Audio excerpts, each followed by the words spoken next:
That's why, like, keeping up with him during the nighttime... I would have rather been focused on Lantana sub-level 6, but... And he's got the Chronosphere potentially. Yep. He does, but... For him to utilize it properly, it is gonna take a little bit of time. He's gonna need the items. I do love, and we spoke about this with Tultras earlier, what they did with the Battle Fury change. Oh no. It makes this item... I was gonna say it's gonna make this item a little bit, you know, easier to obtain, but not when you're unable to reach the farm. Stuck, bro, stuck. Uh-oh. Yeah, at the very same time, of course, Cornucopia being deleted is definitely a change I welcome and cherish. Putting both into the secret shop can make things a little tedious, but... You know, both the Ring of Health and the Void Stone, but... Overall, it is an understandable change. I mean, I've never seen a more overall positive, you know, reception of a Dota patch. Meanwhile, top side, Lantana under siege. He does have the Chronosphere if things go haywire, but there's already way too many units there on the waiting line to kill him. And this shows up as well as Delight. Here's the Wukong's command with the Arena and the Chrono on top, but it's not going to be enough to keep him safe. Even though he has 3 targets locked down, Lantana will lose his life. Now the siege is on missed. Vortex back, they have a lock on Norma. No, ooh, beautiful spear for the defense, but is gonna be enough. They're keeping up with the strike. Closing in on. Yes, they're gonna get it, but still Panda. He used up everything for that Norma kill, and he's gonna be pretty much squished right afterwards. And next up, looking like we're gonna be getting missed. Dire's top tower is under attack. I mean, it's just as we mentioned during the end of the draft, it just seems to be that the team fight is on the side of level up, and at the very same time, there's just not enough things to pack inside this Chrono. Dire's top tower is under attack. A massive... They're still lacking. Yeah, overall they're still lacking, and as you can tell from the 2k damage difference between the two teams, it's pretty significant. Yeah. The one thing that I'm kind of conflicted by... Oh, sorry. I was hoping to see something... we did talk about the Invoker being banned out, so you are taking away the Wombo combo from Lantana. But until the point you get the damage online, it might be feeling a little bit too late, because level up so far with this comp, they're aggressive, they're pushing, they're gonna get a second tier 1 tower 2 minutes in, and it's not gonna stop them from committing, you know, down bottom as well. Panda God needs stacks. He just needs to galvanize stacks at least, like, at 9 until minute 15, and I don't think that's going to happen. That's going to be the tragedy of this game. Dire are scanning. No matter how they try, they're just going to be falling behind minute after minute. They should find a way to get, you know, a couple of secure kills here and there, start rotating as 3 and 4. But without the lack of control, without the lack of, you know, vision of what's going on. And again, the damage department is just a little bit too devastating. They still don't have the lasso. No. Maybe he's gonna get it soon enough. No, Monodrama, go for the fun one. Go for this one, not this one.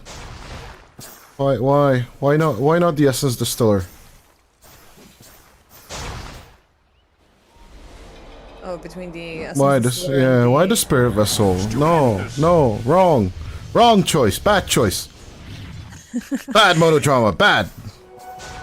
Come on, it's a good go-to item. I know, it makes a lot of sense against Night Stalker, blah blah blah. No, give me fun item. I know there's no Invis heroes on the enemy team, so it isn't really warranted, right? But we saw you guys casted a Nyx game earlier as well, and there would have essentially been a game changer, but if memory serves, essentially no one picked it up. I'll need to do a double check on that one, but yeah, there was a Nyx game as well as a Bounty Hunter game, so there was these Invis tracking annoying heroes across the map.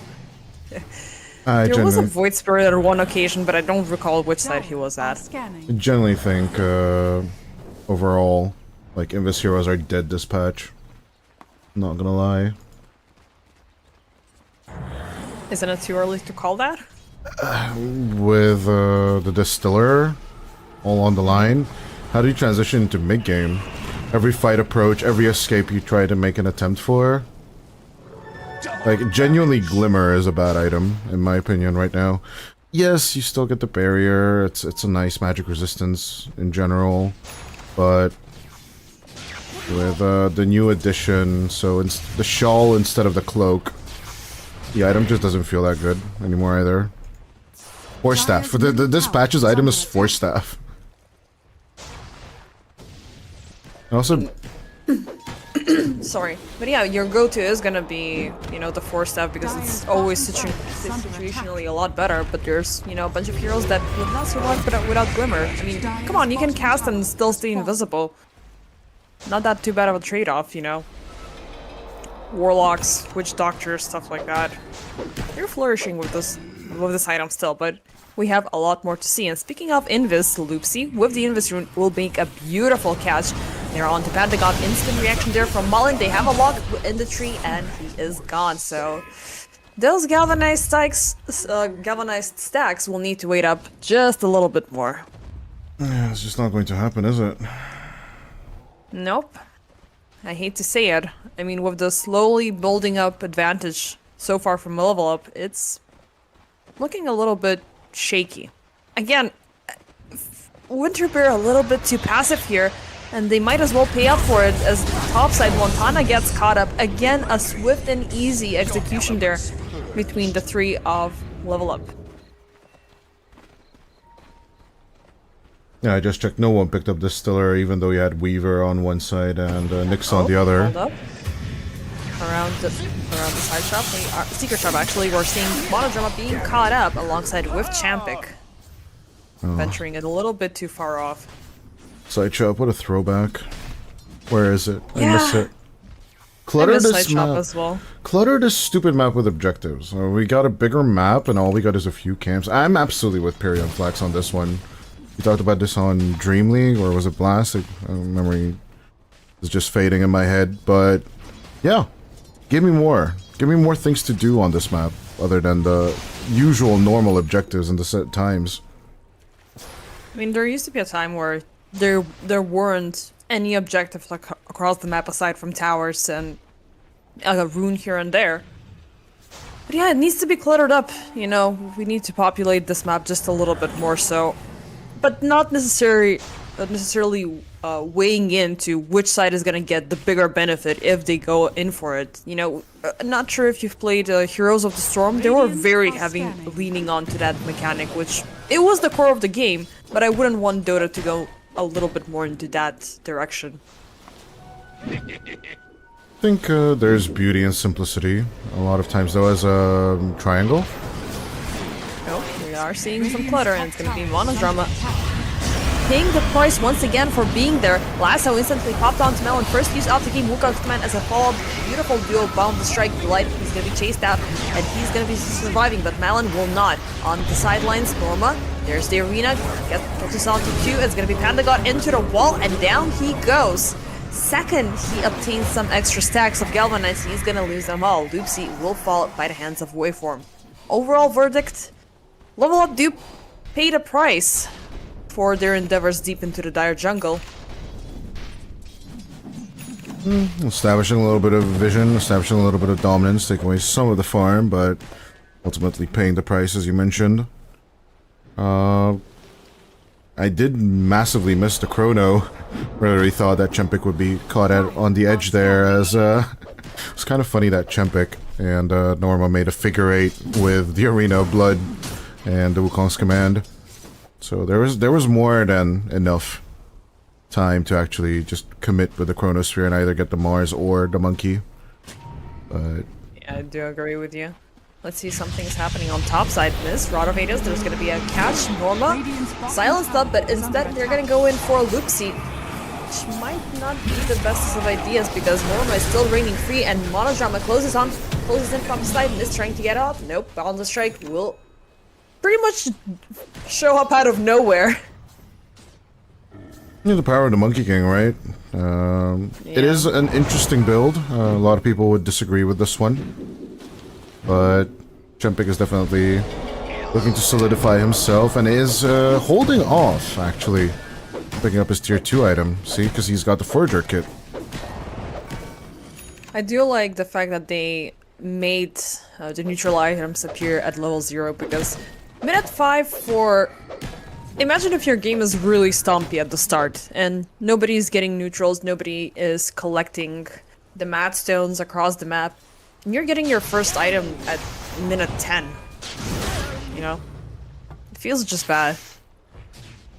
Yeah, support's getting the opportunity to start grabbing things. It's a little bit of the incentive is to hold up. Down the mid is gonna. Well, but more importantly, it's a Panda. lasso and stuff like that. Yeah, top side. Oh boy, trade off between the mid laners. I'd say that's an even Steven. It's a nice, still, bit of a compensation. It incentivizes the thing you wanted to see. Jungler as a position, coming back, possibly. But I don't really see it happening right now. There are a few heroes that can do it, but I am less inclined to support it as of yet. I'd much rather see tri-lane versus tri-lane. Fair point. I mean, I really want the lanes to be generally shaken up. But, you know, carries, they do turn into junglers after 15 minutes, which doesn't really count. I want them there from minute 0. I want Enigma in the jungle. I want Lifestealer in the jungle. Tormentor being claimed down bottom by Winterbear. Level up, they are closing in. They know that this is happening and it's taking Winterbear way too much time for the takedown. Oh my god, their light will die so... The 3 will fall. Lantana is the last person standing. They didn't even take down the Tormentor. Nope. Oh, this is absolutely disgusting. And Lantana is just still keeping up as if nothing is happening. Like, just keep up with the farm. Doesn't matter that level up are just right behind him. Does go for the BF build, which I find really, really interesting. We don't really talk about that much. As I would have rather expected the Battle Fury to come out for Chempik, but he's looking to skip it. And him going for the Radiance build, it's more of a deterrent as to... You can try and hit me with the Storm, you can try and hit me with Faceless Void. Even if you commit, I am forcing you to go this MKB, more damage-oriented route. And Lantana going for the BF. Very unconventional for Faceless Voids, right? We usually see the Maelstrom, Mask of Madness on the carry build, but Lantana absolutely skipping it for now. I'm seeing if there's any big change to the Battle Fury, but it's pretty much the same good old. I don't know, there's been some Faceless Voids that have been opting in for the Battle Fury. It's not your go-to just because you are, you know, agility-based and stuff like that, so you want to go down that route a little bit more. Double. I don't know, it's just because it's more reliable on the farming. Meanwhile, mid lane, Norma's been caught up, silenced up, thrown in air gels, and he is completely dead and gone. Malin, second he shows himself, he is going to be popping up the BKB to stay alive, but is it going to be enough to force Winterbear to get away? We are still seeing Panda God charging in with the haste rune, still at quarter of duration, but he's just going to return back to farming. Rest of the crew pushing tier 1 mid. Let's just shut down the Battle Fury conversation. The double broadswords still suck, honestly. So, all I want is attack speed if I'm Faceless Void, and it's just not providing it for me. But yeah, now that he's got the Yasha, life is just better. We're about to get the Manta style against this sneaky Rod of Atos, which is originally targeted against Panda, but as he's about to pick up the Lincolns. Once again, another unconventional item. I'd much rather see some kind of Orchid or counterplays coming through from the other side. Oof, a little bit of a catch topside onto Panda. He is going to be scared away and not willing to be latched into the boundless strike of the Monkey King, and God knows what is lurking on the other side. But level up, they are going to be busy. It is time for Roche number 1, 23 minutes into it. They have their Yules on the Mars. They can definitely take someone out of the fight for a few seconds. Nice Batrider itemization counter in general. They're just feeling really, really good. They have their BKB online on the Lesh.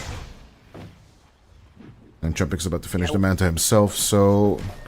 Overall, level up should be a little bit more greedy on this map. One thing I'm a little bit surprised is they don't give the Aegis to the Leshrac, but maybe Chumpik is planning on overextending a little? Possibly. I mean, that is not your go-to tactic, but it's something that, with an explosive and jumpy hero as the Monkey King, you are going to be relaying a lot of information back home, so... Best case scenario, you're provoking even the Chronosphere for life number 1 takedown, and the rest of level up are there to instantly respond, which, again, they're having the better teamfight option so far. They are showing for it. Even though 24 minutes in, 3k net worth of a difference, it's still easily negligible. But given how many objectives level up have taken up, where they're positioned currently on the map, how aggressively they're pushing in, it might, you know, double in the next encounter easily. Dire's middle tower is under attack. Dire's structures are fortified. By the way, that you mentioned the BKB earlier, 2 questions. How do you feel about 7 seconds timing and Super refresher happy. no longer amplifying items? Super happy. Nice. Me too. I'll tell you after the fight. Yeah, let's see what happens. Delight is gonna get Noxious Plague, and meanwhile, Miss is keeping up with Cheese. They're gonna get Loopsy, but in the arena, Norma is keeping up and finding his next victims. Thankfully, Pontegod will get away, but he's completely out of Munder, keeping up with Cheese, and he's dead and gone. It's 2 cores for a support and a core, and a tower. So, not the best of trade-offs, but level up, they can still keep up with the pressure. I definitely take Okay, this answer exchange time. over any time. Overall, 6 seconds felt too short, and general right now this lower ceiling is much better. But on the other hand, having 12-second BKB overall is just way too OP. So I would have been happy if Refresher just did not refresh BKBs, because double usage of items, double usage of spells is still really, really fun. Double Arena, double Chrono, double Sonic Wave, I can go on, right? But Yeah. it's going to be rare for us to see Refresher Orb in general, in any hero. I think more than frequently it's going to be falling back into late game item, luxury item of supports rather than anything else. Yeah, Chumpik is just being annoying right now. Yep, they will find Waveform lurking around. He's gonna pop Pierce the Veil to try to avoid as much of the incoming damage, but it's not gonna be good enough. I mean, situationally, it is gonna complement a lot of drafts, especially if we're seeing Sand King comps and stuff like that, where at one point you do have the big ultimates, and you're no longer able to keep up, so you gotta extend the team fights, you gotta have that extra impact before the enemy takes you down. Dire's middle tower But is under attack. I am gonna be happy about not seeing stuff like double silences and shenanigans like that. It was just a little bit too OP at times. A little. Dire's middle tower A little too has much. fallen. But yeah, I think even the change of Refresher Shard and Refresher Orb having separate cooldown, having the shared cooldown was a great change. Remember when it was 18 seconds of BKB? Yeah, so God. that's what I'm saying. I don't really mind. That's why we don't have nice things. Funky. Okay, attempts for a high ground siege, but it's gonna be instantly punished by Winterbear, even though Champing still has the Aegis for a full minute. Norma gets a catch in the backlines, it's gonna be missed. Bye-bye, Night Stalker. You're gonna be chilling in the fountain until the remainder of the night, it seems. Still, picking up where they left off. The level up are not even skipping a beat during this game. They just, you know, have a little bit of an encounter. Whichever way it goes, they're just keep going. No, they have the answer of the aggression, they have the answer of the save overall. Loopsy and Monodrama have been doing a really, really good job at assisting with the extra damage that is needed. And anything you throw at them is just going to be demonically cleansed. They always have their little glimmer answers over here.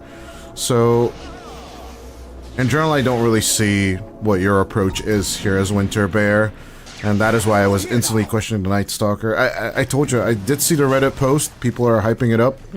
But the pick in and of itself, I'm thinking of who I would want to pair it with for it to be effective. I think the ideal scenario is like Dark Willow, giving like mass slow heroes like Venomancer. If I have Venomancer as 4, would be nice, but Montana, gonna meet the Venomancer, 5. He's gonna meet the Venomancer and the Norma and the Spear into the trees. He's gonna be completely destroyed on the spot. Waveform, not sure why he's there right after his Hikiri has fallen, as he will not fall.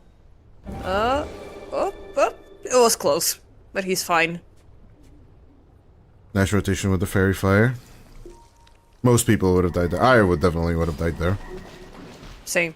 I would have just accepted it. I would be happy just I that made the TP home! and then you're gone. That's it. And you're dead. Completely anticlimactic, as if, you know, an ancient apparition in sort of a way. Yeah, bottom side, Panda God is just dancing around and pushing out this wave. He is gonna, you know, avoid the spear in a very easy manner, as one would do with the storm spread. And Norma immediately queuing up the answer item, which will be the Scythe in the long run, but it'll take some time until he gets there. And there's another closer one, which is on Monodrama. He got the Mystic Staff already, but it's gonna take some time until the Tiara of Salamani. Oh my lord, the packet loss. Jesus. I don't see Dire's it. bottom tower is under attack. It's not always But shared. we still have that. The fact that I have packet loss does not mean you have to have packet loss. The fact that one player has packet loss does not mean everyone has to have packet loss. It's... If it's not an F9, I guess I'm okay with it. But yeah, we still haven't fixed up the Valve server issues, so maybe Well, next patch. It's not really our job, is it? Yeah, maybe too many people are starting to rejoin pubs. Ooh, new patch, let's play. Oh, no fastest. I know this game again. See? That's why 2 years ago I didn't learn them, see? I didn't bother. Like, I knew this was gonna be like something that, you know, we're gonna talk about it. We're gonna talk about it at the what's-his-face at the trauma ward in the same sentence with couriers being able to use items. I can definitely rub this into Tsunami's face, I'm not gonna lie. So for 5 years from now, when we meet at TI, are you still gonna know the facets by heart for each hero? Oh my god. Neil's insane though, like Neil knows them by heart, I'm not gonna lie. That's why he's such a good host.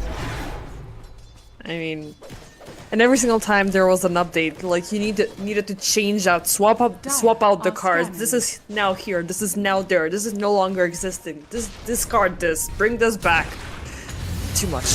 Okay, and speaking of too much, Lantana, he might be seeing a little bit too much here from level up, even though this time the BKB is gonna be successfully popped on the spot, but 9 seconds down the drain.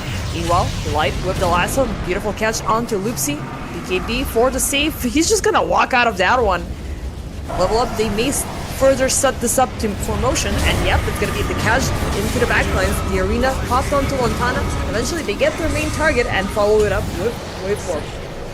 Side, missed. Attempting to get a kill off his own. It's gonna be a successful takedown on Monodrama earlier, but nobody else shall die yet. The Light barely makes it out of that one.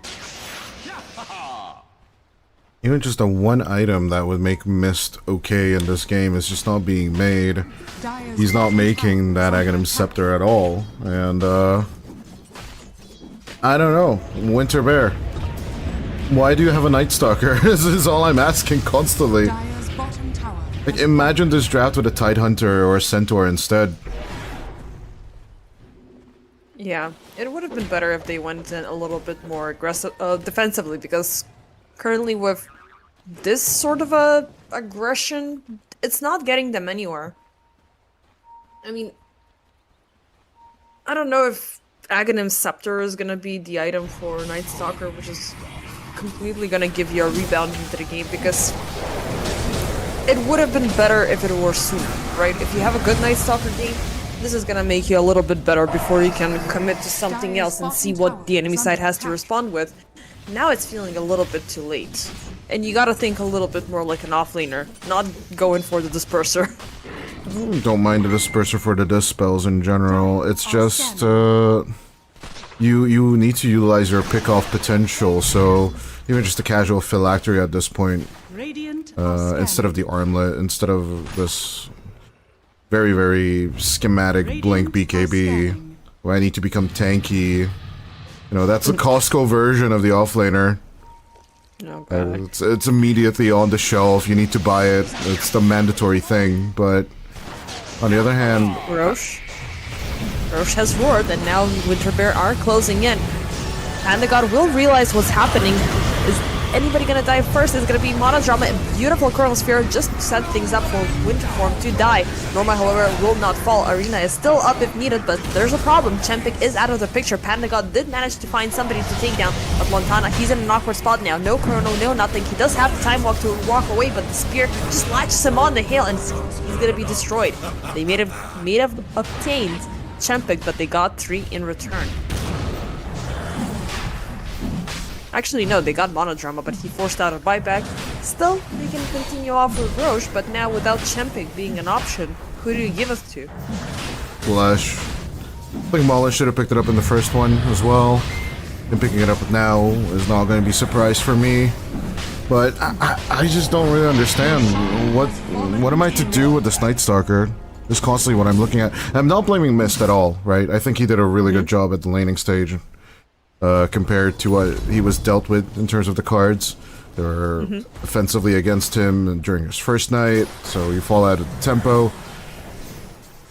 But this armlet is just not it for me.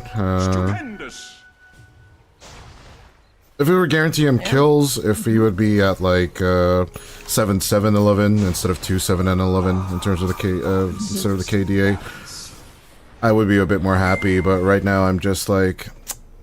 So sad. I wanted to see a more interesting Night Stalker. Same. I mean, to be fair, what do you itemize as an offlane Night Stalker to begin with? You know, I've always had that little bit of a conflict because this hero has been a little bit more aggressive in my textbook, and I want to see him in carry, maybe even as a mid laner. As an offlaner, I don't know, it always felt a little bit too shaky of what he has to offer. I'm trying to think it through, and I'm thinking out loud right now. It's still the offlaner. The way I think about Night Stalker is that he's basically Mars, but instead of a big arena, he is just hunting people, you know? So, like, just wait until one hero is alone, and boom, comes the Night Stalker, you know what I mean? But he's the offlane equivalent of, like, a Nyx Assassin or something. But as things are standing right now, he's just not finding targets, period. Nope, he's not. And level up, they're actively sticking as a crew. They're pushing in.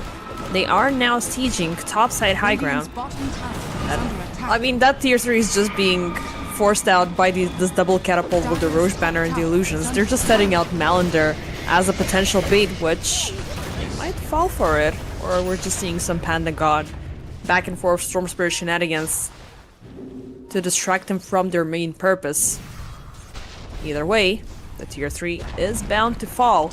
Last smoke, potentially the final bang going in for Winterbear. Let's see if they are gonna find somebody. Montana scouting out on the side. Loopsy is anticipating somebody to jump, and right under vision he goes for the disruption. On the other side, Malin is trying to push in. Waveform on the side, they're gonna lose contact, as it seems. But the element of surprise from level up, it's completely gone. They even popped the Dark Ascension for this, which is gonna be somewhat awkward if we're willing to keep up with the push. Yeah, there's the packet loss on the boys now, and I'm just truly wondering if Monodrama and Loopsy just had a really good game, or did Mist just really have a bad game. But the fact that Waveform and Delight are on the same level as Mist, and Monodrama and Loopsy are catching up, I just can't help but wonder, and I'm truly not against Mist playing the Night Stalker, it's just, is the hero itself bad? Because I'm leaning towards the hero being itself bad. I don't know, maybe it's time to reconsider. Well, not in this game because there's No, no not time to this reconsider game. what she Next game. brought in. Next Next game. game for sure. But no, maybe reconsider this hero as a general, you know? Or maybe because again, there's sometimes these cheesy drafts when you think that you can go out all aggressive but you're failing to deliver. Maybe Winterbear were trying to go for that easy flash draft to shut down level up pretty early on. But definitely it's gonna be lessons to be learned, because this is indeed an elimination match, so every single decision, especially now, from the drafting stage, it will resonate across and things might be over sooner than you're expecting.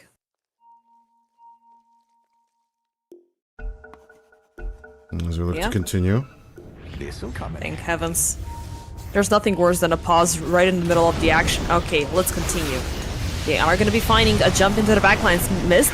He will find Chempik. They're trying to harass the Monkey King down, but it's a little bit too scattered of an everywhere play here. Not even able Winterbear to land in a proper horosphere. Eventually, Waveform will be caught up. We might be seeing our first victim. Indeed so. On the other end, Chempik, they will be getting Panda God, who did overextend very far away from his team. Meanwhile, missed his farming. And this is the best part of it.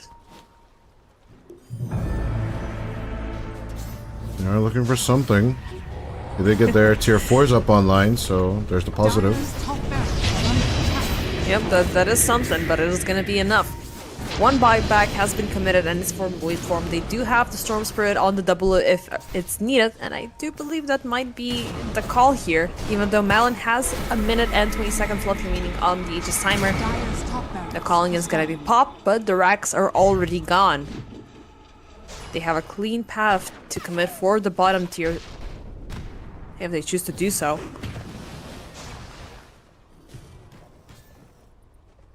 Bot lane set all but open for them. Buybacks aren't really available on the Dyers, so it's open season for builders. Let's Where go. is it? Oh, delight. There's gonna be a lasso catch onto Malin. It was a good commitment, but there's no execution, and even if you got it, it's gonna be versus the Aegis that you need to commit. 50 HP is gonna be enough for Malin to live. A lot of people would criticize that BKB commitment there from Melon, but I'm kind of okay with it. Panda trying to break the Aegis to the best of his abilities. He's going all out there, but he should be happy that he didn't get caught up. Still, I don't think it's a good flex, but it feels like a little bit of a wasted effort. And top side, Lantana. Uh-oh, this could be bad. He pops the BKB. He should be popping something to stay alive here. He does have the Chrono Sphere, jumps away, takes the Aegis, but where's the rest of Winterbear? Guys, your carry is under siege. He's in the arena, speared up against the wall and destroyed. Waveform on the side, pops spears the veil. Miss jumps in, but he's not going to connect to anybody. One by one, they're falling. Lantana forces out a buyback.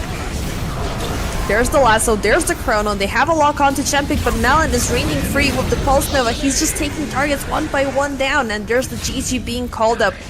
Winterbear, they gotta sit down. Yet they're not gonna have enough time to go through the entire patch notes. Radiant is under attack. But don't get Night Stalker the next time. I think we can both agree on that one.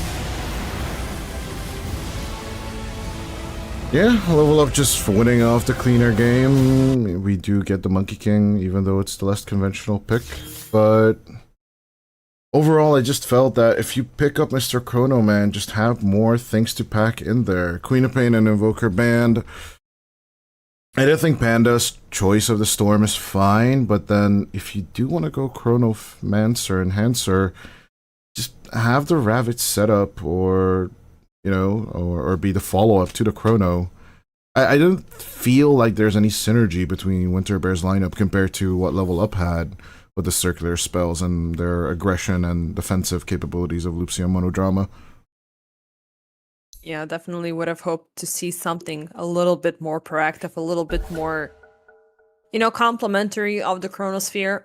Definitely the Night Stalker didn't put it. Maybe they could have opted in for, you know, something else, something cheesy, something still unexplored. Like, I would have wanted to see something like a Death Prophet, even though I haven't still had a read on her properly in terms of what she's doing. Did we have any Coddle players within this draft?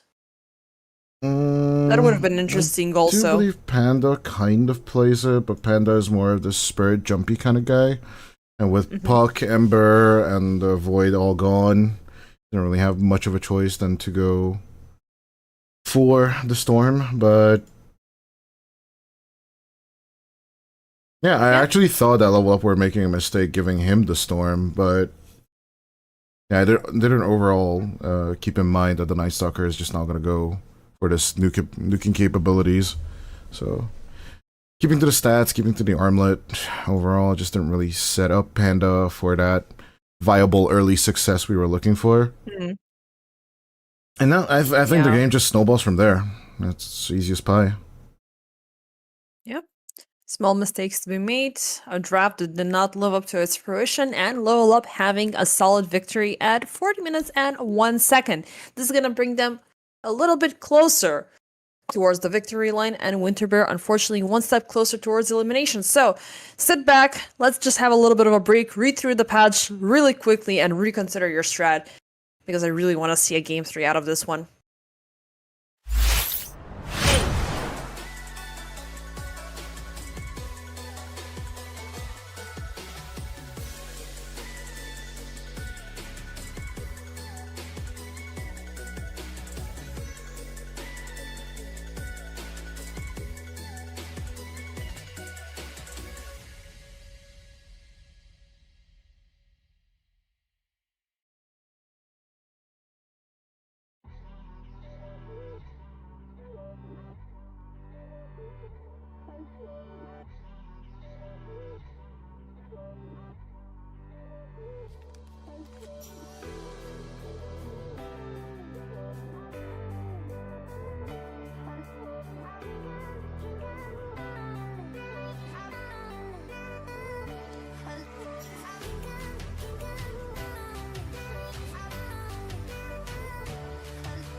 warriors around, don't get caught in the mosh pit. Fuel to the fire, ain't nobody can stop it. Trouble in my city, but you know I'm across it. Got a 40 on my hip and I'm liable to spark it. Throw down these hits, my click is indivisible. I aim, you duck, I squeeze, now you invisible. I'm not afraid of getting physical. All these different chemicals are fucking up my visuals. Bloods on my hands, got slugs on my gunners. Yo, we notorious, we ain't no runners. Bloods on my hands, got slugs on my gunners. Yo, we some warriors, they ain't no gunners. Bloods on my hands, got slugs on my gunners. Bloods on my hands, got slugs on my gunners. Put on my strap, put on the beam, put on the map, put on my team. Take out every motherfucker in between. Know what I mean? Better myself, better my aim, better my rap, better my name. Killing rappers on my hang, I'm by their chains for the fame. Never thought I would it, now I'm running this. You don't wanna follow me, I'm in front of this. I ran in the jungle with the truth, trying to get it what it does. Battling and I ain't never lose. We some motherfucking warriors.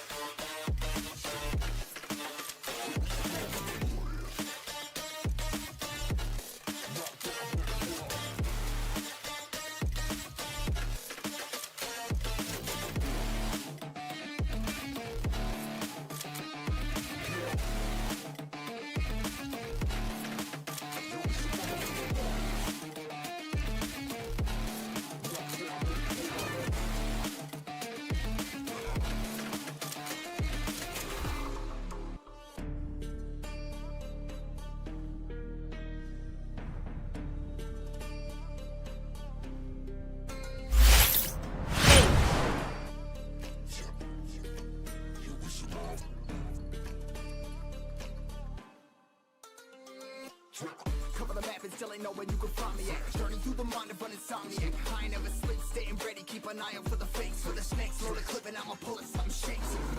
Never go to battle if you plan to lose. Life a game of chess, you gotta plan the moves. Middle fingers up, I'm not a fan of rules. Fighting for the right to live in peace and not like animals. Bloods on my hands, got slugs on my gunners. Yo, we notorious, we ain't no runners. Bloods on my hands, got slugs on my gunners. Yo, we some warriors, they ain't no gunners. Bloods on my hands, got slugs on my gunners. Bloods on my hands, got slugs on my gunners. Put on my strap, put on my beam, put on the map, put on my team. Take out every motherfucker in between. Know what I mean? Better myself, better my aim, better my rap, better my name. Killing rappers on my hang, I'm by their chains for the fame. Never thought I would it, now I'm running this. You don't wanna follow me, I'm out the running this. I ran in the jungle with the truth, trying to get it what it does.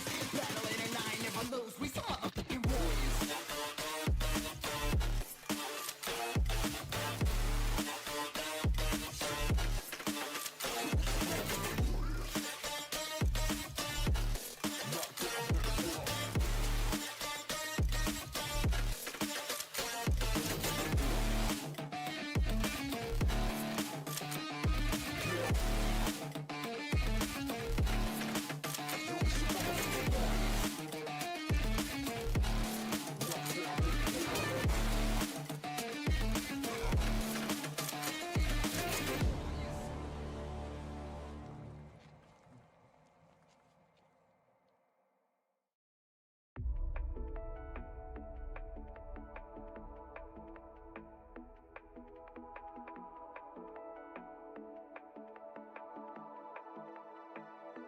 Watching it end again and again. I feel it in waves, you follow me. Drifting to places I should leave. So close to the edge of something so perfect. We were too scared to take the leap. I'm missing the way we used to be. Let me go. Let me in this mess I'm falling. Never know. Can't find a reason why. Couldn't get any closer. Can't find a reason why. Couldn't get any closer. Can't find a reason why. Couldn't get any closer.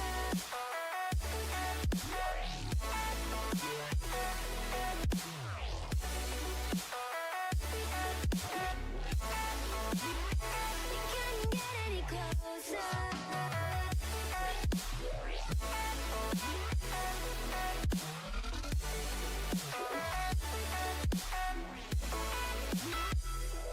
Try to forget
And hello once again, ladies and gentlemen. We have returned for the second game of the second series 10 of today seconds between remain. Winter Bear Radiant and team Level Up pick. by my side once again, waving it out. team Like smile and wave, boys, smile and wave. We have Dodie on the double here. So, Winter Bear, they unfortunately didn't have a good run in game number 1. Game number 2, it might be subject to change, it might not be. We did speak a little bit about this Tusk. We did natch a little bit upon seconds Pango remaining. during that previous series, but let's see what we're gonna be 5 having. seconds remaining. Let's bring in the discussion back from earlier. What do you think about Tusk now? Tusk overall just feels moving drinking buddies into the shard position. I hated the shard anyway on Tusk, by the way. It did give you the ability to farm medium camps, so that was nice, but in general, putting drinking buddies into the shard, it feels like the budget Solar Crest, right? If you are the Tusk overall. So it is a nice addition. I think the rework is kind of okay for him. But I'm personally more interested in this Pangolier. I do not understand its higher prioritization by teams, and I don't see it being that good. Oh, Shield Crash got an extra 40 damage increase. Nice. You can just right-click people instead. You know? I mean, that's plus 40 at level 4, so, you know, you're just gonna need to have, like, I think it's 10, 20, 30, 40 10 seconds. for levels, Yeah, which is overall. not that big of a difference, yeah. And surprisingly, this hero hasn't really 5 seconds seen, like, remaining. these insane changes like some other heroes have, and so, yeah, I do agree with you, it just feels a little bit awkward. On the other end, we have Shadow Demon, Lishrak, Mars, and Marcy. Mars and Lishrak feels good. Marcy and Shadow Demon, they feel good as well. So, might be a good setup for Winter Bear to fix up the scores just a little bit, but I do like the level up combination of supports a little bit more. In terms of teamfight, I agree. Once again, that is what Level Up are focusing on. That's exactly what they're good at. I really need this Pango to be offlane, and with this Void pickup, that is more than certain to happen. Void against Lesh, I'm a little bit torn about, but controlling the Marcy, controlling the Shadow Demon, it is an absolute blast to play with. Still, the question remains, like, is the Pangolier going to have enough impact in roly-polying in and out of the arena with the Rolling Thunder and managing to catch the 5 backline, or are we looking at this weird approach of a game where Panda's gonna get caught, they come in with the arena, they might save him with the disruption, but the rebound is off, then they all get chain frosted and they all die. You know, that's the scenario working in my head right now as you know, former analyst and former captain and other teams. Dire team back. It just comes again and again back to the fact that the order of the fight is just not layered well right now on Winter Bear, and who is going to tie this together for them is rather the question. I like that Level Up ban out the Ursa themselves. This is how confident they are. 10 seconds remaining. They don't want them to have it. They don't want to have it. They just ban it out themselves and be like, dealer's choice. What do you want us to play kick your ass with right now? Yeah, even though they had the upper hand, the pre-last pick to pick him up if they wanted to, they might be opting in for something else. And let's just see what they're gonna go for. Sure. It's gonna be Morphling. Sure. I was hoping for a little bit of an element of surprise, like maybe they could have rotated the Pango as now select mid your or something heroes. of that sort to get the Void Spirit as a carry, but we're not gonna see any big shenanigans as such. It's gonna be Champic onto Morphling, Malin onto Void Spirit, and Norma onto Pango. For Winter Bear, last pick, it's gonna be Weaver. So something that still falls down the notion of what was popular during the previous patch. It's, let me just go a quick double check, but if you have something to add up, which team are you leaning for? I was leaning towards the Weaver, going to Level Up. I was leaning towards Winter Bear, actually going for the Morphling, right? Because of Void Spirit, because of Lich. There's just so many good spells to steal. But yeah, on the other side as well, right? Spear, Split Earth, just even taking the Marcy's form and then just rebounding on top of everyone. All in all, these are just really, really good choices right now for Level Up. But overall, this is the ranged carry meta. Like, let's just not sugarcoat it. The Hydra's Breath change, along with the Dragon Lance, now having 2 options of a build. When it comes to the safe lane, it's going to be all about these ranged carry heroes. And I do expect more TBs, more Morphlings, more Weavers, more Lunas, more Linas. These heroes are super strong right now with this patch. That's my initial take on it, right? When we skimmed it through. Looking at the Morphling once again, and he is, you know, one of the heroes that got both of their facets in a way incorporated. So at least from the way I understand it, they added both ebb and flow in the hero based on what you are currently prioritizing, either your strength gain or your agility gain. Prepare for battle. Yeah, no, overall, it's just not having that extra spell amplification that he kind of lost. Despite, you know, it's supposed to be ebb and flow, but it's ebb modified rather than anything else. But he's still going to be happy with it for sure. Yeah, still not gonna get over the embarrassment that I called it EBB until you're like, Anna, it's ebb. EBB. Because it looks like a freaking abbreviation. EBB. What is IO? So it's IO because it's an I and an O? No, because it's binary. No, it's not 1 and 0, bro. Oh my god. Do you even know what IO is? Have you read a book? Ever? OMG. It's a wisp. No, it's a. By the way, it's an internal joke because back home, the faculty for informatics, it's stylized logo. It's IO, but the idea is for it to be binary. Never mind. Winter Bear, they're gonna stick around on the Radiant side, while so far level up they are on the other end. Looking in for maybe some early kills, some early positioning. I don't think we're gonna be seeing some insane explosive start, aside from the bounty takeover, 2 for 2. Waveform tried. He tried so hard. Got so far. But in the end, it doesn't even matter. No, in the end he got frost blasted in the face. As you do. Just, yeah, a little bit of a freezing cold, and I am really happy, and I will keep on saying this, that the sacrifice is back on Lich. I've been speaking about this for ages. I've missed out on the spell for such a freaking long time. Good old sacrifice. And it's back. It's back, and we have the mana region back on Lich, so no longer embarrassingly buying clarities without realizing that you don't have it. It's kind of funny because you use it and it still doesn't give you mana regen. Such a limited imagination. Yeah. But yeah, I do believe there were a few players that even actually fell into this problem. Early, the current iteration of Virtus Pro, Fly played Lich once or twice, and then out of reflex bought the clarity, and then realized, oh no, it should have been a mango. But yeah, shenanigans aside, it is absolutely back. But that does mean, you know, we should be getting these tasty creeps just being sacrificed back and forth now. Yep. I would love to see it as a counter pick into like a Chen or something. Yes, yes, please. But the unfortunate thing is, like, it needs to be an allied creep, so you don't really, you know, that's what I'm saying, you know, you are sabotaging your own team. What do you mean? Obviously it has to be an allied creep. It's still that vague wording, you know, if it doesn't say and controlled units, it's just, you know, the creeps.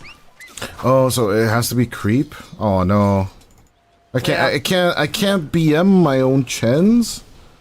I think the wording that Valve are going for is, if they say allied unit, then everything goes. If it's an allied creep, then it's just what you're seeing down Oh, your wave creeps. No, I'm sad now. I wanted to ruin my Chens' times in my pubs. Ugh. I'm never playing Lich. Dumb hero. Speaking of the Lich.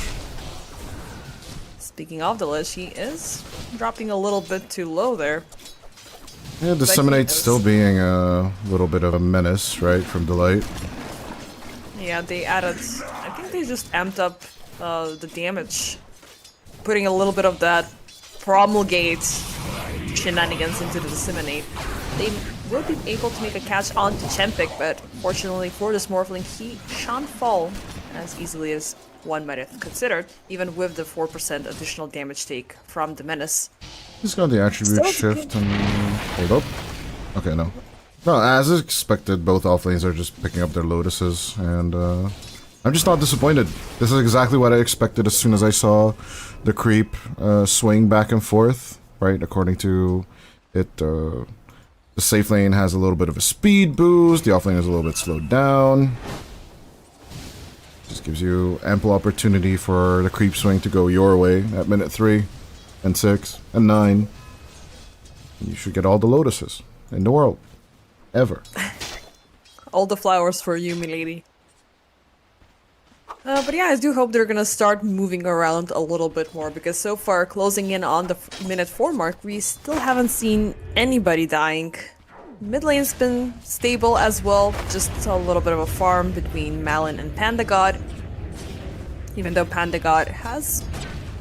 Actually, they're very close to each other. I mean, all cores with the exception of Chempik. But eventually Morphling will grow up, will become stronger, will throw everything back in your face, and you'll know it. And most recently, I do believe we saw Team Lynx versus Namiga, where Jezu just taught Namiga a nice little lesson about what it's like to play late game Morphling into late game Weaver. Speaking of the Morph, Disruption with the spear, they're gonna lock him into the trees a little bit temporarily. Chempik breaks out, keeps up the pressure onto the Delight, but he is kind of hesitant if whether or not he wants to pursue even further. Lich, on the other hand, Monodrama, he will secure that first blood, but Waveform jumping in with the rebound, it will make it a counter kill. They won't find Chempik, but they still have his eyes on him. The spear is gonna connect, but the last second shift there is gonna save the day. Waveform. They still want it. Oh, the blood grenade. The attempt. Look at the backhand throw of like an NBA All-Star. I loved it. Yeah. I mean, you could say it like that. In my head, it was like, you know, a last resort throw. And speaking of, he's gonna focus his efforts up topward. He makes a catch onto Norma.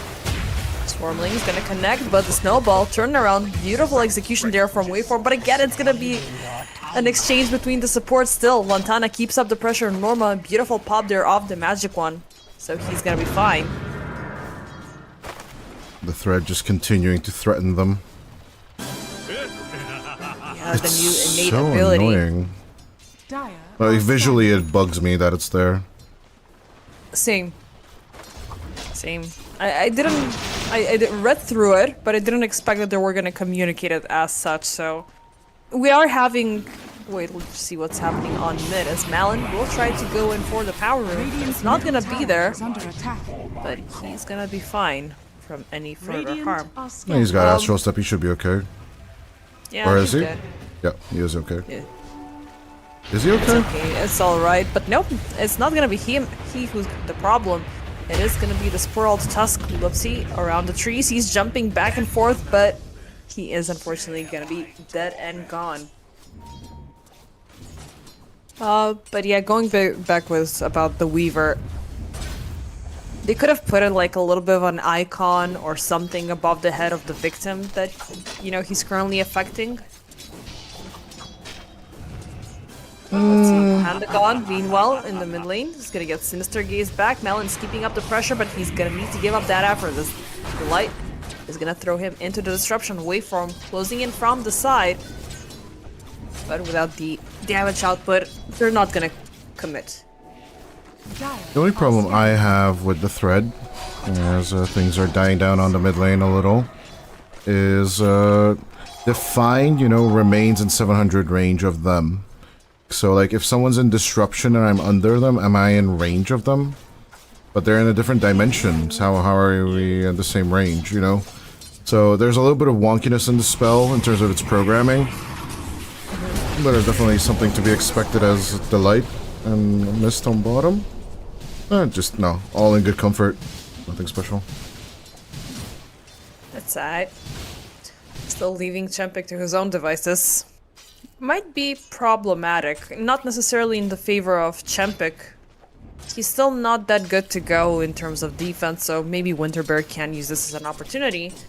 But again, the focus will be around the mid lane. As Undergod reappears, Melon and Loopsy are close to him if they want to commit for a jump. But it's gonna be a smoke towards bottom instead, so they want Champik, and this could be a bad one as soon as the arena is available in play. Champik closing in on the tier 1. Can they connect? Waveform closing in. There's the jump. There's the spear. They're gonna lock him up, but he is still not giving up as easily. Beautiful snowball for the save, but it could set up for a missed arena there, and it's gonna be 4 men caught up. Waveform falling off first. Panda got on the side, and he is still barely somehow alive, but no, he's not gonna be for long. Missed Panda. All of them, unfortunately, will face the wrath of Level Up, as one small intrusion is gonna lead into 4 kills for the price of 2. Champik survives this entire conundrum. Yeah, shout out to Loopsy and definitely Norma there for the combination. Ice Shard just basically had 3 bounces immediately with the Rolling Thunder. It was just a massacre inside the arena. That was a very beautiful arena, you gotta admit middle that. tower is under attack. Well, good attempt for Mist, but as the expression says it as well, damn, they messed up. Yeah, they didn't have the damage, they didn't have... I think... the lack of Lantana there might have been also... I mean, he did show up, but a little tad too late. But even with or without him, there's so many easy ways for Level Up to revert the team fight. You have the snowball, you have the sinister gaze. You are gonna turn this lich into a little bit more of a destructive force with the blink dagger soon enough. And now, again, raining fire on top of Winterbear. Attempts are being made for Waveform to save Mist, but it paved the path towards further aggression with the Resonant Pulse. Melon will get in closer, he's ticking, and he might follow. Meanwhile, on the other end, we are seeing Delight under siege, a more successful takedown, and actually a more faster one. Both takes are going to be successful for Level Up once more. Radiant's middle tower is under attack. 2 supports for the price of none, I'll take it. And Day of the Week, although they're leaving the Weaver out to dry. Radiant's top tower is under attack. Yeah, that's a little bit of a problem. All of this action is happening around Champik, and this feels like a delight for a Morphling. I think it feels like a slowdown rather than anything else. Do you want to pick up your lads? You want to be fast? Or Waveform. She's gonna suffer yet another execution by the hands of Malin and Loopsy. Ooh, Panda God gets caught up as well by the Sinister Gaze. G-Frost is gonna pop Resonant Pulse for the reset, but you know, Malin, he's locked into the trees. They will be taking Panda God either way, but it was awkward. Just a tiny smidge like that Faceless Void earlier. Once again, certain adult movies have shown us what the expression to be used this year. Step bro, I'm stuck! Step bro! No! Help me! Help me, step bro! Help me! I was hoping that you were not gonna resort to that, but Nope. here we are. Obviously, you called out so loud, Champik decided to disconnect from the game. He's just done. He's no, done. you did not. I've seen and heard too much. My there. poor eyes. Did My not poor just innocent go soul. there. Look how tiny the Morphling is. Like, if you go into portrait mode, comparing his size to Creeps is really funny right now. Right, because his size is changed according to how much strength he has. And how much agility he has. Really? Yeah. That's gonna be funny. There was something that I saw with the Undying model as well, but not sure if it was some testing shenanigans. No, you can still make Undying into like a meter tall, but it needs to be like 800-ish strength or something like that. Not as bad as when Muerta was released. Holy hell, we bugged the crap out of that hero. It was beautiful. She did not have the downsizing modifier in her model. for some reason. Oh. It was missing from the code. So we just bloodlusted and BK beat her constantly until she covered the whole map. Yep. That's abuse. Yep. Good old bug abuse. Oh god, I can't wait for the bugs to unroll. I don't think there's many in this game. As far as I'm concerned, there were like 4 patch updates before your morning match came to be. And overall, in Birmingham, I didn't see any issues as well. More than likely, the SL boys would be making a compilation of all the bugs they found. I'm pretty sure. But on the other hand, yeah, no, I'm not really expecting of an issue. Like, the really, really bugged patches, really, really bugged heroes are rare and few to see these days. Yeah. Compared to I mean, the old days. Holy hell, it was horrible. There's always gonna be that, like, loose end of a code where, you know, some constraints haven't been constrained and some digits are gonna go crazy, so we still haven't seen... I mean, tiny bugs here and there, visual issues are present, but it's still too early to find those big bug abuses, you know? Per se, when the neutral items came out, because this form is currently really tame compared to at the very start. Like, I think there was a point of time where you could get multiple neutral items at the same time, combine them with your inventory, and just cause a lot of havoc. When Trident used to be a tier 5. Was... Tier 5 Trident. Oh my god, I hated that item so much. Every game, it was there. Don't even get me started on about Apex. Holy hell. Oh yeah, there was this, and I'm never gonna forget, like, you know, Dota what the fuck compilations, and there was a Dazzle running in with a endless spam of Shiva's Guard. You know, just click, click, click, click, click. The area was just a snow field. Yep. And targets were just dying in the blast. I'm talking that level of horrendous things happening. I don't think we have had any of that since like 707 or 720 something was kind of broken as well, if memory serves. There's also a rule with the Dota what the fuck guys, really, really chill people, by the way. Patches that end with 7 are the truly bugged ones in their mind. This Monodrama will be bugged by a few ultimates. Just a good old arena setup for the kill. Let's see if Level Up take that personally. They have a couple of units scrying around tier 1. They will make contact. Norma finds a waveform. They will commit for the jump, and it's an eye for an eye. And let's make it better. Utilize this Amplify Rune even further. Radiant's middle tower Just push has out the fallen. tower, because mid lane, Panda has done very much the same. Dire's That is going to be the top first tower is under falling attack. 12 minutes in. Dire's structures are fortified. Extremely Radiant's middle tower is under quiet attack. game comparatively though. Like, there's so many jumping heroes. There's so many blinks that we're waiting on.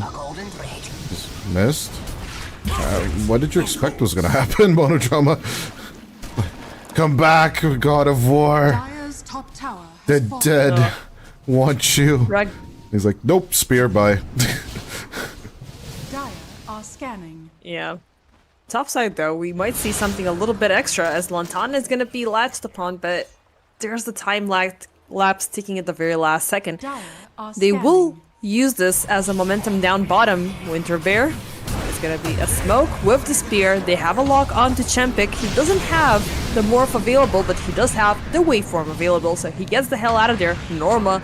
Oh my god, it's been a long time since I've been talking about Rolling Thunders, and we're gonna see it with Delight onto Delight as he is dead and gone. No level 6 left yet for the Shadow Demon. Would you demonic purge Dire's Rolling middle Thunder? tower is under attack. It does add the slow, but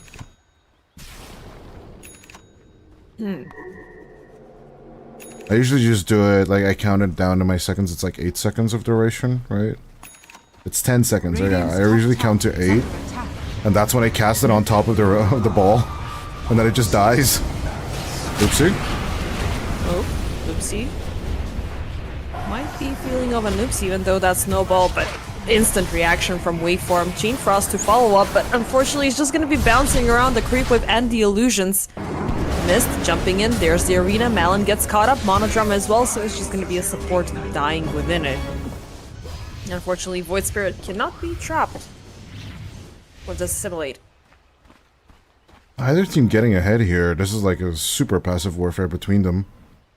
But you know, I know, they know, everyone knows that if the Morphling keeps on scaling, that's going to be bad. It is gonna be bad, but first up, it's gonna be bad for this poor old Pango. However, Norma manages to disengage. Still, they have him locked up into the disruption. Mist and everybody, they're right in the middle of everything. Unfortunately, Norma, he's gonna be pushed away with the spear, but still, Waveform will manage to close in and take him down. Still, he will suffer the consequences right after. These back and forths, they're meaningless. It's gonna boil down to the Weaver and the Morph, and as long as Lantana is engaging in fights and he's not scaling, Jempik will be farming. Speaking Let's see of, what happens, because now down bottom, everybody from Winterbear is going in for the push of this tower. There's plenty of people from Level Up present, but I don't think they want to make it for the jump unless they're feeling very courageous about this. They might be around the gate. Oh, they find Lantana, who swiftly gets away from there. The tower is completely unscathed as the creep wave is a little bit far away, but they still make the snowball. Oh, they won't connect. Delight, even with the disruption, is trying to make sure Lantana is safe and sound. And that shall be the case.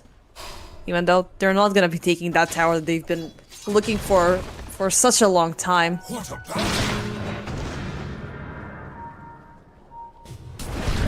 All mid. There's the arena.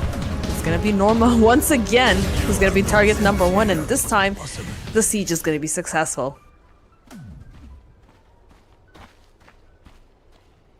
just an easy rota. Yeah. Pretty normal and Dota. And a sign of life. Sign of life from Winterbear. They're finally fighting things out. I was, you know, feeling a little bit anti... Oh, let's just see what happens down bottom. They find Malin. They lock him under the tower. Can he break out? There's the TP. No disruption. Nothing for the save, but oh... He's actually gonna pop at the very end there. Give your support a tip. It's all fine and dandy. In the Radiant jungle, however, we have some additional action happening. It's gonna be Pandas whose life is at stake there. Waveform jumping in, they find Monodrama Jempik. He is forced to fight this out. Norma with the Rolling Thunder. He has a lock on to Panda God, but which side, like, Jempik decides. You're gonna go for the support, you're gonna go for Panda. Eventually Norma gets the job done. But that hesitation could have gotten them at least +1 kill. You gotta commit for the right one. Yeah, it's a catch-22, and Marcy's kind of fast, especially since she has phase boots. I think he or Ro made the right decision, even though he didn't get the kill. Radiant's bottom tower is under attack.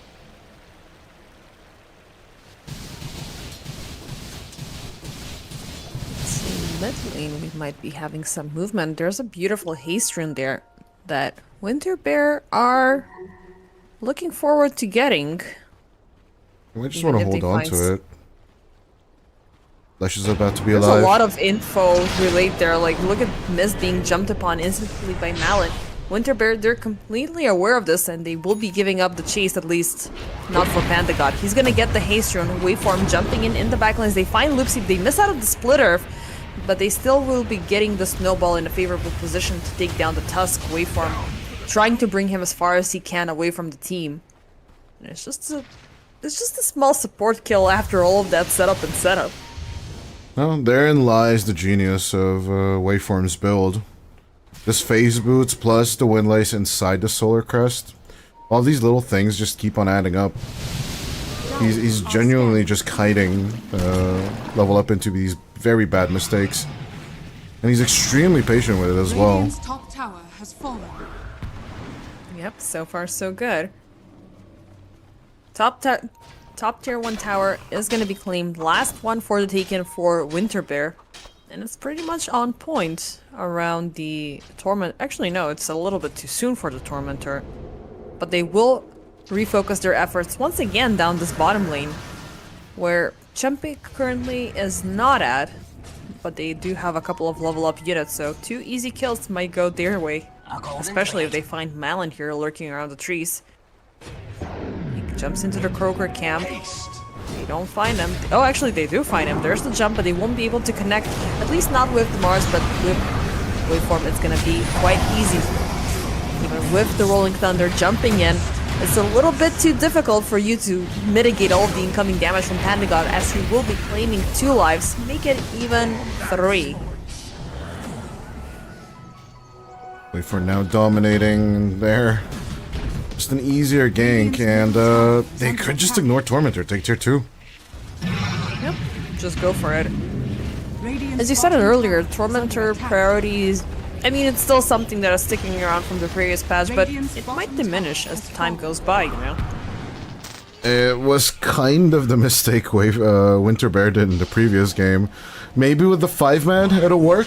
Surely it will work, right? With the 5-man. I mean, with 4-man? the right 5-man, because the you had 4-man? 4 people there. Surely it will work with the 4-man. 4-man's... Okay, yeah, no, the Beetle is just too strong. What can you do? Wow. Wow. That took layers and layers of references. Oh, like the Swarm is just really, really great at the minus armor. What do you mean it took layers? What layers? No, of references. What reference With is the that? Beatles and stuff like 4 people with the Beatles and stuff like that. Oh my So maybe it's just- lord, the pun master in you. Get a move on. I mean, you said it, I just picked it up. John Lennon died. haven't- Move on. Ringo did too. Wait, he did? I think he just Ringo? moved on. He didn't die. Okay. I think Ringo's still alive, if I'm correct on that. But this We'll see. is the stuff I need to ask Lyrical about. He is 4 years older. He knows things. I don't Does that know make Jack. him like ancient history? Yes, exactly. Okay, let's see what happens. Smoke, finally. Lucy was gonna be there with the reveal. They jump onto the light, locked instead with the Sinister Gaze, but they're not still bringing him down to 0 because the main focus will be Lantana on the other end, even though he's pushed out with the spear. Norma, who goes towards the wrong direction. Still, the rest of the crew will find the remainder of Winter Bear. Beautiful chain cross right before Monodrama dies. It will still stick around and jump between Waveform and Pandagod. Missed eventually, he will drop the arena. Just for 1 takedown. But can they get something more? Nope. Out of the pit, no. Pandagod has fallen. And Mist, he's still under radar. But unfortunately for him, level up are a little bit too low. It's gonna be a 2-4-4.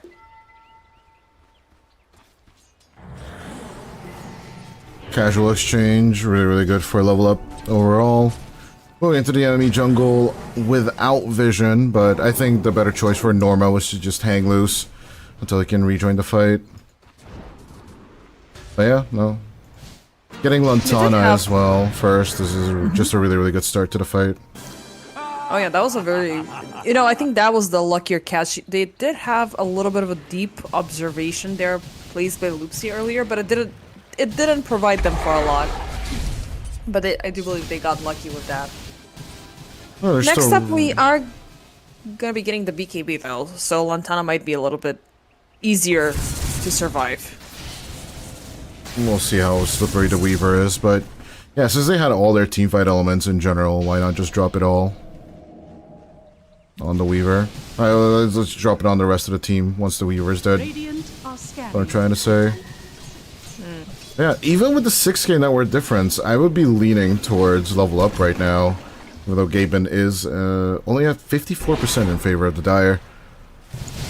I'm really not confident that they've got this, especially as they're delaying right now. Side, a little bit of a dance back and forth between Mist and Chempik. I mean, that advantage might be brought to naught because Winter Bear, they kept this game a little bit stable right when we thought that level up Dire's had the middle better out of tower it. is under attack. So we might have yet to see. I wouldn't want them to go down 2-0. So I want to see something extra. I'm not a super firm believer of this draft, but we did see how much of a power output Panda had. We know that Mist can deliver some good arenas for the fighting. It's just that Weaver component that needs to fully kick in. He is breathing down the neck of Morphling in terms of net worth, but how does that translate into teamfight? How does that translate into winning the game? is the big question. 24 minutes in, we haven't seen Roche. Do you think it's a good time? Winterberg thinks so. Dire's bottom tower is under Rotations are there. In general, you can contest it, but No. as the enemy has the Vision information. dropped on high ground. Missed. He's gonna find a beautiful double arena on both supports. Quick and easy takedown. I don't. Winterbear doesn't even let me finish the sentence. I would not try and you can contest it. I would not go straight to the outpost because Winterbear might have vision there. Obviously, for us, once again, it's way easier because we see everything. But Well, Malin with the jump, realizing Winterbear are not gonna commit for Roche. Instead, they go for this tier 2. It might be at least some sort of a turn opportunity, but they're not gonna turn it as such. It feels awkward that they didn't fully commit for, the Aegis. it's understandable because the knight was about to turn, right? So they'd rather have this Roshan make his little migration down onto the bottom pit, and now face the music here. So Yeah. I mean, timers are still low. Death timers are still low, so either way, level up would have been back sooner than later. Now they're popping a smoke, and first off, we're gonna kick off with the observation war. Waveform, he is aware that there's a sentry there. So far, it's occupying with his attention span, but in the backlines, it's gonna be Chempik. He is looking forward towards getting those support kills first as well. It's gonna be Waveform caught up with the Chain Frost and the Ice Fire. He is gonna fall. Next up, Norma rolling in. They are looking for a miss. He has 3 seconds left remaining for the arena. Jumps back. Oh, they actually even found Chempik there. Oh, that's a bad one for a level up. I didn't see him dying. I did. How did that happen? It was atrocious. Demonic produced and just thrown down on top of him. You have to be extremely careful as to when you switch back and forth in terms of the attribute shift. And Chempik was just a little bit overzealous. Is the attribute shift bar displaced for you as well in the UI? Yeah. He was in mid-switching back into his own form. He was in Shadow Demon form, and he was in mostly agility, so... The Light saw the opportunity, took it, and basically got the kill. It was a poor, unfortunate scenario there for a level up, which is gonna result in Winterbear finally claiming that Aegis they were looking for. Of course, it's gonna be granted onto Lantana. He's been very idle during this game. 3-1-1 on his KDA out of the 24 kills that Winterbear got. Is this gonna be, the ace that keeps up with the game, that takes down Morphling?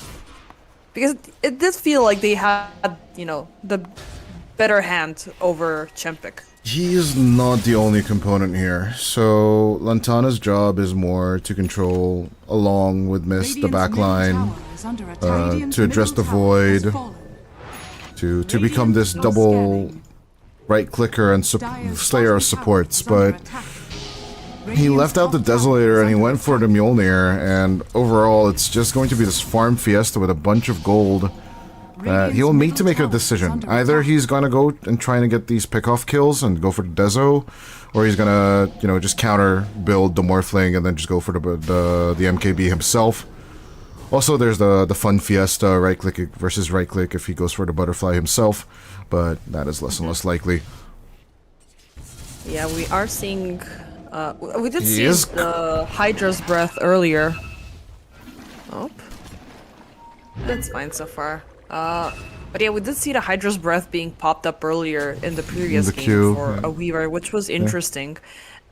I don't like that one-to-one specialist into a Hydra's Breath synergy, and the fact that the item cannot be built into something else, which makes this neutral into a normal item transition not something, that we see every day. But let's see how long of a longevity that item is going to be having. Speaking of longevity, it's not going to be seen for level ups tier 3 down bottom tower and eventually the racks. It's going to take a little bit of time for Winterbear to bring them both to 0. Which level up? They are gonna call this as a response. And the God walking to the Remnant first at the backlines. They will be finding the light. The Rex are unfortunately gone, but the team fight is going on. Waveform caught up. He wants to take down Monodrama. He wants this Lich kill, but he's not going to be getting it. Chain Frost is still bouncing around. So far, the BKB is mitigating the incoming damage for Waveform, but it's going to take away Page's number 1. Still, Waveform surviving long enough. Keeps up the heavy punching for Norma to die, and they will be cleaning up house the second the Weaver comes back amongst the living. Oh, Panda with that split. Radiant's middle tower is under He sets attack. them up, and together with Lantana, they knock it down. It's just a joy to see it. Miz just wants to Fountain Farm. He's like, let me in there. Let me in there. Radiant's I middle just tower need a little is bit of a falling. splash off my face. There's too much blood Radiant's after that middle team barracks fight. are under attack. As soon as my Yeah, arena I'm gets kind off cooldown. I'm Radiant's kind of middle amazed, by the way, barracks of has fallen. how well this Lesh is doing compared to the previous patch. Or at least this performance is making me feel a little bit more convinced that this hero is back into the meta. Radiant's middle tower is under attack. I think Corruptic Nourishment and, what was the other stupid facet? Misanthropy. Both of them were, like, really, really good choices for the Lesh, but he always needed to buy the Blink. And now with the reversal of the Bloodstone now being in its older place, now being a bit more subservient to what Lesh needs as a hero. Missed dying in the triangle. Let's move on from that. Let's keep on Panda. Overall, I think it's just a really good place to be with the Leshrac right now. Although, I'll be hoping to see more of the jumping heroes. The Spirits, the Quap, and of course, the good old Invokers in terms of the casters to be coming back into the mid lane. But yeah, the current iteration of the patch, it's still a bit wonky. If like, can we get more Necrophos? Can we get more Zeus in the mid lanes? Right? That is up for debate. That is definitely up for debate. There are good old DP mids as well that our good friends Stoikov and Gotkid enjoy. It's an interesting I question enjoy a if we good see DP it. game as well, man. I missed that out. But yeah, I don't think we're gonna be seeing Necro mid in quite a while because there is this Krellis Crozier brought in, which is kind of that neglecting item which is gonna take out the hero. Meanwhile, around the Dire Triangle, we are gonna see contact when Lantana is gonna be the first one, but it's gonna be Loopsy that falls as they're pressuring up. Level up, they're venturing a little too far off here, given their current positioning. But they're still at it. Malon's gonna be scouted out by Miss Delight. Beautiful catch there, right under the Dire high ground. Spear to the death. How did that not connect to the tree? That was weird. Oh, maybe the Split Earth came out first, and then the tree. Okay, that was weird of an interaction. How did it not connect to the tree there? I was pretty sure Mist the Spear connected first, and then... Yeah, that must be it. The trees were just destroyed under him. But still, weird interaction aside, kill is a kill. Kills a kill, and it's a big one. Even though, again, I'm conflicted by why Malon was there to begin with. Again, the question is, why are Winterbear there? But it feels like it's a better output for them. They will be able to save Waveform away from the Chain Frost. The chase is on in the backlines onto Chempik. Panda God is keeping up the harassment onto Morphling. Loopsy will die, forcing out a buyback to just defend this. Norma, as they approach towards the high ground, he jumps in with the rolling boulder. Now everybody, where's the rest of level up? They will find the light as a kill. They have a lock onto Panda God. Can they find the execution? Now with Malin coming back amongst the living.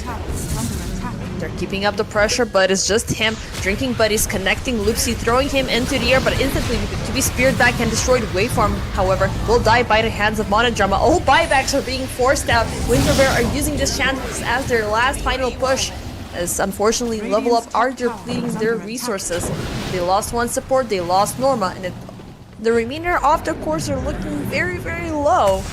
And they cannot risk losing Loopsy for yet another time.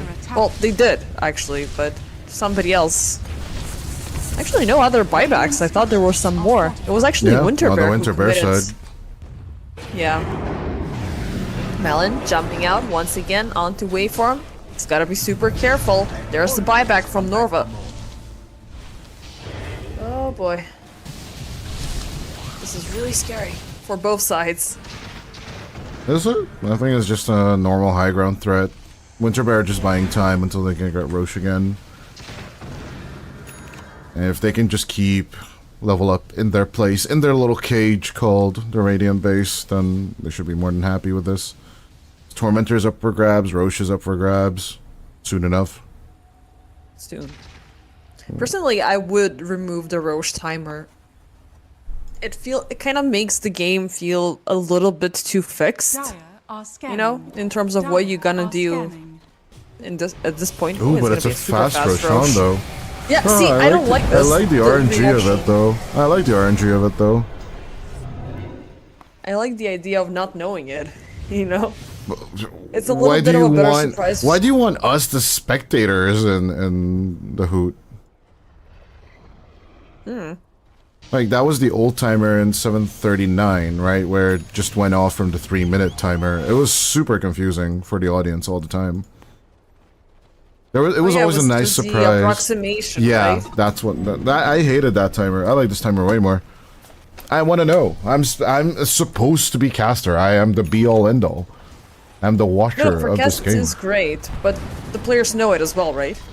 No. Nowadays. No, No. okay, for them it's still vague. Well, okay, what do you mean? There's only one hero that used to know it. That was the Templar, and I do believe it was That just was- changed yesterday, wasn't it? Templar. It might have been, yeah. I kept. I don't Yeah. know why. I think Remove it's the because I've third casted eye. more games than She played. doesn't have her third eye anymore. Screw her. She gets inner peace for instead. that. But we're not gonna be getting Inner Peace right now. Now we're gonna be getting the Siege for Roche. Winterbear. Yeah, I don't know why I kept on thinking that. That's completely my bad. But there is a player timer that they're seeing with the vague one, right? Or there's nothing. No, there's the only thing that Rosha might spawn timer. That's the only one they have. Yes. Okay. There's still some numbers there which are vague and annoying. And Roche will be paid a fast visit by Winterbear. Basically an 8-minute timer that used to be have to have. They used to have in your head the 8-minute timer, but Yeah. still an 8-minute I do- to 11-minute timer basically that you need to keep in your head, and you now just have a UI for the expiration of the 8-minute timer. That's it. Radiant's to be middle fair, now that I tower is recall, under attack. Even though I know it's there, I don't necessarily give it so much attention, so that's why I was confused, like, how far is that timer? Is it good or bad? And Winterbear, even though they are the first ones claiming the Aegis, it's gonna be, is it gonna be good here? What's happening? The Light Loopsy so far trade off Aegis is gonna be dropped on the ground. Montana, he's a little bit far away from the rest of the crew, but Norma has been doing, well, actually, it's not Norma. I keep on getting spoiled that he's playing the Mars. It's Miz that he's playing it. We'll set things off to a course to take down, level up one by one, but still Montana gets caught up. Everybody's dying on both ends. It's still just missed. It's not missed, it's Malin left remaining. Oh boy. There was just so many things happening for a second there. Who brought in what first and how did it came to be? Either way, Winterbear, they're gonna be winning this team fight. Well, generally the aggression started by Winterbear, and then once the arena came out, it was just massive chaos. As soon as Lantana died the first time, I do believe Winterbear went all in on this fight, and that is when it was time for Panda God to just shine. Activate the Bloodstone and let the good old Chronoptic nourishment, or in this case it was the Diabolic Edict, right? Because rip Chronoptic nourishment and Misanthropy, but yeah, he just basically rained down hell and did most of the damage in the fight for the rest of the team, because as we mentioned, Lantana, he is falling off. He does go for an interesting item, the Revenant's Brooch this time, but I'm just not really feeling that this Weaver is doing enough damage for it to be warranted. He is now transitioning into the Hydra's Breath in general, but I'm kind of questioning this itemization from him. I'm still missing the Desolator, that physical damage aspect that would basically secure them the fights, but still, Norma and of course Panda did secure the fight overall with Waveform and Delight's help. Although, yeah, their sacrifices weren't in vain. I keep thinking that Norma is playing the Mars because I've seen him play out this hero so many times more often you know? But yeah, now it's him playing the Pango instead. It kind of feels weird, you know? And given the fact that this hero has been AFK for so long, and he also is wielding the Revenant's brooch. Yeah, I've been Whichever way you having call it. that brooch, whatever. I've been having that feeling of reminiscence as well. Every time I see Shadow Fiend, I think of Miracle. Right? And we've had so much Shadow Fiend in the previous patches. So, Amir, if you're out there, the whole community's still thinking of you. Still most rampages in a professional career, by the way. Insane. After all these years. He's still on top. Damn. But yeah, to be fair, I'm not gonna miss Shadow Fiend being picked up that often. It's not like the one hero that I'm always gonna be hating with burning passion is gonna be the anti-mage. Shadow Fiend doesn't fall off that much. And speaking of falling off, Mist is not gonna connect the spear that he was looking for primarily on Champion, and all of the aggression will be turned back at him. Here's the arena, but just to withhold the Morphling a little bit. Loopsy and Malin, however, will suffer the consequences. Look at the damage output from Montana. Okay, they kept the poor unfortunate Morphling in prison for long enough, and now they're setting themselves to victory, potentially. Norma on the run spear. It is not going to be connecting, but still, all efforts are great from Winter Bear. Oh, They've taken nice. 3, they're taking tier 4s. Are fortified. Nobody else is here to hinder this great effort. Radiant's middle Nora's so tower close is to dying there.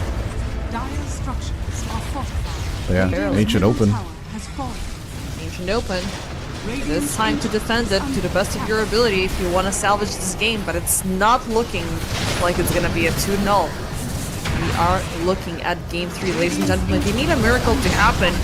Miracle may not be granted, that is, even though you're keeping the players occupied, the creeps are hitting, and it's gonna be a Winter Bear victory. I was really missing out on this team's performance. I'm kind of feeling sad that they're dropping here in the lower brackets of the European Pro League Season 35, given that they've been victors of this league before. Yeah. So, Champions of Season 34, although they did change a lot, for sure. yeah. They did indeed, but they did find themselves a saving grace in this game. So, ultimately, this Weaver, he finally became proactive. In that last team fight, I finally saw the damage output from him, but kudos for Panda God for keeping things up at the best of his ability. And again, Marcy waveform combo seems to be working out amazingly. Pair it up with the Shadow Demon, and you just set yourself off to a beautiful course to just go in for kills, jukes left and right here, and just destroy everything that you find on the spot. I was expecting this sort of a play from the previous draft of Winter Bear. No, despite Lantana's build-up, he still only did 20,000 hero damage compared to Chempik's 26,000, so I'm still not truly convinced about this build. It was Panda's Leshrak that I would actually point out, along with Waveform's Marcy. He finds the build, he finds exactly what his team needs, and then just goes for it. Although the Solar Crest in this case is kind of a misnomer, right? Because he didn't actually use it oversparingly, and Lantana wasn't as much on the front lines as we would expect him to be there. But yeah, no, Chempik and the boys just kind of dropped the ball on level up side, as some fights were just a little bit of a mess due to the fact that Norma's roll in and out was just not enough. I don't think there's any one hero to blame on the level up side. They just need a little bit more time for Chempik to be online. But the reason why Chempik was not online, even though we went to 42 minutes of gameplay, was simply that laning stage. Because their Winter Bear were just keeping Chempik occupied, and just they delayed him, and boom, the delay works. Even though the kickoff was at the start favoring Chempik because the early aggressions from Winter Bear, they pretty much backfired to him. But yeah, the further efforts, especially after that tier 1 tower was gone, it made things a lot smoother sailing for their upcoming victory. I do believe the issue might have been the Pango pickup because there's always been this contradiction when you have heroes that can gang up, get together, and put targets a little bit closer to themselves, like the Lich, like the Void. Pango is just scattering your targets all over the place once again, so it always feels a little bit counterintuitive, and it did feel in this case as well. But yeah, there were so many things that went wrong at the very start, which allowed Winter Bear to give themselves yet another fighting chance. So, ladies and gentlemen, we are going to be going in for a little bit of a break, and let's see which team prevails for yet another matchup after this one, and which one we'll be seeing preferably another season. Break your back to make me feel again. Suffocate to make me breathe again. Lose your mind from endless pain. Some things never change, never change. Oh, redemption.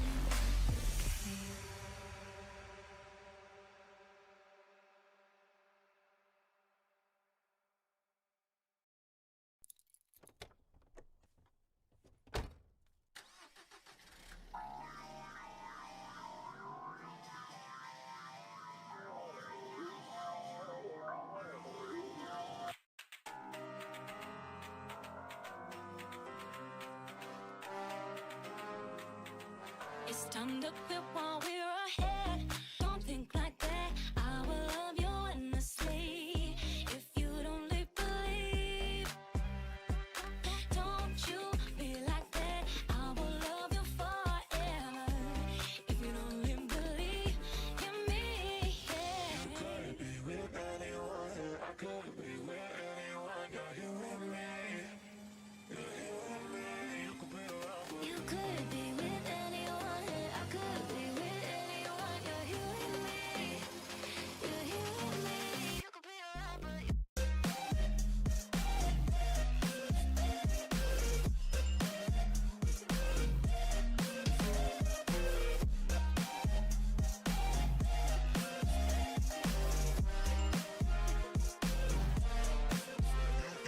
You could be with anyone. I could be with anyone. You're you and me. You're you and me. You could be around, but you could be with anyone. I could be with anyone. You're you and me. You're you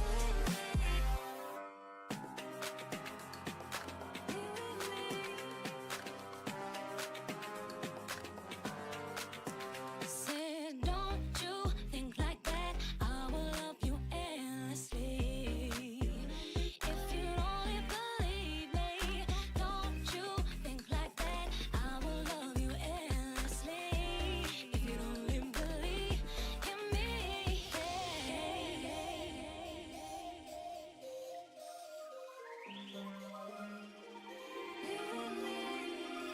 You could be with anyone. I could be with anyone. You're you and me. You're you and me. You could be around. You could be with anyone. I could be with anyone. You're you and me. You're you and me. You could be around, but you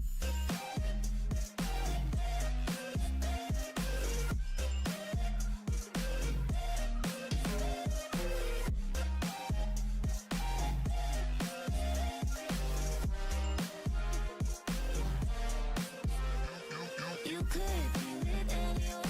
I could be with anyone. You're you and me. You're you and me. You could be around, but you could be with anyone. I could be with anyone. You're you and me. You're you and me.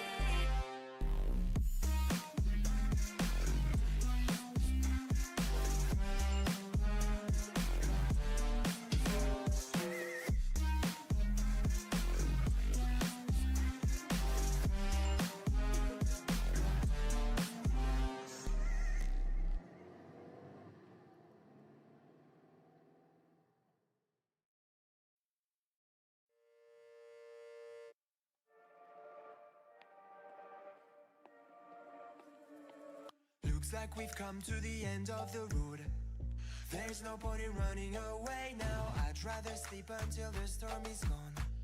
She'd rather be shooting at me now. I know it will end up in anger. I don't think we grew up, we just became older. She's aiming her words, ready to fire. I don't think that bullets will bring back desire. I don't think that bullets will bring back desire.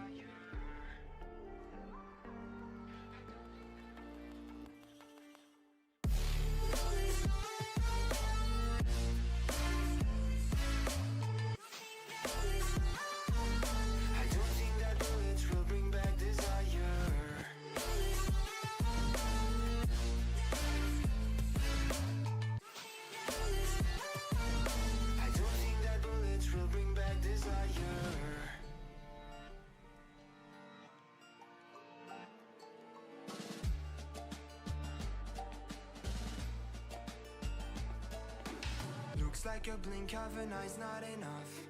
She'd rather be staying for days now. I'd rather fix it than mess up again.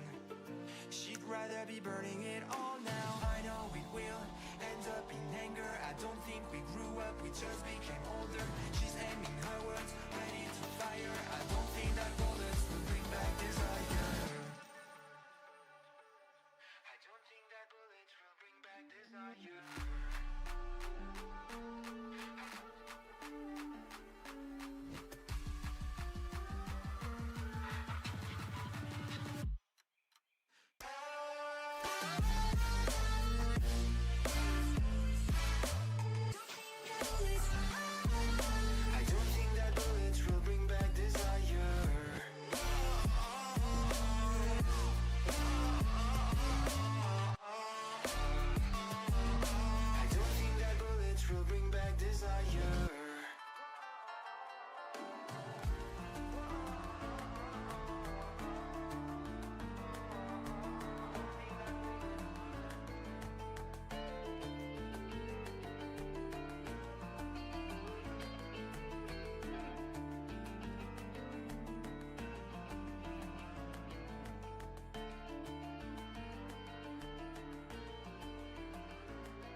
all the wrongs and every reason why we've changed. And there's a storm inside my head, it's getting me in trouble, baby, and I can't break away.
am I in your way? Cause you walked out so fast yesterday. No, I don't think you're here to stay.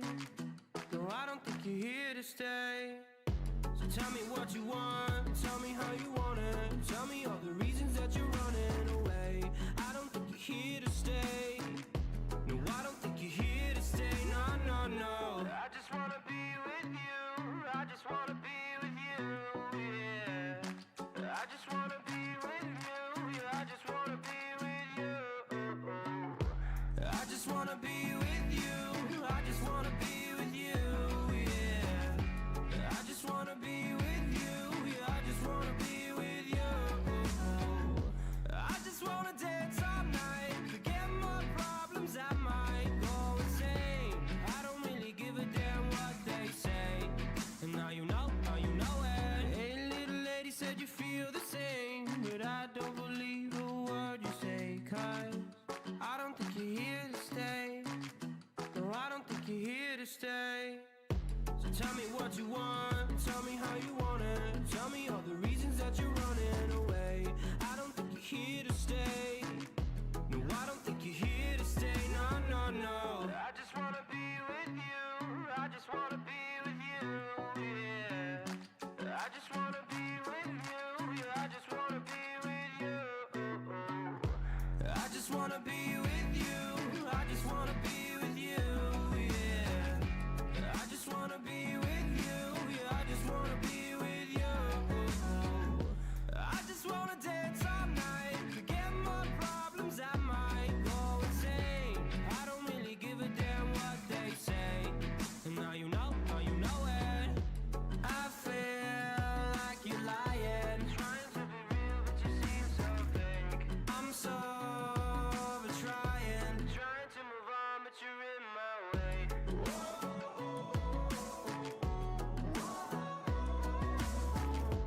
I'm so over trying to move on, but you're in my way. I just wanna be with you. I just wanna be with you, yeah. I just wanna be with you. Yeah, I just wanna be with you. I just wanna be with you. I just wanna be with you, yeah. I just wanna be with you. Yeah, I just wanna be with you. I just wanna dance all night, forget my problems, I might go insane. I don't really give a damn what they say. And now you know it. I just wanna be with you. I just wanna be with you, yeah. I just wanna be with you. Yeah, I just wanna be with you.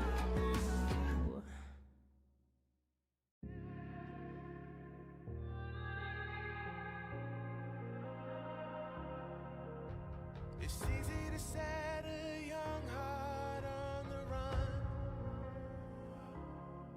to see it crashing out the sky, falling one by one. Walking alone on the coldest night. There's nothing I can ever say to change your mind. I gotta live without your love, we've said goodbye. There's nothing I can ever say to change your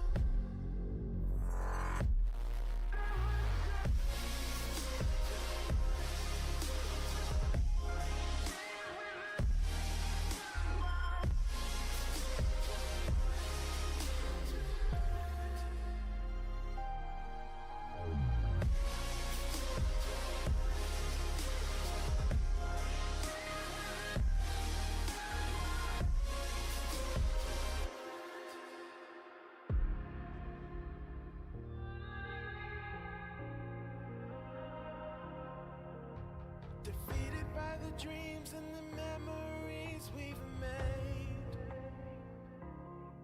to see it crashing out the skies like a tidal wave down on me. Walking alone on the coldest night. There's nothing I can ever say to change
I wanna know your dark side. I wanna know your secrets. I wanna be your lifeline. So I wait for you, wait for me. Wait for you, wait for me. Tell me you're more than just a highlight. Pretty pictures on the outside. I hate to stare at you through these lights. So I wait for you, wait for me. Wait for you, wait for me. Click and scroll, I can't let you go. They say I'm addicted to you. Click and scroll, I can't let you go. They say I'm addicted to you. Oh, oh, this ain't love, no, no. This ain't love, no, no. This is artificial. This ain't love, no, no. This ain't love, no, no. This is artificial.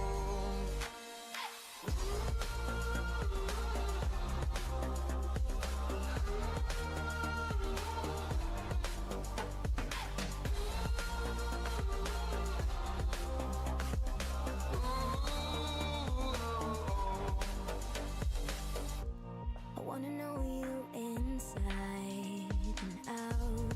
Wanna know what's behind the light. Wanna feel that real love from within. I want real love, real hearts. You're just enough to get me through, get me through. 'Cause you're officially perfect for me. So wait for you, wait for you. Up all night thinking, passing the time, anxiously waiting. You're on my mind, losing and winning. You can't get it right. Hoping you see me for more than just nights. Up all night thinking, am I on your mind? Will you come meet me and change my life? This love could be deeper. Just Thinking, will you love me? click and scroll, I can't let you go. They say I'm addicted to you. Addicted to you. Click and scroll, I can't let you go. They say I'm addicted to you. Oh, oh, this ain't love, no, no. This ain't love, no, no. This is artificial. This ain't love, no, no. This ain't love, no, no. This is artificial.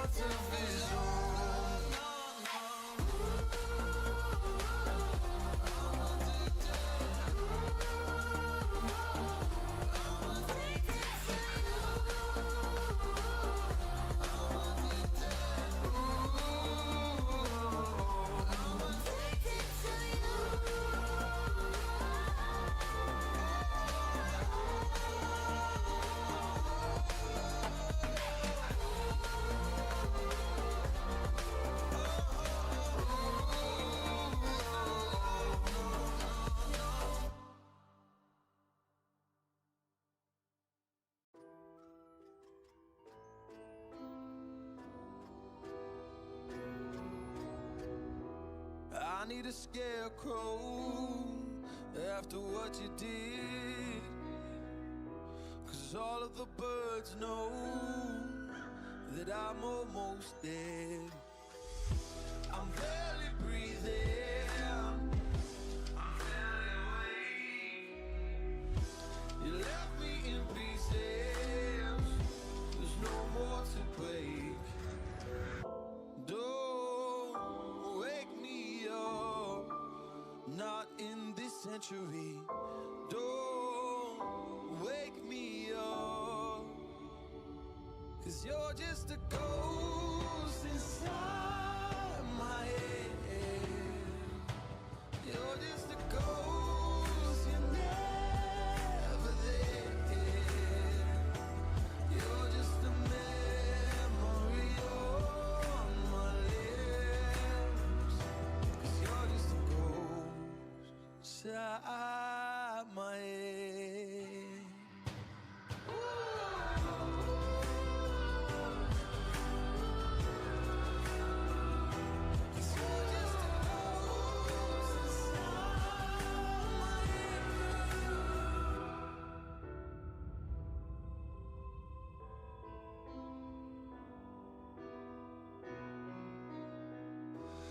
I need an angel after what you did. 'Cause you were the devil. You messed with my head. You lied to my mother. You lied to my friends. You said that you'd be there, but this never ends. Don't wake me up, not in this century. Don't wake me up, 'cause you're just a ghost inside my head. You're just a ghost, you're never there. You're just a man. 10 seconds remaining. And hello once again, 5 ladies and gentlemen. seconds We are remaining. back with the definitive and final match of the series with Winter Bear and Level Up once again upon us. Dodie, what do you think of a Venomancer Viper combination? I've been yearning for this one for such a long time. It's toxic as fuck. It's actually a pretty good pick, I'm not gonna lie. If it's your offlane setup, it has a lot of dot damage to offer. In terms of lockdown, it's lacking a little, so if you're that stun enjoyer, root enjoyer, that's what the matchup kind of misses. But it can definitely be punished by heroes like Ogre Magi. So like if you have the dot damage of your own, right? Or if you just negate it totally with heroes like the Oracle, then it's kind of hard to play into. In this case, you do need to split the Venomancer into pos 5, Viper into mid, or just the Viper into the offlane, and then just suffer the consequences of just not having a good offlane. Although, in general, yeah, Spellbreaker does like being in the offlane. He did get a little bit of a nice change in this patch. His other useless facet that no one really cares about was removed, where basically your pushes were a little bit further, so like you could nether strike into people and then just push the target into your team a bit more. No one chose that one. It was always the bull rush, so that becoming his innate just didn't really change much in terms of the Spirit Breaker, let's just be honest there. And so with the Wind Ranger carry, can you kite enough? That's what I'm thinking. Kite enough into the Centaur of all things, okay. I mean, I do like the fact that there's the Wind Ranger Oracle combination, so at the very least you do have the additional, you know, saving grace against the incoming damage that Winter Bear have to offer early on. I do like, I mean, at first it felt a little bit too vague of what they're going for, but with the Centaur being picked up, it feels like a little bit more solidified. I do agree now with the notion that we're looking at a Viper going in as a mid position. Venomancer, he can, you know, jump in either as a pos 4, maybe we can see the Spirit Breaker going in as a 5, if there's gonna be a Winter Bear carry without a lockdown, so you can balance it out across all lanes.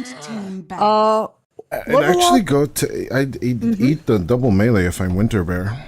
I just go for the double melee with the Spirit Breaker and the Centaur Warrunner. And there isn't much Oracle can do against this pair. Oh, you have Fortune's End, your little root? Nice. Here's a Hoof Stomp and a Double Edge. Go home. Run. Yeah, pretty much go. I Leave mean, us be. it is... That was a... Oops. Yeah, you're back. Something. Okay. Did I drop? For a second there, yeah, that's what it looked like. 10 seconds Oh, remaining. because it didn't feel like... Okay, they did have a Discord issue 5 on the end of... remaining. It was Winter Bear, right? I think it was Winter might Bear, just... yeah. It might just be us this time. It just might be us. I was about to say that the dual melee offlane combination is something that we see on Anku and Anisan more often. So I would want to see how Winter Bear work against that. Wind Ranger carry, again, it's... I mean, I was gonna say Viper, you know, having a decent transition from being popular into the previous patch and jumping in here from Wind Ranger. I never really liked that. And in this combination, it's something I'm not really buying into as much. I don't know I like why. the Luna. I like the Luna a lot. The comp from Winter Bear is just ugly here. You have damage, you have harassment, you have a jump. You can start easily rotating in 10 seconds the second you get the Stampede online. Luna, great with the flash farming. 5 Really seconds curious remaining. what itemization is she gonna opt in Choose for. your Level up, hero. they go in for last pick Dawnbreaker, a little bit of a global presence. I like the Dawnbreaker and the Phoenix and the damage output that Malon can throw in, but I don't know why I feel a little bit too scattered around this draft. I'm not seeing a full synergy. If you can clarify on anything here that Level Up have been cooking, make my day. I was really leaning towards like an Underlord or something, but I'm not even sure. Was it banned by perchance? Any chance? Because No clue. I'm not gonna lie, this felt like a mispick for Norma. The lane is really good. Let's just be honest here. The lane against Luna is really fun. Anything, 10 whether it be the seconds Venomancer, whether it be the Luna being pitted against you, your 5 Phoenix seconds will remaining. gladly take damage and then dish it back, right? We were talking off screen about the Dying Light and its inherent good effects, you know? You like to be in pain, you like to be low HP. But overall, I really thought we're going towards this Underlord tech and trying to open up, right? We don't really see the bans right now. But, oh, okay, yeah. Underlord was banned by Winter Bear, so this being the other, you know, whatchamacallit, the other flavor of ice cream that, you know, I ordered pistachio and I'm getting stracciatella. I'm not super happy, but I'll take it kind of deal. Yeah. But yeah, Well- definitely no true answer to Spirit Breaker and the Centaur Warner and its movements. So for that, you'd usually prefer some kind of like a Dark Willow or the Underlord or a Tide or something else. But yeah, they go in for the global presence, and I'm a little bit torn on that. I think that, you know, that's an okay addition for what you have to offer. The one thing that I was just doing a quick check in case some of the magic types were changed out. I'm feeling kind of fearful that what Level Up have to offer here can be easily mitigated by a couple of BKBs. And as BKBs have been a little bit amped up within this current patch, Luna's not gonna it's not gonna stray away from it. That item is gonna be a great addition. Viper can rush it up as well, and then they just can commit with a full pushing power. The egg is gonna be still a problem, but once you get the illusions play, once you get the attack damage amped up from the Viper, you also are having the, you know, the Plague Wars from the Venomancer, so it can be put under control. Not very easily at the start, you know, but eventually it's looking promising for Winter Bear. I think the best answer to just shut down Monodrama and his little son, Egg.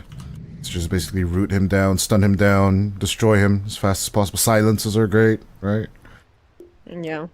Well, yeah, overall, I do truly believe you have the finger on the pulse here. I think the Luna, just along with all its dot damage, is giving too much of a presence here. Yeah, and speaking of presence, there's the Spirit Breaker, which I very I very much like here, and I very much want to see for it to succeed, because at the same time, we did speak about lockdowns. Level Up, they're somewhat limited in that department, but where they're lacking in that department, they're going to be compensating in damage, but not as much on the long run. We saw what Leshrac can do within the later stages of the game. I do like what Dawnbreaker can do within the later stages of the game. We still have the map hack available, so every single time the sun comes out, we are seeing exactly what's happening across the map, so you can actively utilize that. Well, not actively, but, you know, when the day comes. Every 10 minutes, you get map hacks for 5 seconds. 4 seconds? 5 seconds. These bonuses are at full power for entire that daytime. Can you not make yourself better? Yeah, there's a combination of the Phoenix and the Dawn that we haven't really touched on that much, right? So, using the Supernova even to just get information on the enemy could be vital from time to time. So, it's not necessarily going to be used sparingly as we usually see it on Phoenixes. But Right. we'll see. Like, you know, like, oh, are you going to be... Oh, he's wasting Supernova in a camp. Oh my god, an idiot, right? That call should not be done. Instead, it's going to be, oh, they're trying to find vision on the enemy as much as possible. And, yeah. Overall, that's the only thing I'm looking forward to.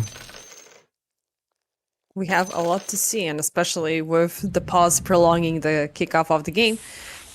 We did see a smoke a little bit sooner pop by Level Up. They are having Malin scouting out the river to see what's happening. Winterbear have reciprocated with a smoke of their own. Not sure how much of a vision that they have on this Leshrac, as the vision is currently mid lane favoring Level Up. So, good win ready. We are coming back. Ah, no, we're not coming back. God damn it. I think neither team has vision on anyone else, by the way. Yeah, currently. I mean, general observation they've got is a crash. only... Oh, yay. Oh, that's disgusting. I'll take that. You gotta have a little what bit can of you fun do? with the boys, obviously. Boop, boop, boop. Even at a fraction of my Yeah, best, 2026 TeamSpeak being a bit of a biatch, and Winterbear had a little bit of technical difficulties on Discord at the beginning of the game. Now it's looking like there might be technical issues on Level Up side. And The new yeah, patch crashed, you know, a few PCs. well, Yeah. yeah. Unfortunately, the Oracle could not have overseen that one. I do want to see his new Scepter rework in play. The tarot card draw. Diviner's deck. It does go down the description of the hero, you know, but I really want to see... So every 90 seconds you get a buff for 90 seconds. So... Yeah, you get it for 90 seconds, it lasts for 90 seconds, you know what you're gonna draw out next. But I want to see how well it's gonna affect team fights and stuff like that, because it's the numbers are quite big, which is, you know, it's sort of very scary. I don't think Loopsy is going to be boiling it. I'm gonna reassure you. You know, There's a very I tiny want to chance. see it. I want to see it somehow, not necessarily in this game, because you yeah, you just have a wanna- lot more. If you just want to test things, that's what demo mode is for. But there's definitely no way we're gonna be seeing Aghanim Yeah. Scepter Oracle. I'm not betting my life savings on it, but obviously, Maybe, just maybe, if we get 60 minutes in, you know, you don't have any other choice. You've already done your bidding to get 4 staffs and awards and whatnot you have to do as an Oracle, or whatever the game serves upon you. So you're just like, guys, I want to treat myself. Let me get a scepter, please. I think neither team wants to play this as a 60-minute game, especially with Luna and Wind Ranger in the pool. But yeah, anything is possible. It is Dota after all. Yep. It's a fresh new start, it's a fresh new game, and it's, as we said it, the decisive map number 3 for these two. So, let's see. I'm surely expecting a game which is gonna last for more than 40 minutes. I don't want to see a stomp, I don't want to see, you know, things going haywire all of a sudden and one team going home in a very devastating fashion. So I don't think it's truly out of the question though, because we have Viper versus Leshrac on the mid lane. That can go either or, pretty easily. On the other hand, We are seeing Waveform having a little bit of trouble. Oh, it's gonna be But Delight it's gonna be instead. Loopsy. Yeah, Delight's gonna get the first blood onto the poor old Oracle, who's unfortunately been suffering some disconnection issues and a PC crash. And why did I say that? But it's gonna. Oh my god! What?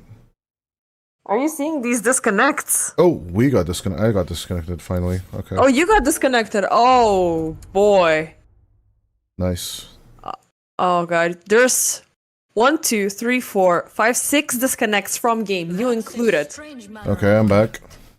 Okay. Okay. I guess they pushed some sort of a new patch in the background. Something happened. Okay, this is, you know, beyond our powers. Beyond everything. Well, Oh, boy. weirdness does tend to happen from time to time, so don't be unsurprised. Unfortunately, the chat rolled too fast. I wanted to send you a screenshot of, you know, the 6 disconnects all of a sudden popping up. I'm pretty Yeah, sure slowly. you can see it in the Dota TV client later on down the line. Yeah. For those of you that want to catch it in not the VOD form, but in the in-game form. Yeah, more than likely a client update or something else happened. Yeah, something, but we are good to go. Thankfully, that pause, as dramatic as it was, it is indeed going to be a short-lived one. Let's see, down bottom, I thought there was some additional aggression on Delight, but it's just some extra damage from the camp that he just pulled off. We did see the first blood happening down there. Let's see We didn't if it's see going to be it. I missed it. Well, we missed it. I yeah. was following Waveform. I'm about to die to Monodrama, I'm not gonna lie. I am looking at mid lane also as well, because Panda God and Malin are dropping severely. As we said, it could be either or for this lane. The one thing that is currently that extra, you know, help is the Predator innate ability. So the lower your target is, the more damage you're able to deal. Which I don't think was present before on Viper. No. It's not, definitely Down not. bottom, Norma. Ooh, a return kill. Well, it's not a return kill, it's actually a big one. Another one going in the favor of Winterbear. And tips off to Delight. It's a good start for a Venomancer, which could eventually turn into a Venocancer. I don't really understand why Loopsy did not go for Fate's Edict on level 2. Purifying Flames.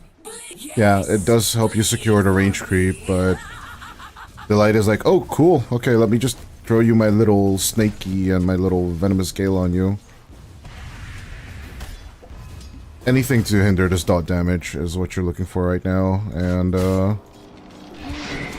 Master's abilities might just be paying off in the long term. Mullen. Marked for death. He's being charged up. Even though he thought he was going to be claiming Panda God easily, he's just going to beat a tower. Actually, was it? No, it was not. It was some residual damage there. No, it was So the it's gonna tower. be a- He dies to the Panda died to the tower. Yeah, but the gold was, and the kill is just assigned to Malin because there was nobody else there. You're right. I thought there was like some extra shenanigan, like Lithrak is able to deal some, extra damage here and there, but it's just It's just he's just gaining stuff. assigned. It's assigned to the player that was last there for the last 5 or 10 seconds. That did damage to. Mm-hmm. Also, you can always tell if the tower got the kill according to the amount of gold that is assigned.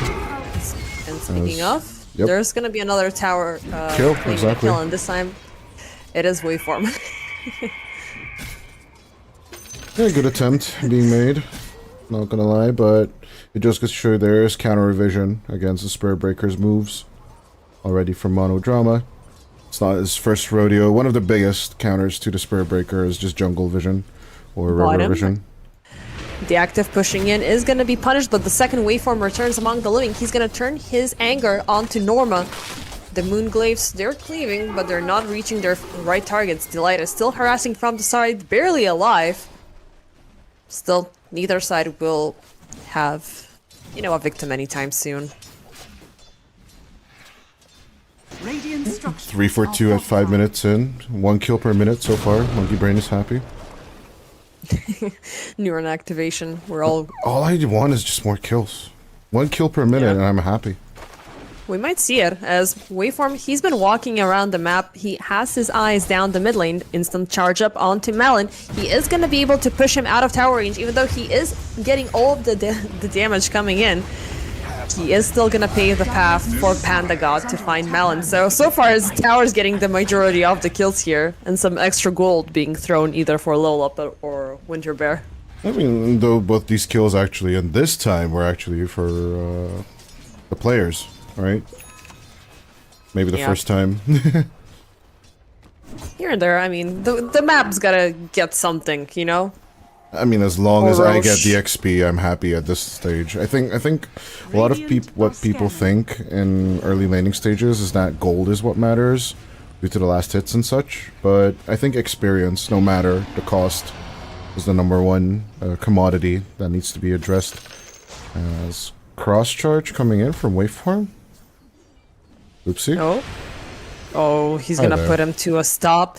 That beautiful observer there knew exactly what was cooking. The light, he misses out on the Venomous Gale as well. This is gonna lead the path for Waveform to die. I love the new Venomous Gale. The fact that it just spawns in. Little Plague Ward at the end of it, on the tip. Just the tip. Dire's middle tower is under attack. It's so strong. Doesn't it do that with the shard? Nope. It just does it now on its own as well.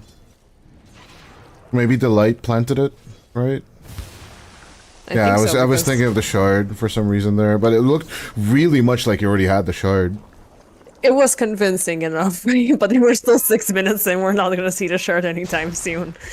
Even though I like, you know, again, I spoke about this multiple times. Just both facets just being brought back to the hero and makes it so much better again. Charge down bottom is just Norma. A quick displacement for Waveform to rotate back alongside with Lantana. Nothing too spectacular, unfortunately, but we are closing into the Shrine of Wisdom timing. Loopsy is gonna jump in here. Difference being, now the Shrine will retract from its domination. So it's just Loopsy and Waveform trying to fight things out. Meanwhile, the course on the other end, Lantana is trying to fight out for his life as Chempik has turned his effort here. He might die in the process because Delight, it might be a small Venomancer, but he's pretty strong, and guess what? Big Daddy Panda God comes in from the other side, teaches him a lesson for killing down Lantana. Shrine eventually will be claimed by Waveform. Toxic combo and double XP. All's right in the world. Center on center action up top. Oh.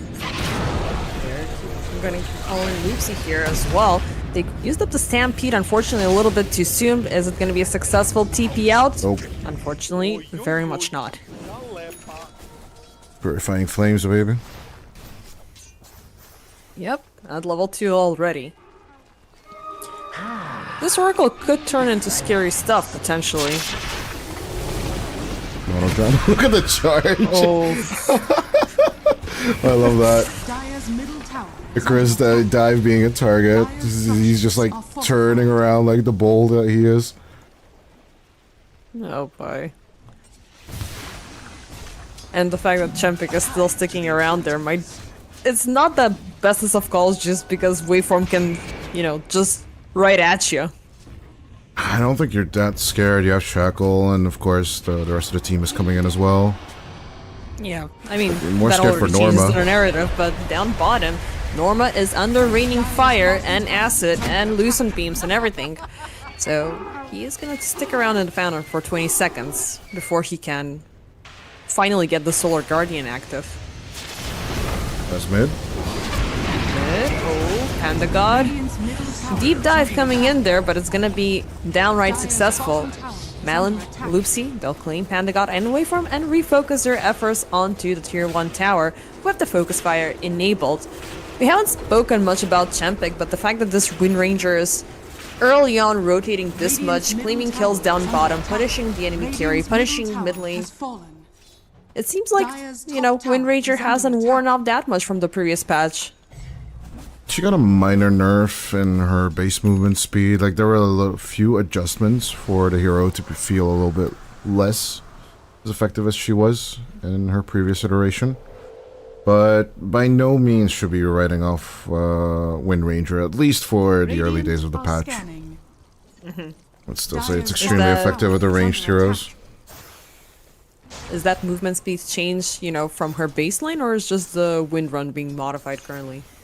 I think it's to adjust to the wind run and her innate, you know, adding to her movement speed. So like Tailwind being introduced, getting a little bit of a burst of movement speed every time you use an ability. That in and of itself needed a little bit of an adjustment. But I think just the fact that, oh, I need to use abilities so I can move faster on the map is just a nice change for her.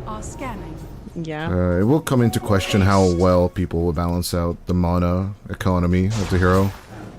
Down bottom, by the way, Haste Rune is gonna be revealed by Melon. Unfortunately, he's not gonna be able to surprise Lantana nor Delight, as up top, they might refocus their effort onto Chempik instead, who has dropped pretty low. There's the Stampede. They're gonna close the gap with the Charge of Darkness. Will connect with the Venomous Gale, and he is gone. On the other end.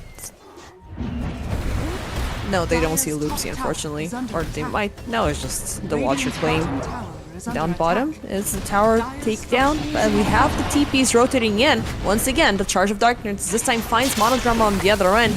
They do know that he has the level 6, though. It's gonna be a bad idea if they overcommit, but they have a good lock on to Norma regardless, and it's gonna be yet another core for the taken by Winterbear. Yeah, the Noxious Plague overall doing the work.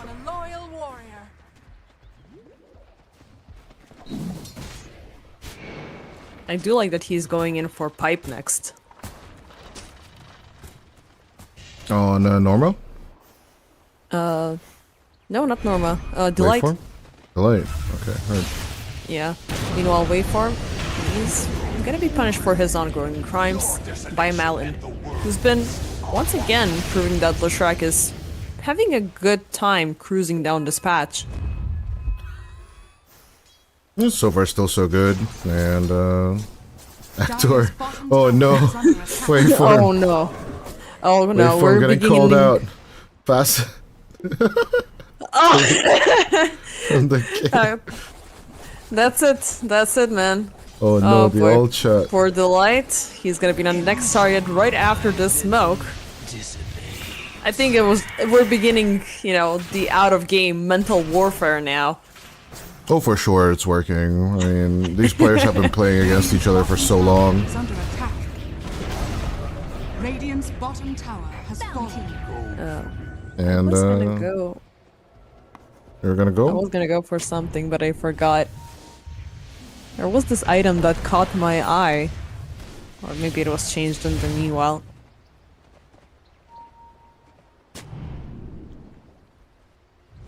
Oh well, we'll see. I definitely Level point up, out.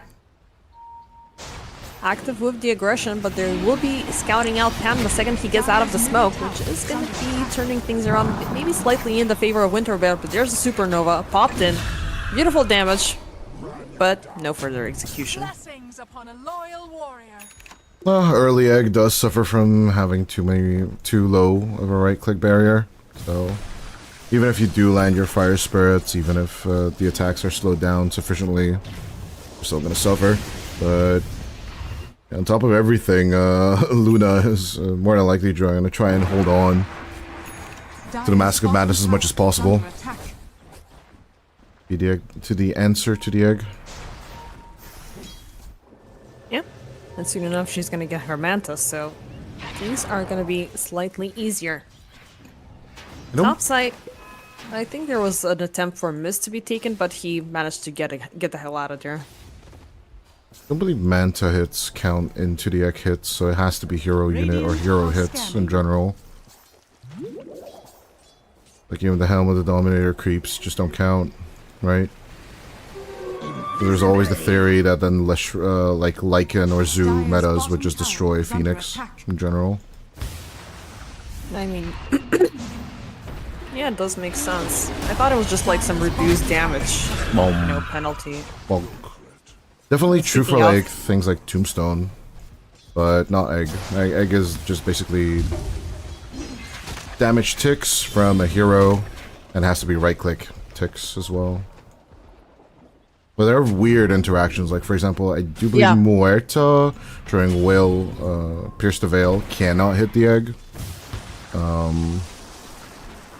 Like, you cannot use item attacks, you cannot use spell attacks in general. Like, you can have your, whatchamacallit, the Glaives of Wisdom from Silencer active, but it just won't tick, because... Same thing with the Arcane Orb for OD. Yeah, it does specify explicitly for the Supernova heroes with a capital H can only hit it, so it does not account for illusions. Either way, topside, we have Chempik caught up. There will be a beautiful hoof stomp setup with the Eclipse right after.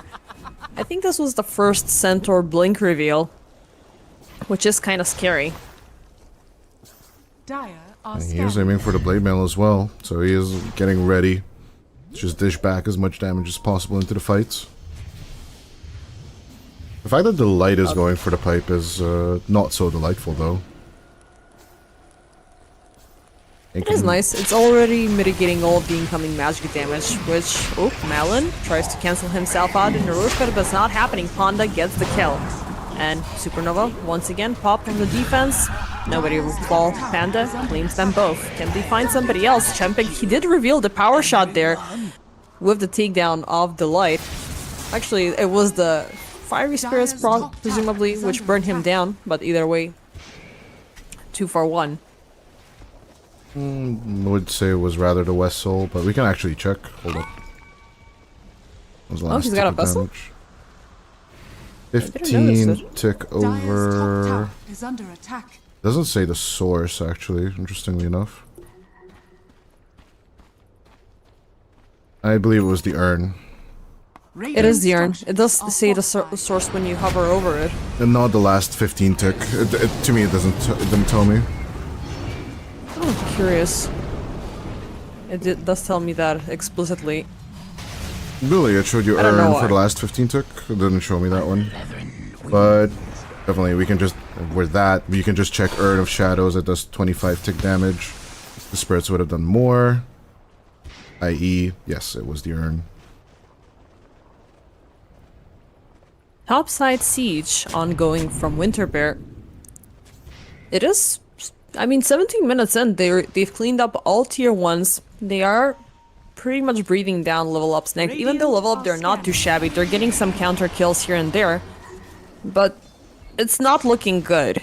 Because the more limited Winterbear level up are in getting kills, they cannot really bounce back with this draft. Because this is insanely teamfight oriented, but at the same time, it can be very easily neglected. I'm gonna stick to what I said during the drafting stage. It's a little bit too heavy on the magic side, maybe for my taste, but already with the pipe, things are gonna be a lot easier coming in from the light, and the BKBs could be right around the corner, or they can be completely ignored, you know, if things are looking good. I'm gonna be more worried on how do you execute the supernova fights. Like, oh, they'll be picking up another delight kill. It doesn't add or remove much in the fight. No. It's just, you know, the result of consequences in the Nauseous Bake bouncing once back and forth waveform. He's gonna be more than happy to just keep an eye out on them for a second there. But the cores can just free farm. Like, literally, Winter Bears, all 3 cores are just free farming in their own territory. Yeah, in a way Space created. I mean, he did walking under vision and stuff, but even before he fell, he did throw out an immense amount of damage. And this is the first team fight so far that has happened around the Croakers, which does give them the comment that they're not going to be as spammy as before. Okay, good lock-in. This is exactly what waveform should be avoiding.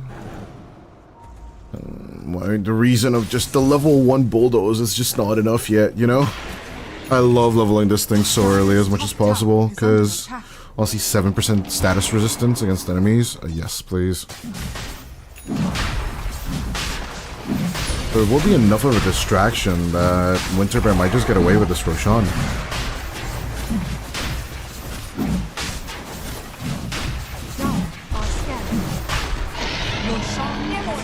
tier 1 line is gone. The boys pick up the Aegis. They can rotate towards Tormentor, but might be a little bit of a rough one.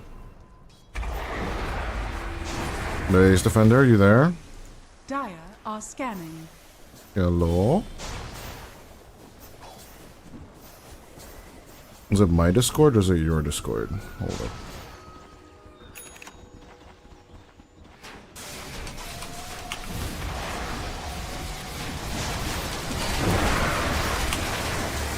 Yeah, it looks like we lost our endpoint, but Tormentor is being addressed.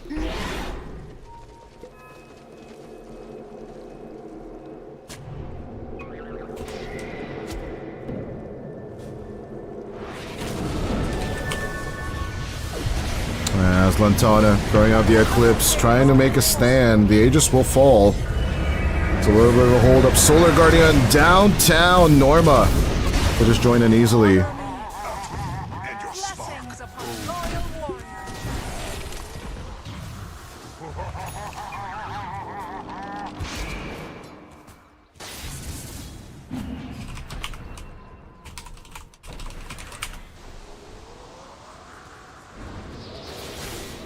Dire's middle tower is under attack.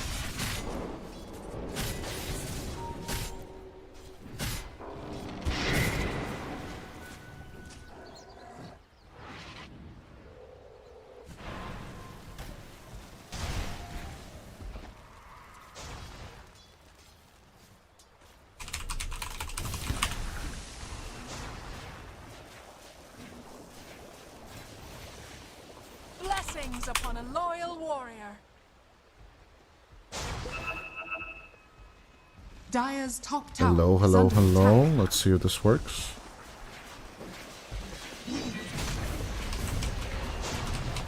Radiant's Yeah, bottom sorry for tower the is technical under difficulties. It attack. looks like Discord is dying.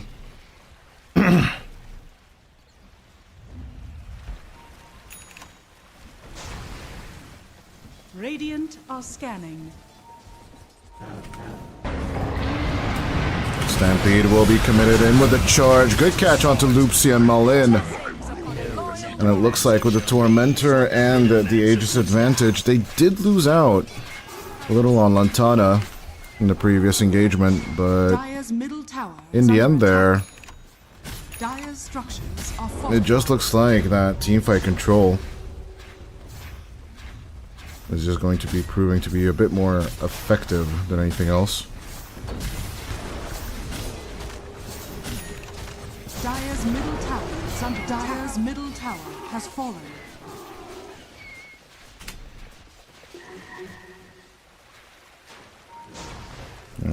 Retry making this call Dire's is up middle top. tower is under attack. Right under tier 2 continues. Charging on with the play. Norma and Monodrama stuck. As down falls the egg. Waveform will try and run away, but with the light. And the Spirit Breaker dying.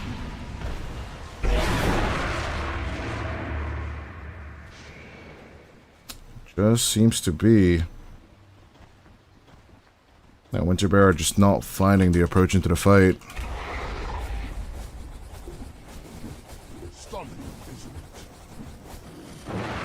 Yeah, not gonna lie. He does a 430 damage DB ult. Illusion.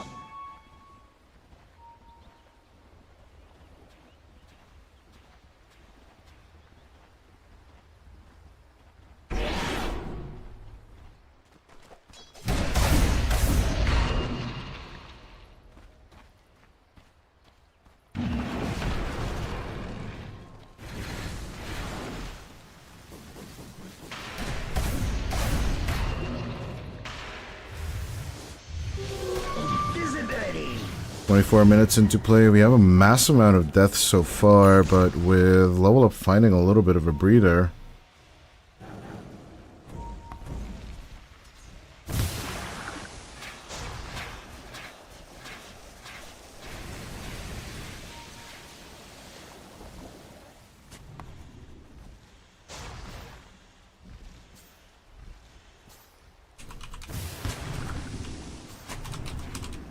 Looks like we have lost the base defender for now. We are trying to fix the issue on our end in the meantime. But stick with us. Let's follow this match through. As waveform managing to charge away. The hammer doesn't connect either. Waveform makes it to the mid lane. Trying to run away from Monodrama as well. In comes the Solar Guardian onto Norma. Onto Mist goes Norma in this case. The Centaur Warren are dead.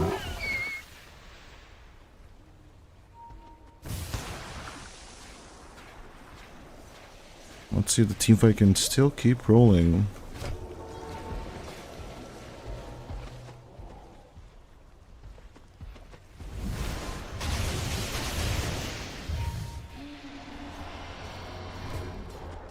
Waveform.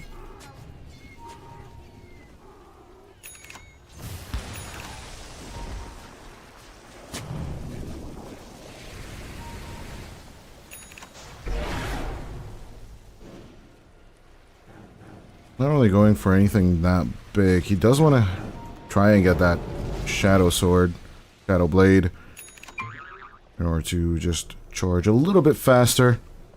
Alternative options would be the Yules, of course, and right now it doesn't really seem like that's the option he's going for. But yeah, I don't really see a level up. I do agree with Base Defender's initial take. Despite the Supernova, turnarounds are pretty scarce in this rotation. You could be taking over the jungle territory and then just try and force moves out of Winter Bear that way, as Monodrama only breaks one smoke. The constant pressure, the Luna Menace, just keeps on coming at you. Radiant are scanning. Radiant Despite you trying to make reactions, it's just not really going to work out. Okay, hold up. The Discord site is back. Let's see if we can make this work. As Loopsy goes down. Light still keeping contact with the Plague Wards. And just taking down couriers willy-nilly.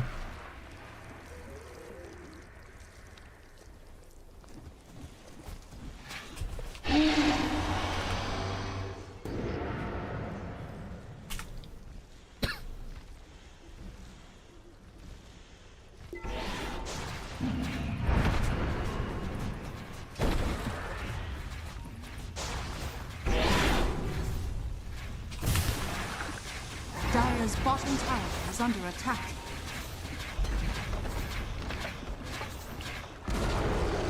Dire's bottom tower. Last tier 2 tower on the Dire side falls at minute 28. Winter Bear.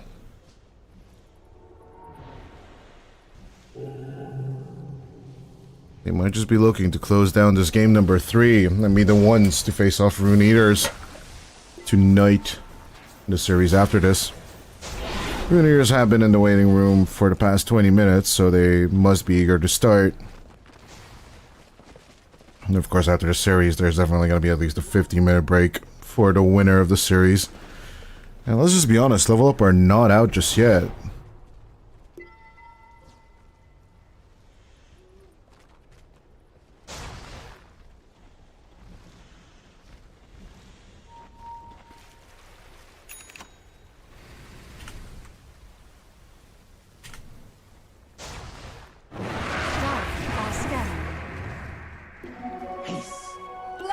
Upon a loyal warrior.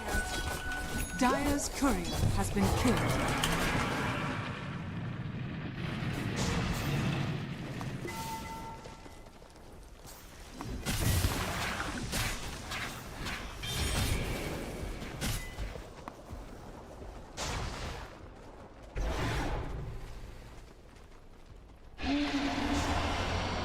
We approach minute 30.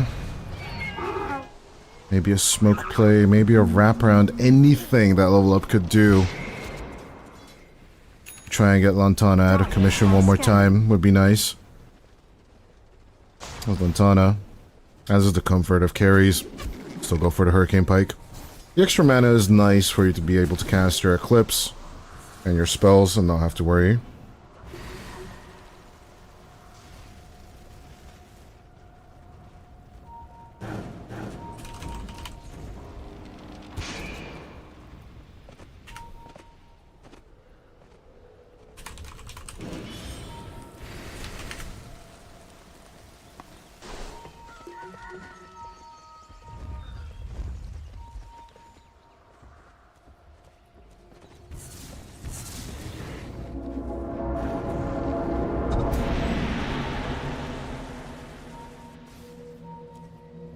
As the minutes tick on by, Winter Bear are the ones to smoke first, and they could be the ones getting this wraparound on top of them. In with a charge, onto Loop C. They will find the Oracle first and take control of Leshrac. With that down, out comes the Supernova. Nice little hold on to Mist. And with the pullback, Norma will ensure that the Centaur goes down. A 2 for 1 exchange overall. Pandagon and the boys. This isn't really going to be turned around for anything else.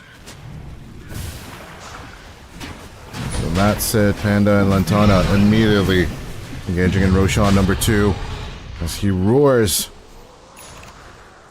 Hold up, might try and come in with the approach, but are they going to get too little too late?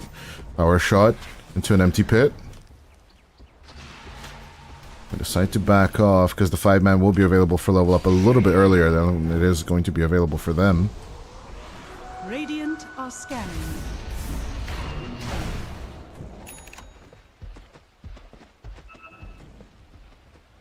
And Waveform giving up on the Shadowblade Dreams. We'll go in for the Lotus Orb instead. And we also have Chempik. Now done with the Lincoln Sphere.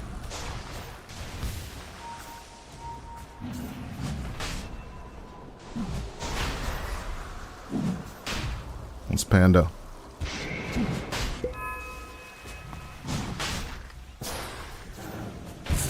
We're walking into the play. Super Rune. They will be breaking that sphere as long as they can. But in comes Waveform. Good with another strike. Onto Loopsy. They will make the connection once more. This engagement from all this damage is Monodrama.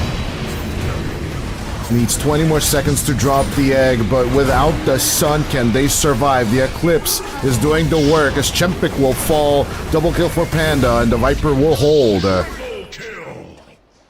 Triple kill for the tailless lizard, or I would say rather legless lizard, or winged snake, whatever the hell the Viper is. One thing's for certain. With the team fight 1, Aegis number 2 goes to Winter Bear. Roshan has fallen to the Radiant. And with that, high ground push is now available, especially with the Roshan's banner.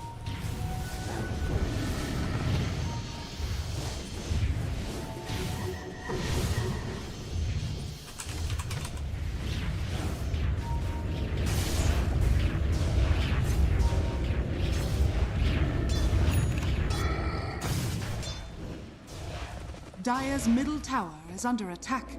And a massive surge of problems on the Discord servers. Hopefully, they will fix it soon.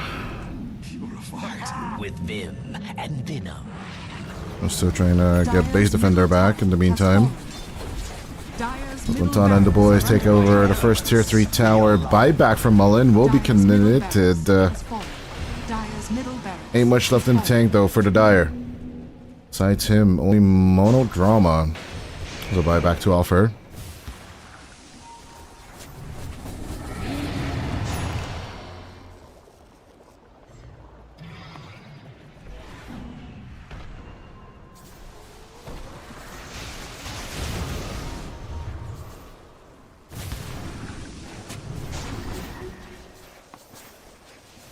Radiant are scanning.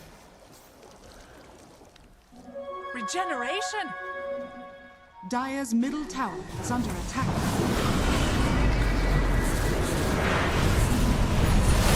As overall, Delight and Panda will be going down under the sun. The fight not so ideal for Winter Bear, as Mist will get caught out as well. Malin, he's dishing out the damage. It looks like this new wrap is nothing more than just feeble protection against Malin's damage output on the Leshrac. Let's just be honest here.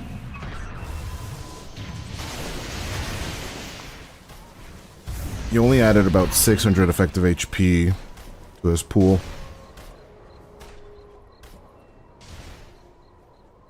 And I believe he didn't even use double edge to damage himself, right? So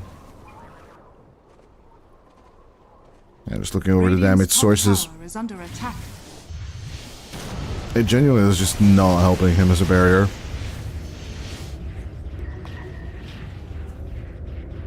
The movement speed increase, though, is definitely nice. I definitely would have expected the wrap to come out on waveform instead. But him ignoring the build for now. Kind of interesting. Another strike straight onto Monodrama. Waveform will take anything he can get at this point. Lotus Orb to help him out. But with the Fortune's End coming through, will be a reverse charge of darkness, avoiding the Split Earth. And with the Donkey Dance, he's back in safety. Stampede moving back into the fight. Lantana with the contact. The False Promise will immediately start glowing yellow. That means a beautiful death for the Oracle. But the very last minute, it looks like the heal was enough.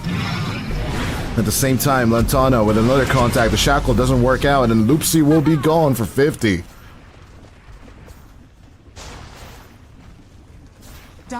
As Panda joins in with an amplified damage rune. Fortification will be committed for this high ground. But is it too little too late? Mid lane being pushed by super creeps. Lantana starts off the pinball machine. Dire's top barracks are under attack. Top barracks has fallen. And with Lantana going in for the tier 4s now. It's a 5v4, effectively a 6v4 with the Aegis. Winter Bear. They want to play another match today, but let's see if Level Up can stop them.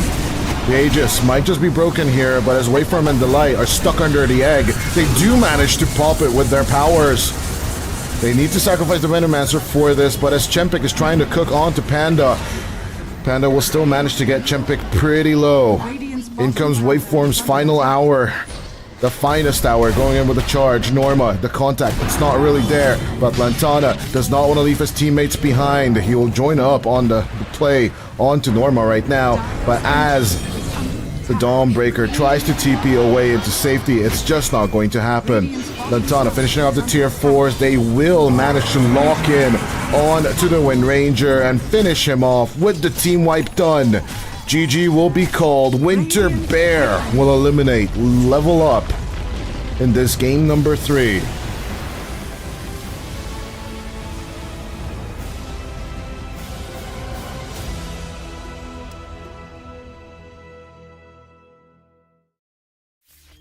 Well, as the technical fiasco night continues, Winter Bear, having managed to get the 2-1 over a Level Up, DDoS's hacks, I don't know. Someone is having fun with the Discord servers right now.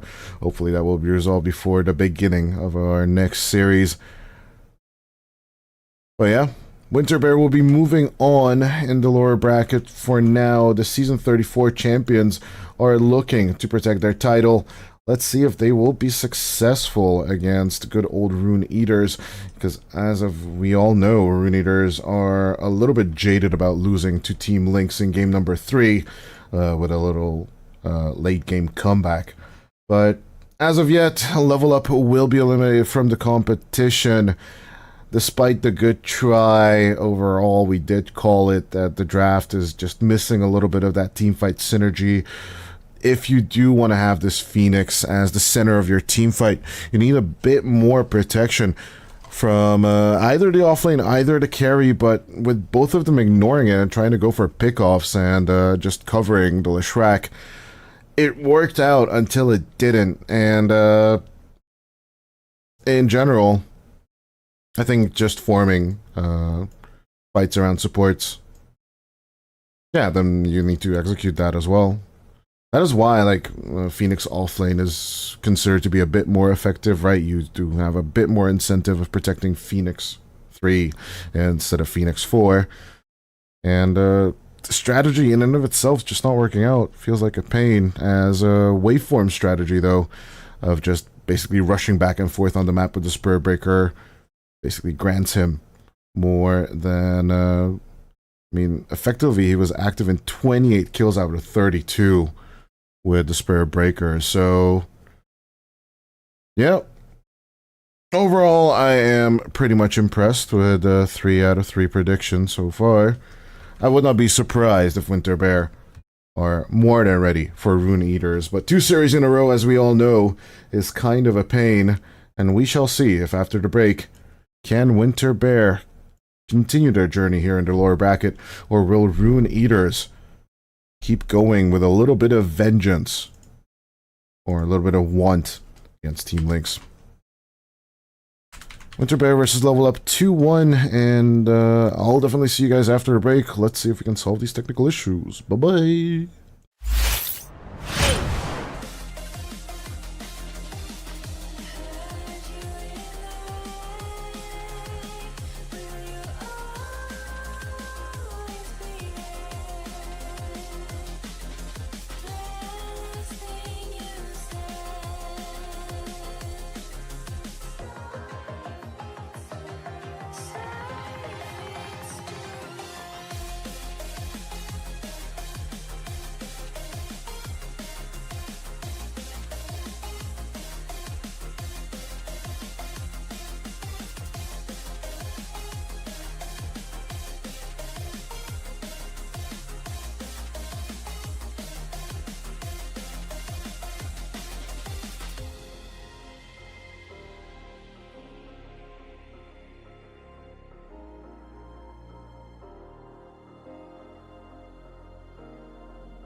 You hurt me, you did, several times.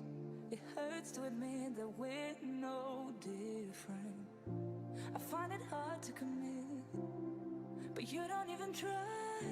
Still I'm better with than without you. Oh,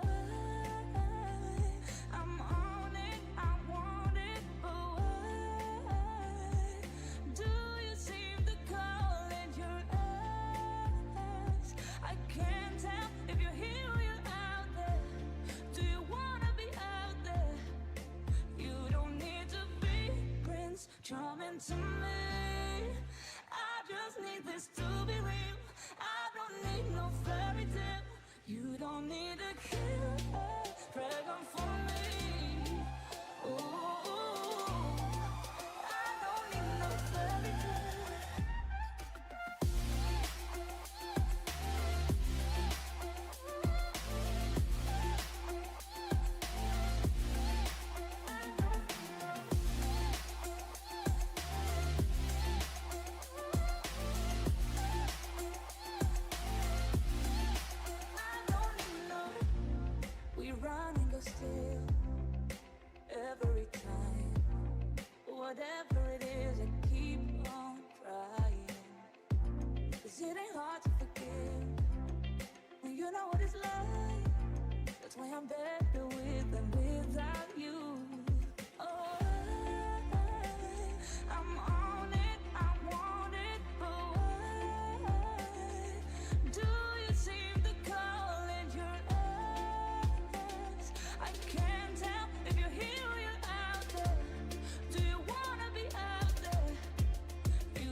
coming to me.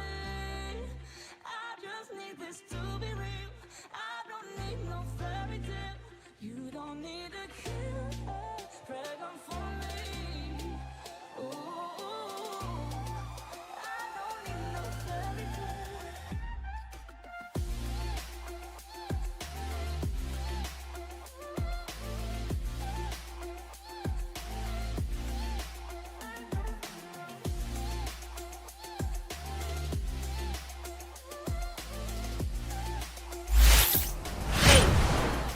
You don't need to be this charming to me.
Looking past my reflection, thinking about what you mentioned. It was supposed to be the one to take every last pain away. Nothing on our loving, maybe time told us that we were different. Did it break you down?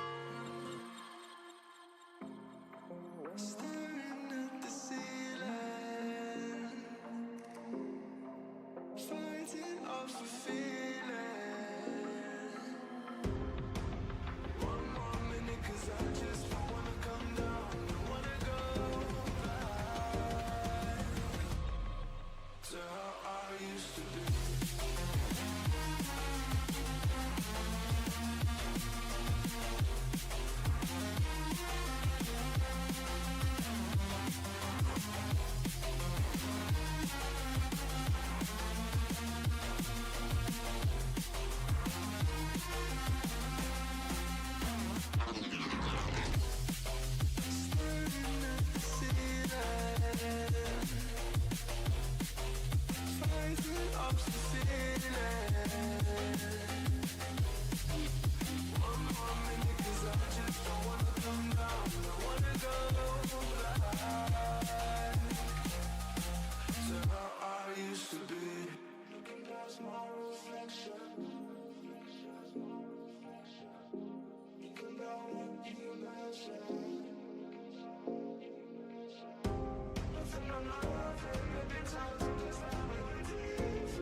Ladies and gentlemen, heralds and immortals, and everyone in between, Rune Eaters versus Winter Bear. Will my boy Kidaro bring the thunder, or will Winter Bear keep on chugging forward? My name is Doda. I am joined by the lovely base defender, and fuck Discord, right? I mean, I think that's the theme of the break right now. Fuck Discord. I mean, it's either or between us, you know? Like, you get 10 the Dota seconds disconnects, remaining. I get the Discord disconnect, so now you have to bear We with we me. all As- get the 5 Discord seconds disconnect. What do you remaining. mean? Well, I mean the Dota Yeah. packet loss thing has Dire been team terror for everyone. Radiant It's been an team absolute ban. terror all over the place, but I believe we can, you know, discuss this draft a little bit further because we are pretty much down to our final picks here on both Winter Bear and Rune Eaters. So we've seen a little bit of dispatch. What do you reckon that is going to be What going do on? I with Winter Bear? reckon? What do you mean? Well, What do you reckon? because there's Hello? still so many things that we can 5 see here. There's so many remaining. opportunities, but yet again, it's gonna be this Luna that Winter Bear have been wielding during the previous game. Lantana, I didn't see a lot of it at the end of because I was trying to figure out a solution frantically in the background with Discord. It did prove to be a good hero. But as for the rest, again with the Leshrac, bloody annoying to deal with. Lich has been proven to be also very fun. I mean, it's just on- fine. It doesn't really Dire seem team pick. that big of a threat. Overall, I think the teamfight potential is still on Winter Bear. And what it ain't broken, why fix it? Although Rune Eaters will be grabbing a Despair Breaker for themselves, I think the main thing to focus on right now is Rune Eaters' draft confidence. They have the pick off with the Bat Rider, the teamfight with the Lich. Overall, if they pick up a solid carry, which in my opinion is not the DK into the Luna, they should have enough tower pressure to mitigate the Luna for a while, but especially that 25-30 minute timing, as we all know, is what we're truly waiting 10 for. seconds So Winter Bear remaining. with 10 seconds on the main time, but a full minute and almost 5 30 seconds seconds remaining. waiting for them to decide this very last pick of game number 1 of this draft. Yep, we are anticipating for the mid laner to be picked up by Winter Bear. As Rune Eaters, they have taken away Queen of Pain, they've taken away Viper. Viper had been proven to be resourceful, especially side by side with the Venomancer. For the DK, we did see one earlier today, which didn't May now prove to select your be hero. super Absolutely shabby, solid. but it was not insanely convincing. So for Yawai, it's gonna be down to what Rune Eaters can do as a whole with the remainder of the crew. And Lich on Kitaro, Ethereal on Leshrac, I like the Wombo combo, I like the lockdown that they have with like the single target layering with Bat Rider and Spirit Breaker they can do. It's very good for the pickoff potential if Rune Eaters go for it. As for Winter Bear, they have a more teamfight approach, which has been very good for their playstyle. It's something that we've seen so far. It's been kicking off good. They're warmed up and they're ready to kick off with the show even further.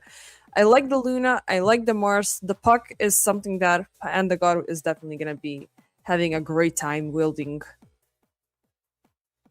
Yeah, and definitely with Ethereal coming through, it's going to be an interesting take on the fights, but the fights around the arena is what we're truly waiting for, right? Especially when Mist jumps in, throws out the arena with the play, followed up by the Eclipse, or even worse, if you get a good initiation with the Dream Coil, how the hell are you going to get in and out of these plays? And, yeah, gonna be up to Winter Bear to dictate the tempo of the aggression. If they react well to what Rune Eaters are offering right now, I'm pretty sure they should have a good time. So I'm leaning a bit towards Winter Bear, even though I'm rooting for my boy Kadaro. But in the end there, it's gonna be all about that skill of gameplay. And talk to me a little about what is the head-to-head between these two teams. Of course, a lot of the players have been switching back and forth between different organizations, but how are we looking at right now? They've had a matchup during this season within their own respective Group B, and it was a Game 3, which resulted overall in a Rune Eaters victory. But things have changed since then. I mean, things have changed drastically within the past 12 hours. It feels like walking from a lower bracket into a final here for Winter Bear, which, you know, it feels like an upper hand given how well warmed up they are, but Rune Eaters, they're no easy contenders compared to Level Up. It's mostly going to be about that fatigue from one series to the next.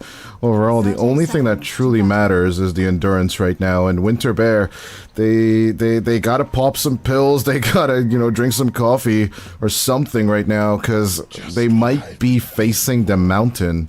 On the other hand, but they are season 34 champions. Of course, with Batyuk leaving and Bashka changing organizations, Winter Bear are a different beast, and they have survived the 4-Ivan scandal and everything else that came with that. The battle begins. Definitely, the organization is wanting to have proof of investment, and 3 runes immediately is definitely proof of investment. A perfect start to the game, as Anisan did not manage to snatch it away from Lantana. Maybe, if you did charge off with the bash first, maybe. You've had a little bit of contention on that rune, but it's always an interesting question on SB. What do you put your point into? Yeah, it's really fun that the Spirit Breaker did not go in for anything drastically. But that's and I think that one might just bite them in the ass right here. Starts off with the Charge of Darkness overall, as it's still going to cost Anku's life. The tag team proves to be effective. And with the first kill already on the board, immediately we have Delight just switching back over to the off lane. A very swift execution there. Also given the very short range of the Charge of Darkness, aside from the fact that it was prolonged with the pickoff, it did cost them, but now they can, refocus their efforts topside. Waveform just being a menace on the bottom. What's happening on the top side? Delight might be jumped by Yowai, but overall missed. Knows exactly how to punish Yowai's over-aggression. Kidaro wanting to reach. He does have the Frost Blast, but he does not manage to make the catch either. As Waveform still being a nuisance, but Anisan did his best to rectify the first blood kill onto the Bat Rider.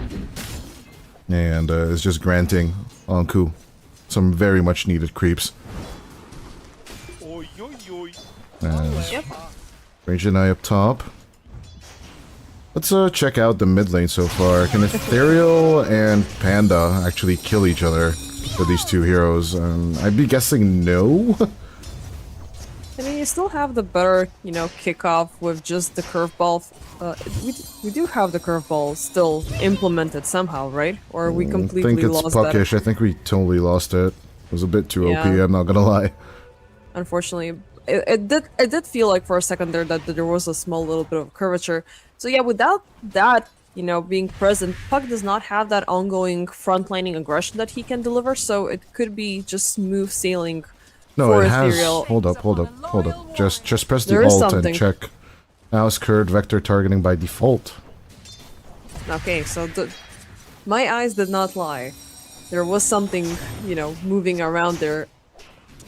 So yeah, that means that he can still keep up. I did see Ethereal dropping low on a couple of occasions, but eventually his scaling will be pretty stable. Unfortunately, he's a little bit too dependent on resources, so maybe until the supports break off, he could be looking for a definitive Snowball kill. play on the bottom side. Let's see if this contest for the Lotus is going to yield anything. Anku in a bit of trouble, but the Bat Rider trying to spread the napalm and the fire. Kidaro coming from behind.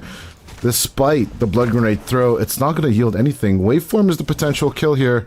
And with one last right click, they'll take the Tusk. Yeah, the lane swap so far, it's working out okay between Delight and Waveform, I'm not gonna lie. It does seem to be that Delight prefers his ranged heroes, while Waveform prefers his melees, and they play the safe lane and the off lane support accordingly. We are seeing, by the way, a lot of resources support for that victory. Mid-rotation, Anna, hold on, as Ethereal will be jumped on. Anisan coming in with the reaction, but even with the Charge of Darkness, I don't think the SB is getting anything out of this. The creeps and the trees, everything is an obstacle for the SB. As with a mid-kill, there's that curvature you were looking for.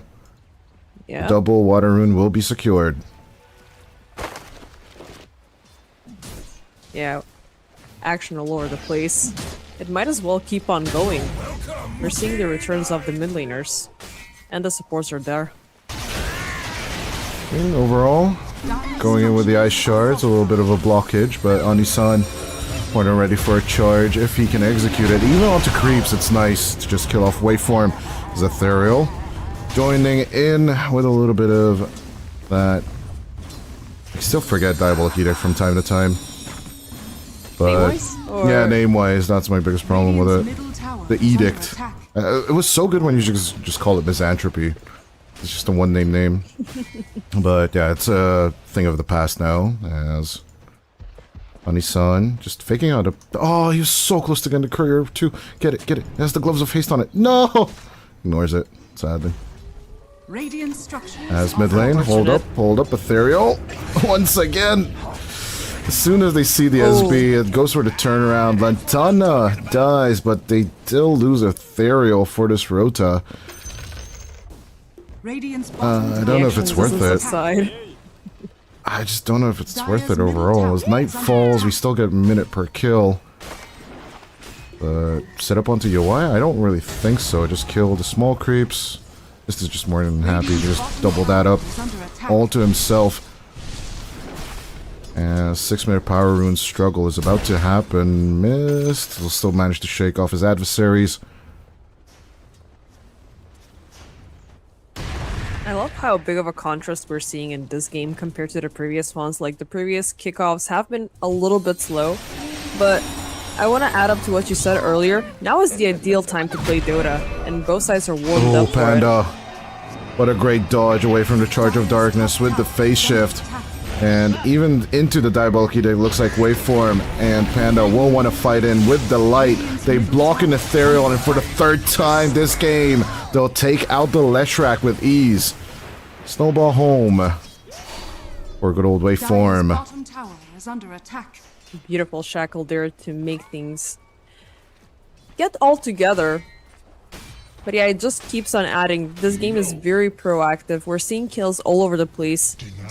So far, it's +1 for Winterbear, but the fact that the Leshrac has fallen 3 times, it is going to prolong things very badly for you. Ain't that much of a difference. Good contact onto Lantana. The snowball will break things off a little, but in comes the ICBM. Even if Lantana would have survived there, why not just keep it going? Lasso play into the Tusk and a good kill for Anku. Double, actually. These residual kills, though, it doesn't really matter as much, as we talked about it in the previous game as well. Shrines is what it's all about, and the early XP will be divided equally. But Mist falling behind after the laning stage is not what you want to see with the Mars. Especially into a hero like the DK. Yep. I mean, he's kind of slow on farming. It's gonna take him a while. His supports are a little bit busy controlling the remainder of the lanes. And that takedown on Lantana is gonna be problematic, as the fact that this hero is so squishy... Oh, something happening topside. Not really much. Even if Mist dies, I'd rather be focusing on Panda as he gets charged once again with the phase shift dodge. Mist is just casually walking down the river. Down by the river as the song goes, as the 8-minute power rune struggle will continue. If Panda gets this as well, with Ethereal not interfering, Anisan is stuck step, bro. In comes Anku, out goes the Dream Coil, as the Batrider will break it. They'll want their pound of flesh as they get the amplified damage rune as well. Ethereal and Anku on the hunt, but they will find Waveform with the Lightning Strike. But even with the Lightning Storm, it's not a true turnaround either, as the Tusk will eventually be burnt. Yeah, despite the escape efforts. Waveform will not make it out of this one. Good kickoff for Anku after claiming those 2 easy kills. This is Dragon Tail up top. Missed! Doesn't survive that one either. Rune Eaters. This early game is just definitely going their way. But the Luna, it's still there. There's this interesting word in English. They're saving grace, but we only have it in one word, called Menchvar. And honestly, Lantana, he needs to turn his fingers around on the keyboard like Santana and keep strumming on those last hits, because there's just no way. If they don't enable the Luna, this game is just over for Winterbear.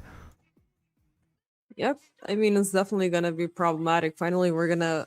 I mean, as anticipated, there's gonna be at least one pause in this game. there's been already a lot of problems popping in for everywhere. One is Anku getting out of control. He has a beautiful lock onto Luna, which is squishy and it keeps on showing, and she's not gonna go anywhere out of that description. Yes, she's gonna amplify herself with damage, she's gonna become the power wielder of the entire team. But there's also the problem that there's been so many missed takedowns, the arena is late, there have been problems. Well, Pentagon has been having a good time, which so far has been the leitmotif for Pucks. So Dream Coil might help out now that we have the Eclipse.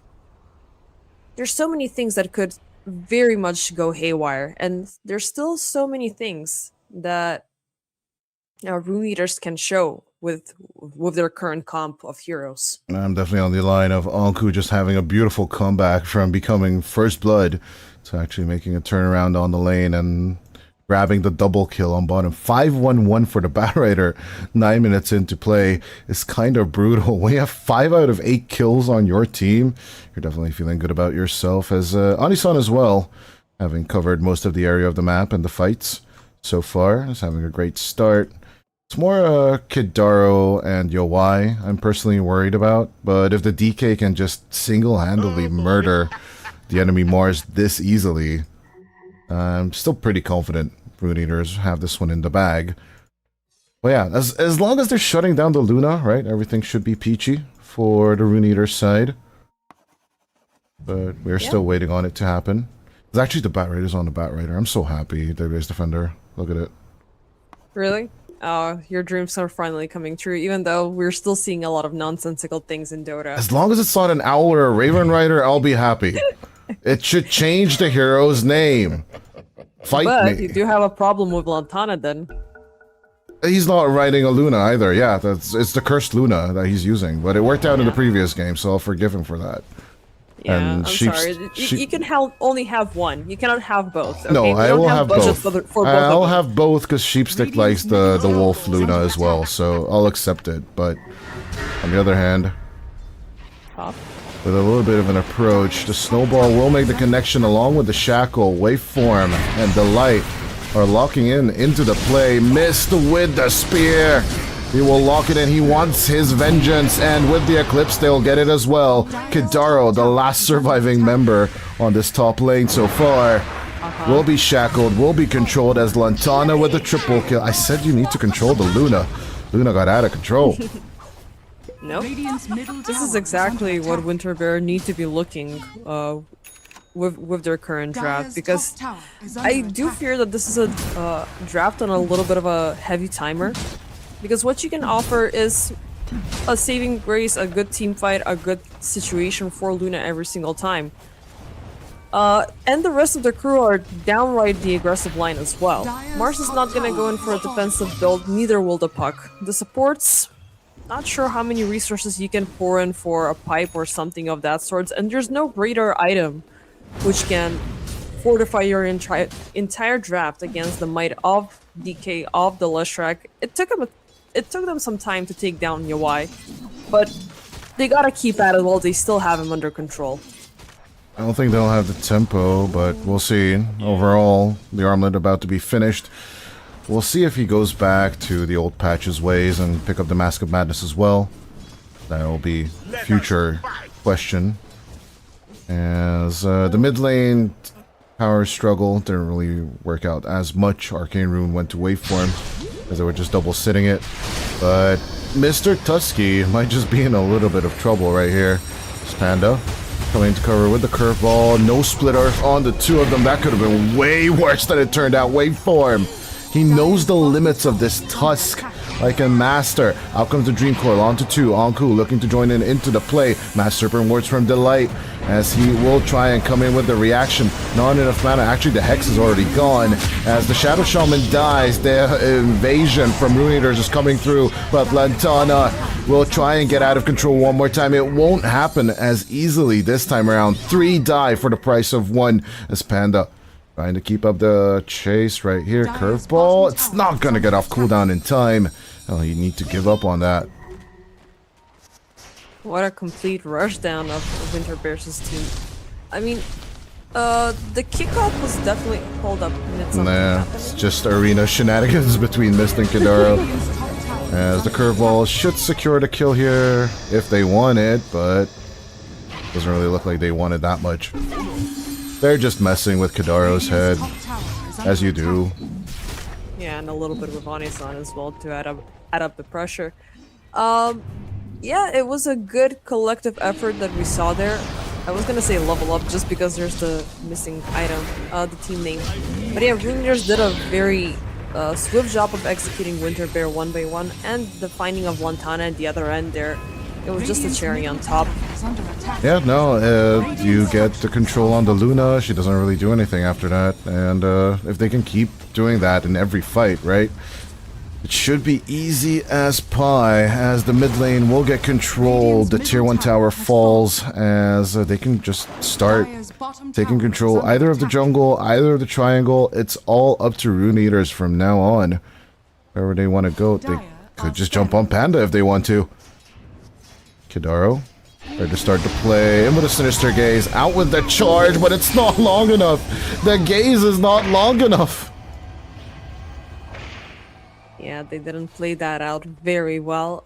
I mean, yeah, still level 1 of gaze is problematic, but they withheld a little bit too much. They were not certain of which spell do they want to connect with first. And that uncertainty might cost them a little more.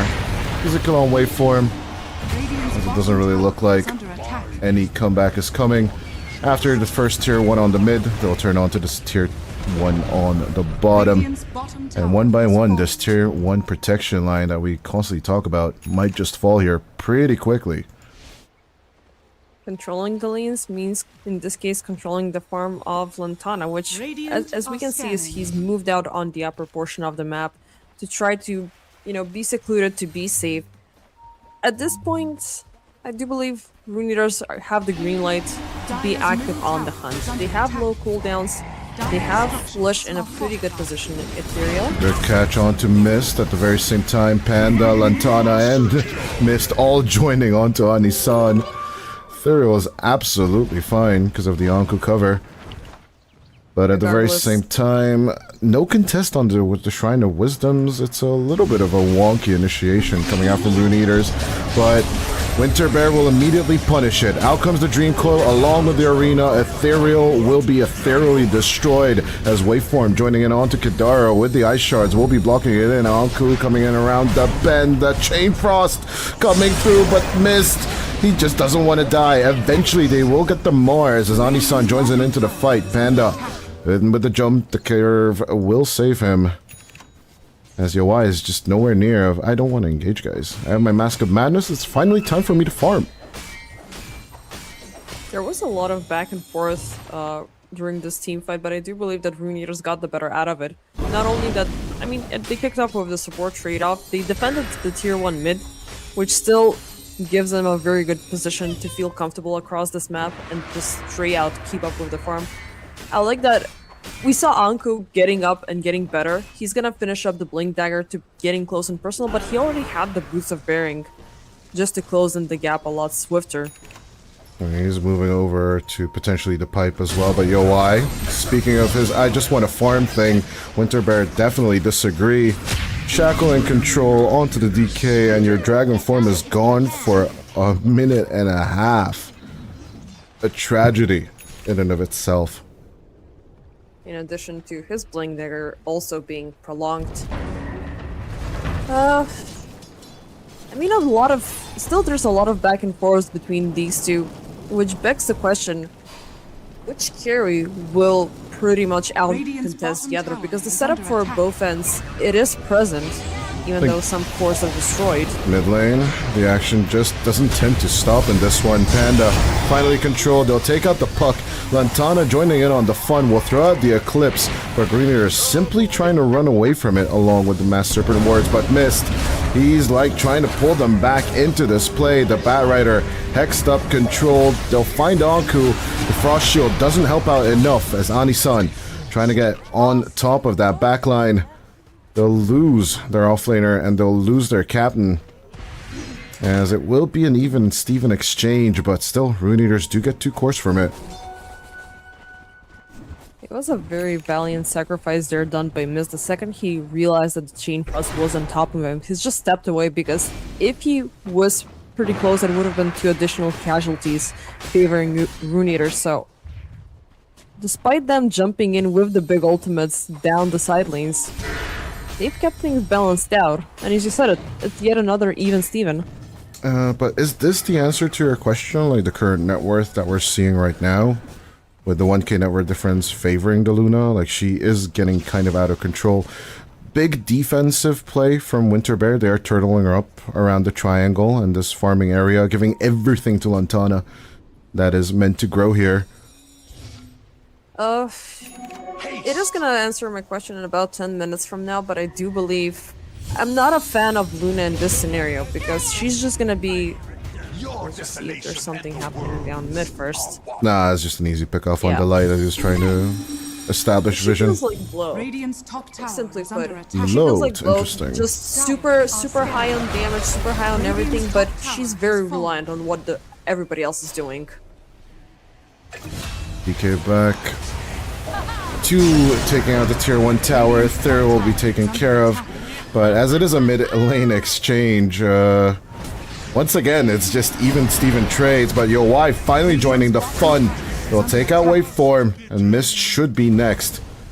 Joining in with Blinks and Blinks. Look at the flappy wings as Anku and Yo-Y will just chase down the Mars. If they keep going like this, they'll find their tier 2 sub-minute 20. It seems like it. Maybe Radiant's even bottom a tower Luna is to top under it a whole attack. lot if they overextend. Since the vision is there, they do know if she's gonna step out. But yeah, that's the thing that I have a problem with in terms of this draft, which is gonna prove to show. 8 is the codependency between Winter Bear. The limited damage output is solely relying on the Luna, and she doesn't have any scapegoat aside from that. The rest of the crew are just there to set things into motion, but I really want to see Panda God getting a little bit stronger given the performances of Pucks, well, within the last 3 Pucks of this patch. He's gonna go for the Lincoln Sphere, which is gonna be a good addition to prevent him from getting into the lasso, as he's always gonna be a main target one. Still, they need to set things up down to a very smooth course so Luna can deliver, which it seems like a very idealistic scenario, given how easily Runebreakers can break out, reassemble, reset, refocus from one objective to another, as we're Speaking seeing of Roche. objectives, they will be taking Roshan, and they will be moving over onto the bottom side as well, more than likely taking the Tormentor as well, as Panda God going in with the Pulp, and he might be able to escape another strike, but he'll need to commit the Dream Coil to live to see another day. Speaking of the DK, what do you think in general of the dragon being turned around back into its old form? Once I again, love it. green, red, and blue. I just love it, but speaking Speaking of the dragon, nice little spear up, good with the play, the double lasso and the shackle. It's a little bit of a back and forth, but the fight overall featuring Rune Eaters, they're the tanky boys. As Mist and Panda God just disengaged, the arena doesn't work out for them, and the Dream Coil just basically gave the green light for Rune Eaters to keep on diving this. but yeah, simply to answer your question, oh, still can, because this has been a very fighty game, like we're way above the 1 kill per minute average. I like the fact that DK is back to normal. Like, it feels like it seemed like you had the illusion of a choice in terms of which dragon, but it was either the corrosive or the fire, mostly the corrosive breath throughout the entire facet era. Let's just call it like that. Remember the splash damage, Red Dragon, holy hell. It No was one disgusting. misses that part. And cleave while you were in human form? No. Hell no. No. Hell no. It's so OP. Radiant's bottom Well, yeah. tower is under attack. Back to normalcy for sure, with the old dragon, that is. Aegis will be used for the Tormentor, but can Winter Bear finally break out of their shell? Can they start taking out the tier 1 towers they've been looking at for the past Dire's middle tower 10 is minutes under or so? Yeah. Which they really haven't been getting any of them. But yeah, just had an idea that they were trying to turn in the DK into a little bit of a variety select hero, such as an Invoker. But I like the fact that they completely scrapped it. It wouldn't have worked out either way. I don't know why you really put my thought into that one. Into which one? The DK facet. But overall, I'm just sticking down the notion that I'm gone. I'm very happy that the facets are gone. Back to Dragon's Blood and Worm Wrath being kept as a passive. I think that's fine. It's ethereal.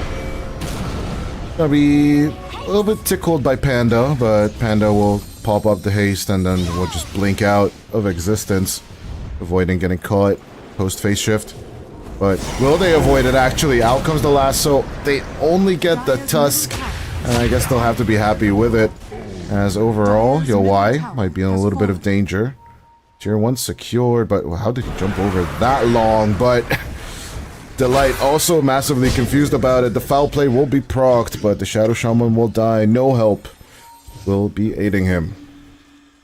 Was it just me, or during the waveform takedown there was a double teleport? It was him and Panda God, wasn't it? No, I do believe it was Ankur and Anisan. Oh, they were trying to make it to the mid lane to punish Delight for the Mass Serpent wards and taking out the mid tier 1, I believe. Yeah, but it was cancelled right after, so it just looked ridiculous on the spot. One was cancelled by the snowball, and they were like, yeah, no, it was like 100 HP on the tower anyway, let it go. Be like Elsa and let it go. Yeah, just let it go. It feels like Winterbear are not having that good of a kickoff so far in this game. Rune Eaters, even though they're the less warmed up team so far, these picks are working out very well. They're being very proactive with and they've built up about a 13 net worth difference, which pretty much has thrown away the entire advantage Lantana has been gaining from the swift and easy kills. So I don't know what they can go for right now. Roche is not going to be available for the second life, and even more so, that contest is definitely not favoring Winterbear. I just in general don't believe that Lantana is being enabled as much as we'd like him to be, but he did go for the defensive build of actually getting the Aghanim Scepter drop and run kind of approach, as the light immediately left behind. Anisan looking to chase. Finally, we do see the Shadow Blade on a Spirit Breaker. Does not connect with another strike, but will be fortified with the lasso. Anisan will be helped, and he will run away just in case someone wants to make the follow-up. Lantana executed, and they're going to be absolutely happy with that exchange. That means go time for the Rune Eaters. Regardless of the BKB being present. I like Yowai's White Dragon. Look at that. Look at the blue dragon. Sorry, not White Dragon. I'm here for the skins. I'm not really here for casts. Yeah. This is what we do. This is like a RuPaul's Drag Race. Dragon Race in that case? Yeah, that does mean the go time, as we mentioned, 10 seconds until the Luna's back in play. It also means high ground pressure at least for the next 5. It's Ethereal and Anku running interference. They are just distracting Delight so that Yowai can right-click in peace. At the end there, though, they are still respecting the Luna and the fast cooldown coming out from the Eclipse. Overall, as long as Lantana reaches level 20, we are going to get Eclipse every 65 seconds. Level 20 feels a little bit far-fetched, and also, again, there's this still deep vision, there's this still this deep warding that Rune Eaters can utilize. So I'm not really sure if either we're going to be getting the BKB or the level 20. Dire are I don't know I what to say wouldn't here. be It feels that sure just yet. In general, Rune Eaters just need to keep Winterbear in their little zone on the top side of the map. Eventually, they will get Roshan in their own zone, which is the bottom lane. Bottom pit, per se, as in comes the charge. Anisan on with the search, Yowai connecting on to Mist. Anisan's charge is more of a distraction than anything else. As long as they're focusing on him, the Mars will die. And with that done, it's time to join up onto the rest of the team. They might lose the Spirit Breaker, but they'll take everything else. In case they can find waveform here, that is. As Mr. Snowball tries to run away, will dodge out the split, but the Ice Shard with a little bit of misplay. Beautiful distraction there, provided by Anisan, completely baiting out the Dream Coil on one end and the Arena on the other one, just clearly and swiftly Dire's easily top divided tower the team is by under 4 attack. meters for the taken. The fact that the Lantana did not have, you know, any chance, like, you either choose one side or you choose the other, you cannot have the damage present on both ends. Yeah, both Lantana and Panda immediately realizing that the fight is bad when they couldn't join Mist in the play. Having the Dream Coil being dropped down immediately lamented that, and the Eclipse also used for this. They just basically lamented that they can't make this play, as the Vision will find the Luna. Easy kill on Lantana. And it does look like another high ground siege will commence from Rune Eaters. Tier 3 is melting, fortification will be used, but the back door can only do so much, as Yowai, once again in dragon form, is looking to just right-click this down. Does anyone have a Solar Crest? He's right-clicking really slow. If the light dies on the mid lane and no one truly cares, it is about these racks that only matter over here. 30 seconds without the damage dealer. Winter Bear, they're staring down an L. Once again, first game is just not looking good for them. There's an easy catch on waveform. The Tusk is gone. Second set of racks, all but theirs. I mean, that was the motto during the previous one, and afterwards, you know, they won the series, so, you know, you just throw something in the fire for, you know, some better results to come about. But yeah, they would definitely, as this game keeps on progressing, we are looking at the mistakes from this. I would say it's looking like a complete outdraft at this point. Rune Eaters, they were able to balance things out. I love the Batrider, not only due to the performance, but also the itemization is absolutely great. It does mitigate the incoming Eclipse damage, which currently it's not looking that scary. I mean, this Luna is... Dire are scanning. She's just a little puppy in a way, you know? There's no other more graceful way to put it. And she is riding a little puppy instead of a mighty tiger kitten. I mean, honestly, like, what did you expect? So, yeah. Yeah.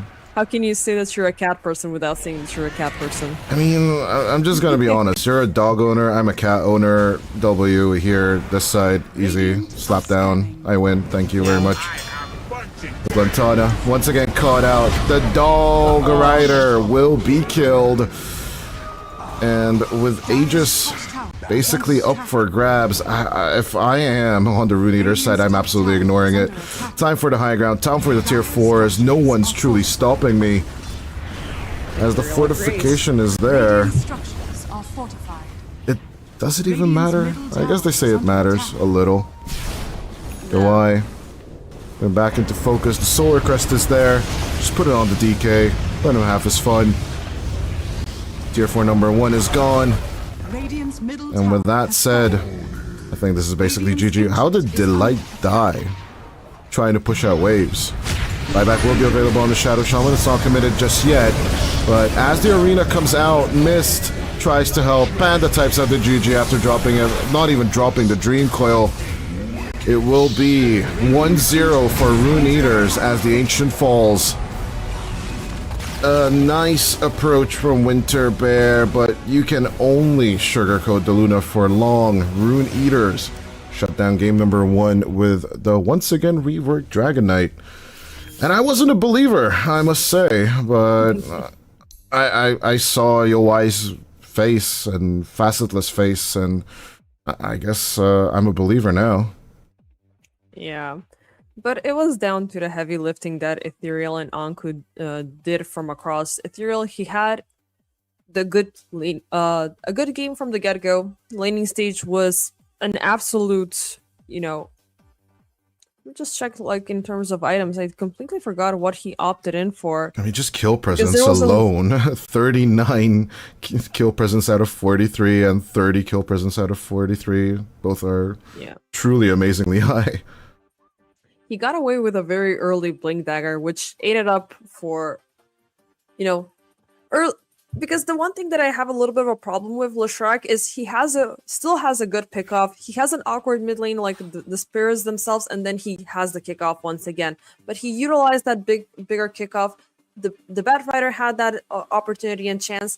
Lantana, he got completely canceled out. Same could be said as Mist and Panda. So the complete synergy that Winter Bear were hoping to receive was completely neglected and shut down from the very root. So for Rune Eaters, it was a smooth sailing victory, but Winter Bear, I think something was there. I just need a better save for the Luna. I need a bit more delegation of the tower push. So, yeah, Delight tried, bless him, with the Shadow Shaman, but maybe this game would look a little bit better with a Pugna, but then again, you know, the Leshrac answers that problem. So it's a bit of a catch-22. That's what Dota is all about, picks and counter picks in general. And Rune Eaters, just with the more solid draft at the end of the day, shut down the Luna and the game is yours. Yeah. With that, ladies and gentlemen, let's move over to a break. We also have a Dota update. The technical issues just does not stop. It will be 1-0 for Rune Eaters. See you after.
on the track, on my face to the back like I'm taking a slap. I need a drink, but it's straight from the tap. And I'm hating the slack, couple man slide around like the hate in the gaff. Please stop talking that trash, cause the vibes in the front all the way to the back.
Is that light work with the bass on the track, on my face to the back like I'm taking a slap.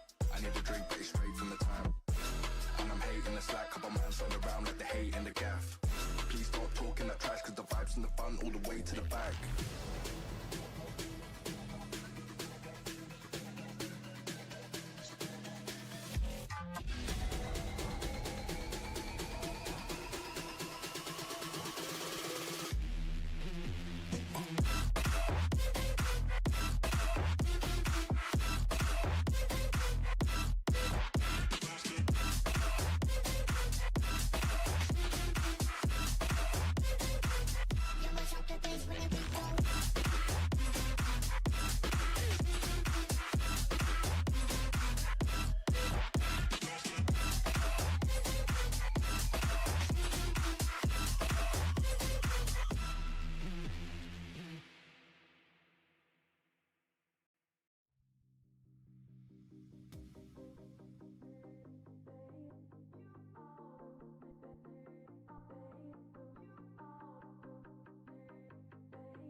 losing the detail lingered inside. Oh, a holy crime. But how can I hide you without an alibi? It's a lover's fight without an alibi. You took my innocence. I can't wait no longer. I'm playing with the monsters. Everything that brought me alive. Going around like monsters, playing with the monsters. They brought me alive, but got no alibi. It's a lover's fight without an alibi. You took my innocence without an alibi.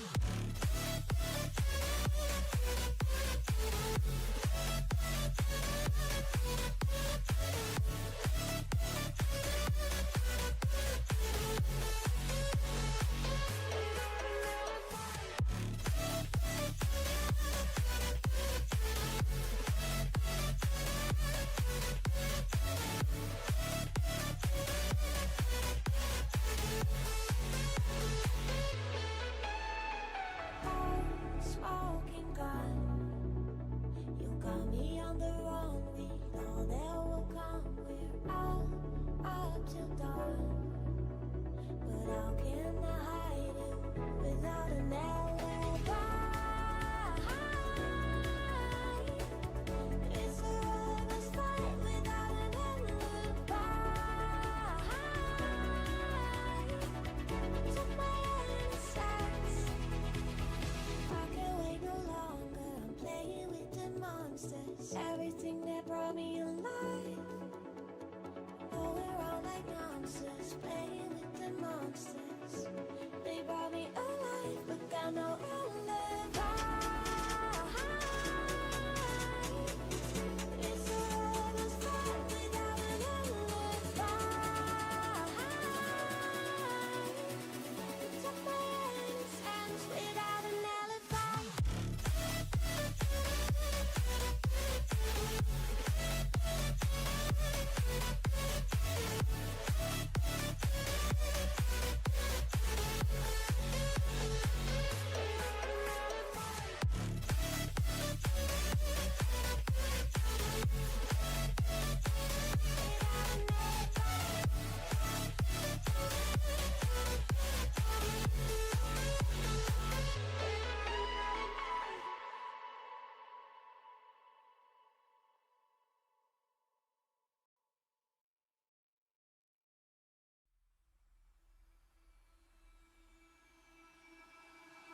I can feel it somewhere inside, haunting like a drug I keep on wanting.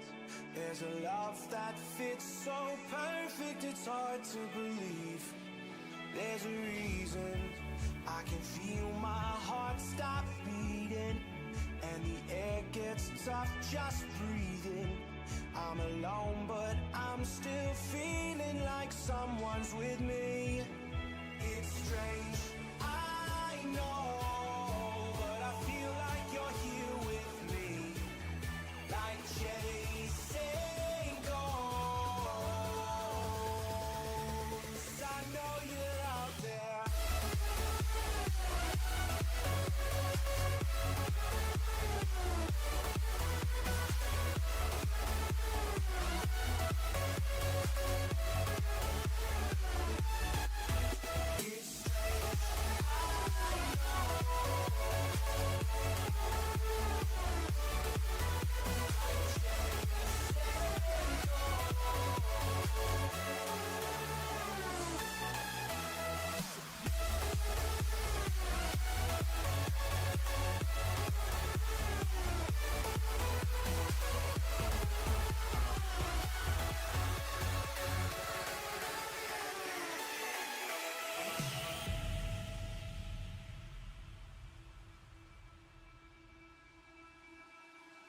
Time is unfair, 'cause I know you're out there somewhere, patient, waiting unaware Feeling like your grip might slip too soon, but I'm running, chasing speed and gunning. I'll be right there all of a sudden. I feel your heartbeat lead me straight to you. It's strange, I know, but I feel like you're here with me. It's like chasing ghosts. I know you're out there.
Ladies and gentlemen, we are back with game number 2 of Rune Eaters versus Winter Bear. Another update, another play, another technical issue, but we are still here.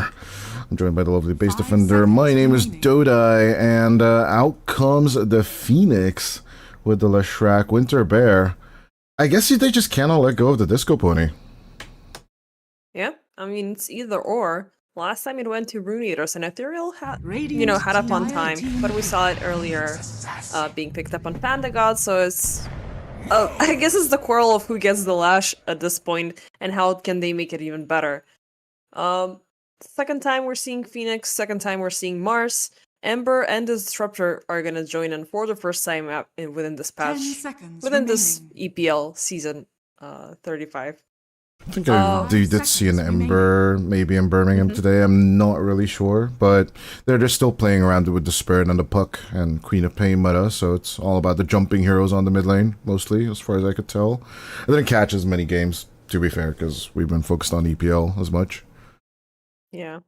But we're not going to be seeing those jumpy ones. There's the Queen of Pain and the Puck being banned out. Last game, it was a little bit of a now draft favoring Rune Eaters. This time, I like the Winter Bear having picked up the Nyx Assassin for some extra scout out, but if it's just the Nyx Assassin without an appropriate carry, it might not look good. Because then... What is the appropriate carry, of. though, for Nyx Assassin? Is Oof, Carapace it's follow-up difficult. jump with the Mars, and then... Yeah, immediately out comes the Ursa, as to be expected from UI. I am fairly certain this is comfy, but... It is feeling a little bit concerning. Radiant because team back. Troll? I don't want to see Troll. Was there any significant change to Troll Warlord? My unfavored hero of all time, especially now that his things were changed. Where was anything changed in 741? Let's start with that at all. 10 seconds Not remaining. not so much. I mean, his patch update window is pretty 5 small, seconds so remaining. just a little bit of a change on the battle stance. The Berserker's Rage has been changed out, so you don't get that extra bonus from where you're standing, and just the talents have been amended. So not that big of a change. Still a which trash hero? is- No. Yeah, it's not No. gonna put him anywhere out there soon. If you bring me Battle Trans Troll Warlord, oh my god. Just give him back the old version, right? Like, that's why Troll and Ursa games were so much fun in the old version. The Ursa almost killed you, and then you were like, no, witness me, and then you just, went back on him, top of him. Still, yes, Battle Trans does give us that possibility of those endless fights of back and forth, and the extreme late game where Troll actually beats down the Ursa is still there, but it's not the same, man. It's just not the same. It's not the same, far from it. And I don't feel like this could 10 be a seconds good remaining. troll game for Winter Bear, because I'm still trying to pinpoint 5 how you can seconds work things remaining. out with the Nyx Assassin. If you have a good Leshrac game per se, maybe you can work with those two, but I'm kind of lacking on a global response to it. Dire team pick. Kunkka, okay. It's gonna force out Winter Tide. Bear to work a little bit too much as a unit. Insta-Tide. Boom. Tide Hunter. My brother. Winter. Bear, you have messed up by not bending out the Kraken boy. 10 Promulgate seconds plus Tide Hunter. Like, what are we talking about? I mean, that's 5 gonna be a seconds very remaining. devastating lane combo. But I've been thinking about the Underlords within this scenario. Underlord. Okay, interesting. The For global Rune presence Eaters. that you wanted. Mm. The Ember Spirit is just not doing it for you then. Yeah, not fully.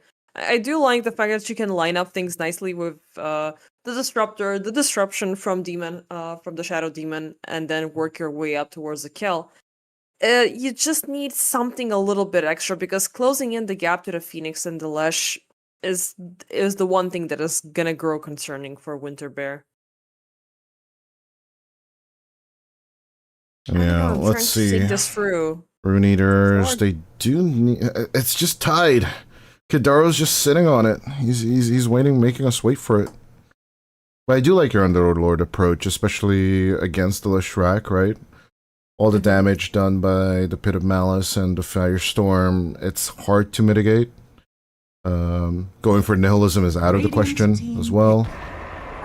As you're right, they go for the Underlord instead. Triple melee core though. Yeah. Both our options were melee on the offlane as well, but it tastes a little bit sour, like the sweet and sour cherries. 10 There's seconds. just something wrong with it. I love it, but there's something wrong with it. 5 seconds. It's again remaining. that lack of reach, which is gonna show a little bit more, but you do have a The way Disruptor, of finding a way into the backlines, and plus I like the fact that you have 2 additional melee heroes to try to divide the team fight, so it's not gonna be all pressure for Ursa. I was looking as Nice. what's her face as Dominant as a second option, but this is good. Even though that they have the Ember Spirit for the dot damage and the Static Storm, I think this is a good answer for Lantana. I don't mind this one at all. She gets her Inner Peace. It's time to read Templar Assassin. We had a little bit of talk about her with the Roche Pits, but Inner Peace definitely feels like a buff for her. And even though she does not get the Roche Timer now outright, it's still a decent tempo into Anku and Anisan, and I don't mind this at all. It is feeling good, but it's still that long run commitment, which is feeling a little bit worrisome, because I do believe that Ursa can still top off Templar Assassin, even though the teamfight potential for Winter Bear, it could be really good, given the fact that you have a lot more of an aggressive mid laner that can frontline, that can buy you some time until Lantana gets online. But it's again feeling like a little bit of a race of time. Nyx Assassin can start falling apart. Anisan and Anku have obtained their specialized heroes, so despite the patch going through, favorable picks are always going to be favorable picks, and we spoke about this with the other casters as well. When you drop a new patch, you always gotta recheck if your favorites are still working as well as they should. So even though it's a risky call, they still have Runeators +1 point, so they can risk it.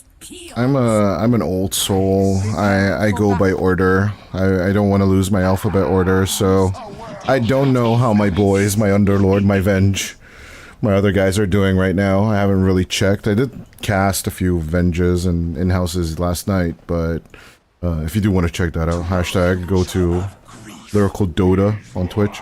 But self-promotions aside, I'm a little bit concerned for the side of Rune Eaters in general. The Ursa and its tempo and the new changes into the Battle Fury, it might not work out that well for them. So if we get the 1-1, I'll be happy. If we get the 2-0, I think I'll be happy as well for our boy Kadaro. But as the aggressive approach comes out, we can't really think about the liberations. Reverse count with the smoke. They do find Mist, who's once again on the Mars. But Panda pulled back with the glimpse back. Do they have enough contact? The light with the fire spirits running interference. Kadaro, oh, he's gonna be stuck inside the river immediately with the aggression. Waveform will take first blood in this game. More unfortunate kickoff for Kadaro. Begins. It is gonna... Who got the early goal? It was Waveform, so it's gonna be some good resources that Winterburn can use up. You gotta explain to me why do you keep calling the early game a kickoff? Like, are you a big football fan? I didn't know that you're a big football fan. I think it's... I grew up around football, so maybe it's... I never picked it up, but my brother and my father watched it off, so maybe I do have some residual sports terminology. To be fair, So I do yeah, come from traditional sports as well, but kickoff is just so un-Dota-like. So un-you-like. You never use that word when we talk about Dota in general. I mean, there's kicks in Dota and stuff like that, and we are streaming on Kick, so eventually the word is gonna pop out in some sort of a form. I mean, yeah, yay for kick, but boo for the kickoff expression. Boo for me. Nah. Fine. As we get into the slating stage, overall, the itemizations aren't really revealing just yet. I do find it interesting that YoY is still really protecting himself, adding that Fairy Fire. Even against Waveform, like Mind Flare and Pale, these are be-all end-all spells. If you're stunned and you're gone, you're still gone. Yeah. Sorry. I mean, you gotta have at least some sort of a safety layer because the Disruptor cannot provide you with much. He does have the good old reliable glimpse, but it's not gonna be reliable when you have the Spear and the Impale on top of you. Nah, definitely reliable when creep skips are about to happen, but Mist would easily take over, and look at the little babies just walking behind Mist already.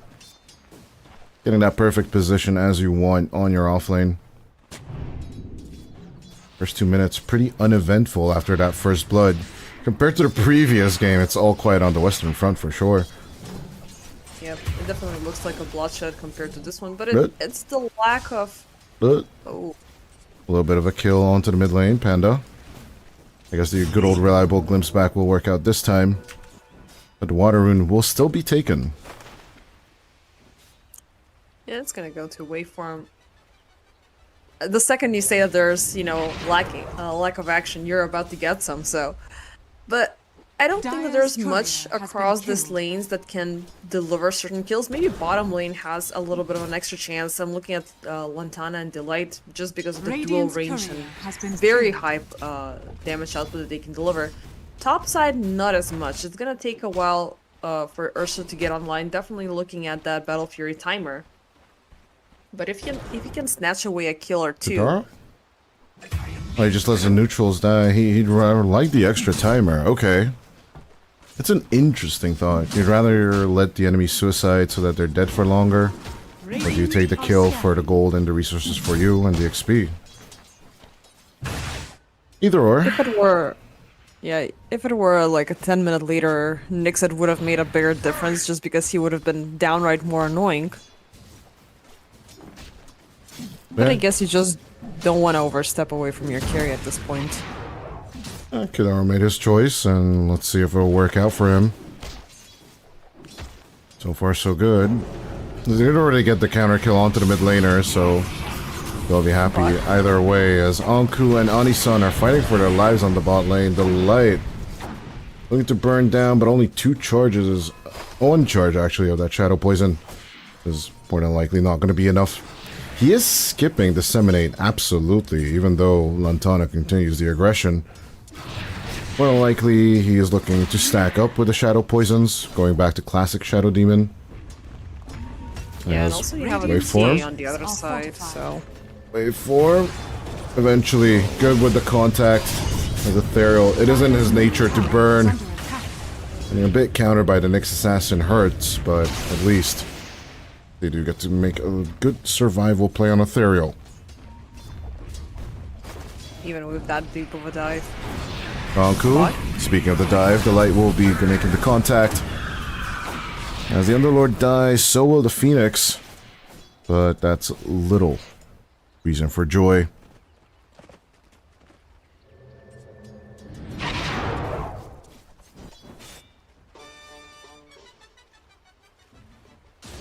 Yeah. Even but according to his best efforts, Ethereal's falling slightly behind in terms of the last hits compared to Panda, who's just picking up everything right now on this mid lane and the map. As night falls and the 6-minute power rune bell just dings in everyone's mind, there is a delightful gank coming through. In comes the Phoenix, good with the Impale as well. Yo, why, my friend? There's nowhere to run. Kidaro should be next. Who do you glimpse back? Doesn't even matter. I think you're still dead. Speared into the trees, good use of the Fairy Fire. And the raindrops will be able to save the Disruptor. Pause up. Oh no, did we lose base defender again? Okay.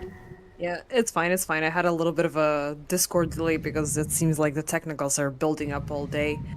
I just wanted to see, but I don't get the tooltip. I'm curious if his Delight is in range of the glimpse. I think if you hover over a glimpse, you can see it, actually. But no, he's not. But not during pause, actually. Oh, there it is. Bye, Phoenix. Feeling under the weather? Yeah, eventually he finds it. But yeah, exact aggression that I was looking from Winter Bear. You gotta cancel out the bear before it becomes a big problem and allow Lanaya to become a problem instead. But yeah, I was gonna add up with the Shadow Poison, making complete sense. Since you are facing off against her, you gotta burn the refractions. And even though they haven't received a little bit extra, I do believe that the lack of the Promulgate being fully enveloped within the Disseminate is just gonna make you change your mind just a little bit of how you wield this hero. It's all about how you want to play it. I think making stacks for the Underlord and the Ursa in the long run is quite nice. But with both heroes needing a good start in the early game, I'd really want to see both teams try and shut down the Bear and the Templar Assassin. But so far, I must say, the Light and Waveform have been doing a bit of a better job, as UI has already died the once, but Shrine of Wisdom being uncontested on one side, it's more than likely that we're not going to be seeing much action at the 7-minute mark just yet. What is your feeling currently about the diminishing effect of the Shrine of Wisdom? It doesn't, you know, stack up and stay there. If it's contest, it just retreats back. So I like this contest way more than what it used to be. No, Anku overextended. It was his own damn fault. We don't even need to talk about it. How did he even get there? What was he even doing there? You have backup. But yeah. Ignoring Anku's little mess up. I really like contesting of the Shrine of Wisdoms. It's more of a deterrent for the offensive teams that usually do it, like Liquid or Falcons. They won't do it as much. In our cases, it's more of an Amiga style. Actually dive deep into there and try and contest it. But it definitely, you know, foretells better fights in general, as the light will eventually be right-clicked. Out comes the Enrage, yo, why? Getting his Kentucky Fried Phoenix for dinner. This is definitely a nice add to the platter, as with the Invis Rune Ethereal coming from behind. Carapace used by Waveform just to deter the Ember Spirit. At the same time, looking to keep up the contact. Waveform trying to shake him off. 5 more seconds until safety. As Ani-san on the other side of the search. It is nighttime, so it is hard to see people, but Kadaro, Radiant's top tower is under attack. oh, looking to be in the most safest position. Panda looking to join in onto the fun. Ani-san, they're just walking targets at this point. Waveform going with the Thunder Strike. Will carapace it off immediately, as with the repulsion, the Disruptor will not survive either way, as neither will Ani-san. All this commitment for the two supports, but it will be worth it in the long run. Or will it be worth it in the long run? We have to see that just yet. Kentucky Fried Phoenix once again for dinner. I guess it's pretty evened out with UI getting those 2 support kills off his own. But the dying factor does not really help out. Glimpse back play onto Mist. Block him inside the kinetic field. He still has the arena, but honestly I wouldn't want to use it at this point either. Yeah, so now it's definitely worthwhile with this 3rd takedown. Hold up, what a beautiful split earth catch from Panda. What a 10 out of 10 play. He calculated the slashes and then pulled up the hoofs once again as Waveform. Going to block things off, Ani-san. They will get the shield rune on Waveform, at least ensure the survival of the Nyx. Yeah. Alka has been extremely passive in the fights, but due to the fact that he's skipping auras and going for the Aghanim Scepter first itemization, that we talked about during the draft, that will... It is the signature play of this hero at this point, but also he prolonged the gate as well, so he's not willing to fight just yet. It's an interesting approach, because you usually want your auras on Underlords, don't you? But no Crimson Guard start, no Pipe start. I think both options are quite fine, you know, one against the Lishrak, the other against the Templar, as Ethereal. He wants to have the last laugh. One more sleight of fist, screw you, bye. Thinking about the Scepter, I think you would rather prioritize having that, because despite having a little bit more of a controlling support combo, you need that AoE control just a little bit more. You need the ground check, because Winterbeard are gonna be throwing all of that around you, and plus they have the escape acts available in the form of Phoenix and in the form of Nyx Assassin when he goes down into the Vendetta. Maybe just shift the focus a little bit. I wouldn't step away from the auras, but just switch the priority to make things a little bit more manageable.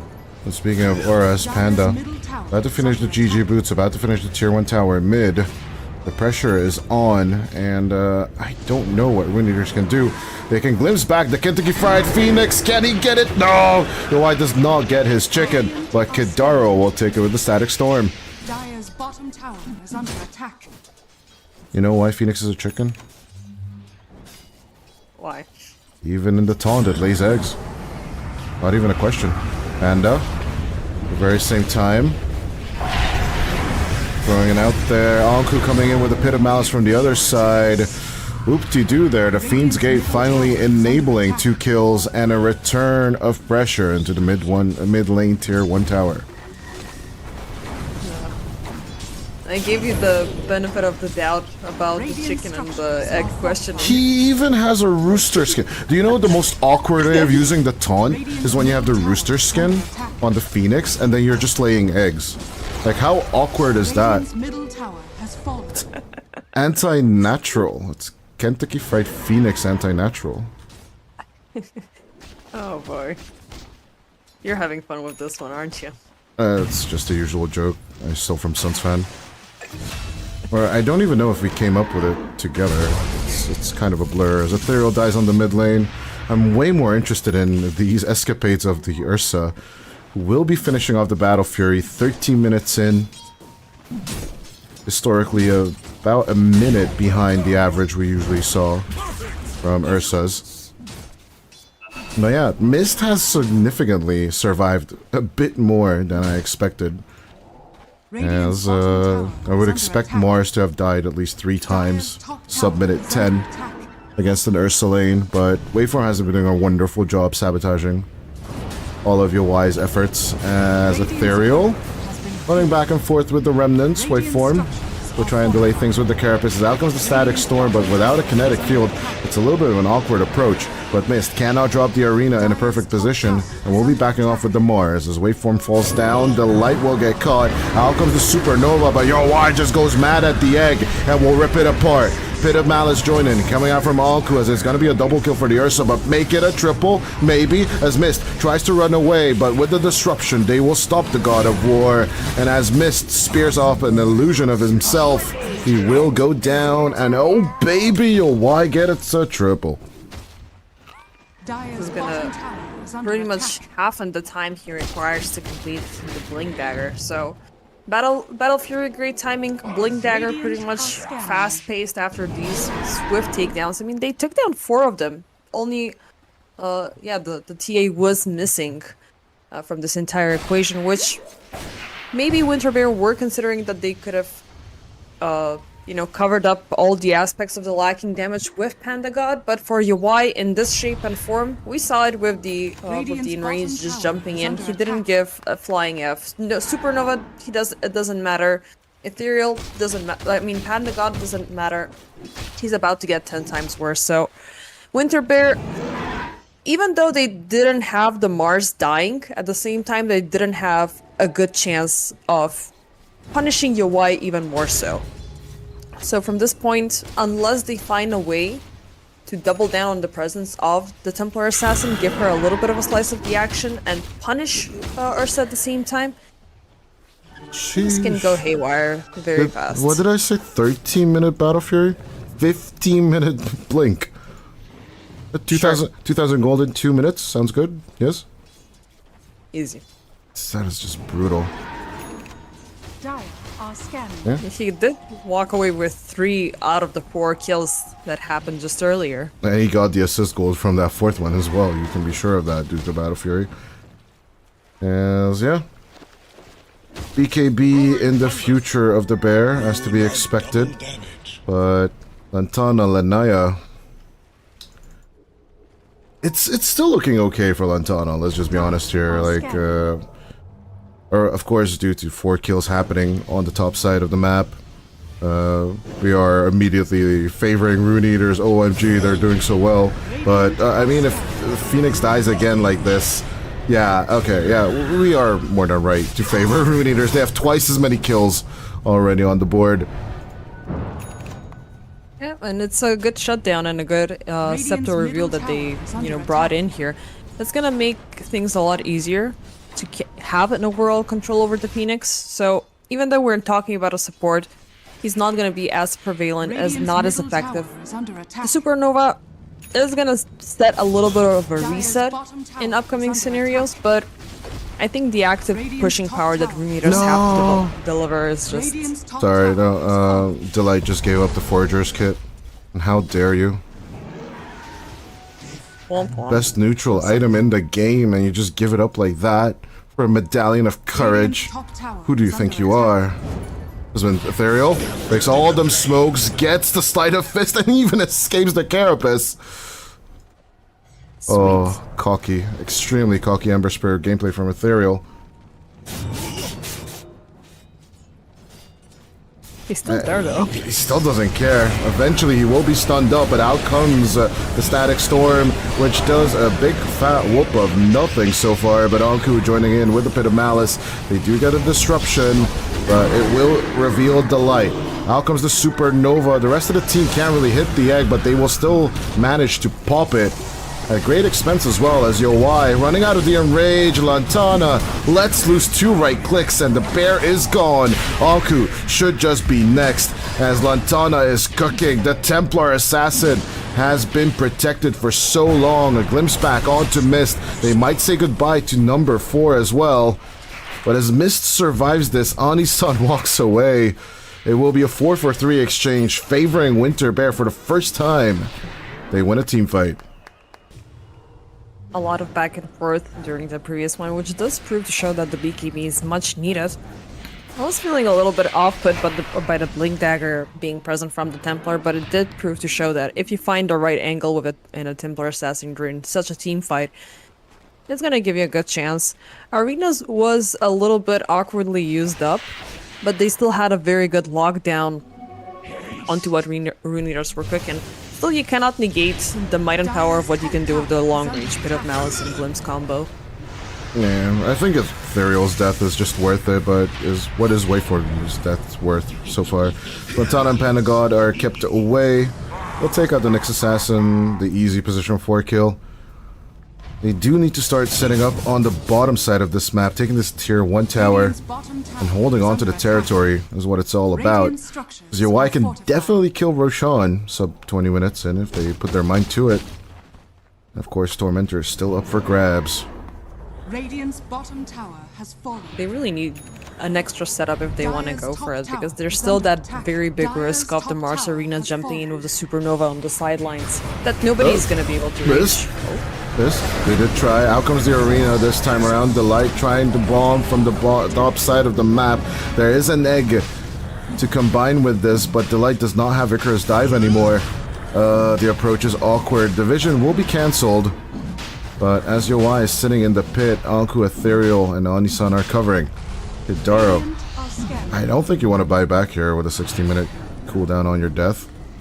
But Delight throws into Fire Spirits. Winter Bear just want to wait around until the Icarus Dive is online. Yeah, both sides will rightfully disengage. I mean, one, the Arena is out, but due to the Supernova is still present that you really need to worry about. So, maybe a quick reset. Or something else might be up. Because Winter Bear, they gotta be taking stuff. You know, that's the problem. They've been a little bit low in terms of the kill-taking part, which is gonna make TA also more powerful. But at the same time, they're lucky because Rune Eaters weren't that good on the objective-taking department. So they can still have a comfort space, or, as you call it, Lanaya Lantana, to farm about. But they mustn't feel overly confident about it. Still a good shutdown after Tormentor. They are moving pretty casually towards Roshan. And it doesn't really seem like Rune Eaters want to interfere in any shape or form. Maybe they're just not feeling ready to fight. Maybe they want to wait for Yowai to have his BKB and then want to fight. Whatever the case, Winter Bear just got away with Tormentor and Roshan scot-free. The BKB is definitely going to help you out versus what Panda God has to offer. But especially now with the sneaky Aegis takedown, the TA, I mean, it's like a Luna on steroids. Her damage conversion is a lot more, I believe it's a lot more powerful, and plus you have at least one evasive maneuver to help you out. You do have a better streamlined option for getting the more value out of the Satanic, and the range against the Ursa is gonna help you out, but again, that withholding of the Ursa, it could mean a lot. I think but not in the next 5 minutes. Yeah, ever since that big mid fight, right, at around 17 or 16 minutes into the game, the fact that they lost all 3 of their cores on the side of Rune Eaters is just definitely hurting them, as Kidaro just wants to keep an eye out on Waveform to get the glimpse back. Yowai jumping in and just ripping apart the Nyx Assassin, leading into a smoke is the interesting play here. But the keen-eyed on the Winter Bear side definitely see this move. That's 2 sports move over to the top side. Missed. Might just feel a little bit overextended. And they come from the other side as well. Pit of Malice, keeping Mist at bay. He's trying to just get the hell out of here, but here comes the bear! Hello there. Boo-boo. Only you can stop forest fires. Because I'm guessing what Yo-Y just whispered into Mr. Seer. Searing chains onto the Phoenix. Lantana wants to return a little bit of that right-click love. But immediately as he sees Yo-Y... the guy has BKB, guys. We just need to run away. Yeah. And these fights are very bad for Winter Bear. Like, I think the setup... They did see Mist walking around the camps earlier, so they did use up the opportunity. As also Anku was there farming up, so that's an offlaner zone over there. They used up that opportunity. They knew at the same time Winter Bear were not together, so divide and conquer was simply the strategy that Runeaters opted in for. And they're gonna be a little bit more aggressive. They already have these two built-in jumpy heroes. They're gonna give their supports the very same treatment. Double Blink Dagger is anticipated from both of them. Whereas, I do love the reconsideration from Anku. He's gonna bring in the aura play back. Good with the catch. Out comes the arena. Mist setting up the team fight. But as the light goes through, the Static Storm stops the Phoenix from dropping the egg in a perfect position. It'll still get the catch on Anisan and Kidaro as Anku is looking to fall. Ethereal, getting close to death, will skip out on the spear. As Yo-Y decides not to join in on the fight, they'll let go of the tier 1 tower and maybe a little more. Dire's middle tower is under attack. Really they did utilize this Aegis of the Immortal for something, and it's an obvious difference what happens when Winter Bear get their collective effort.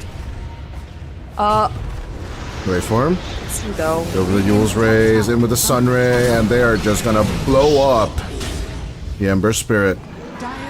No patience on Ethereal, no chill. As Yo-Y tries to get the bash to proc, it will be successful. Hurricane Pike coming out from Lantana, trying to keep the bear away. BKB and Enrage activated, as he still needs 5 more seconds until backup arrives. Yo-Y will need to run the hell out of here.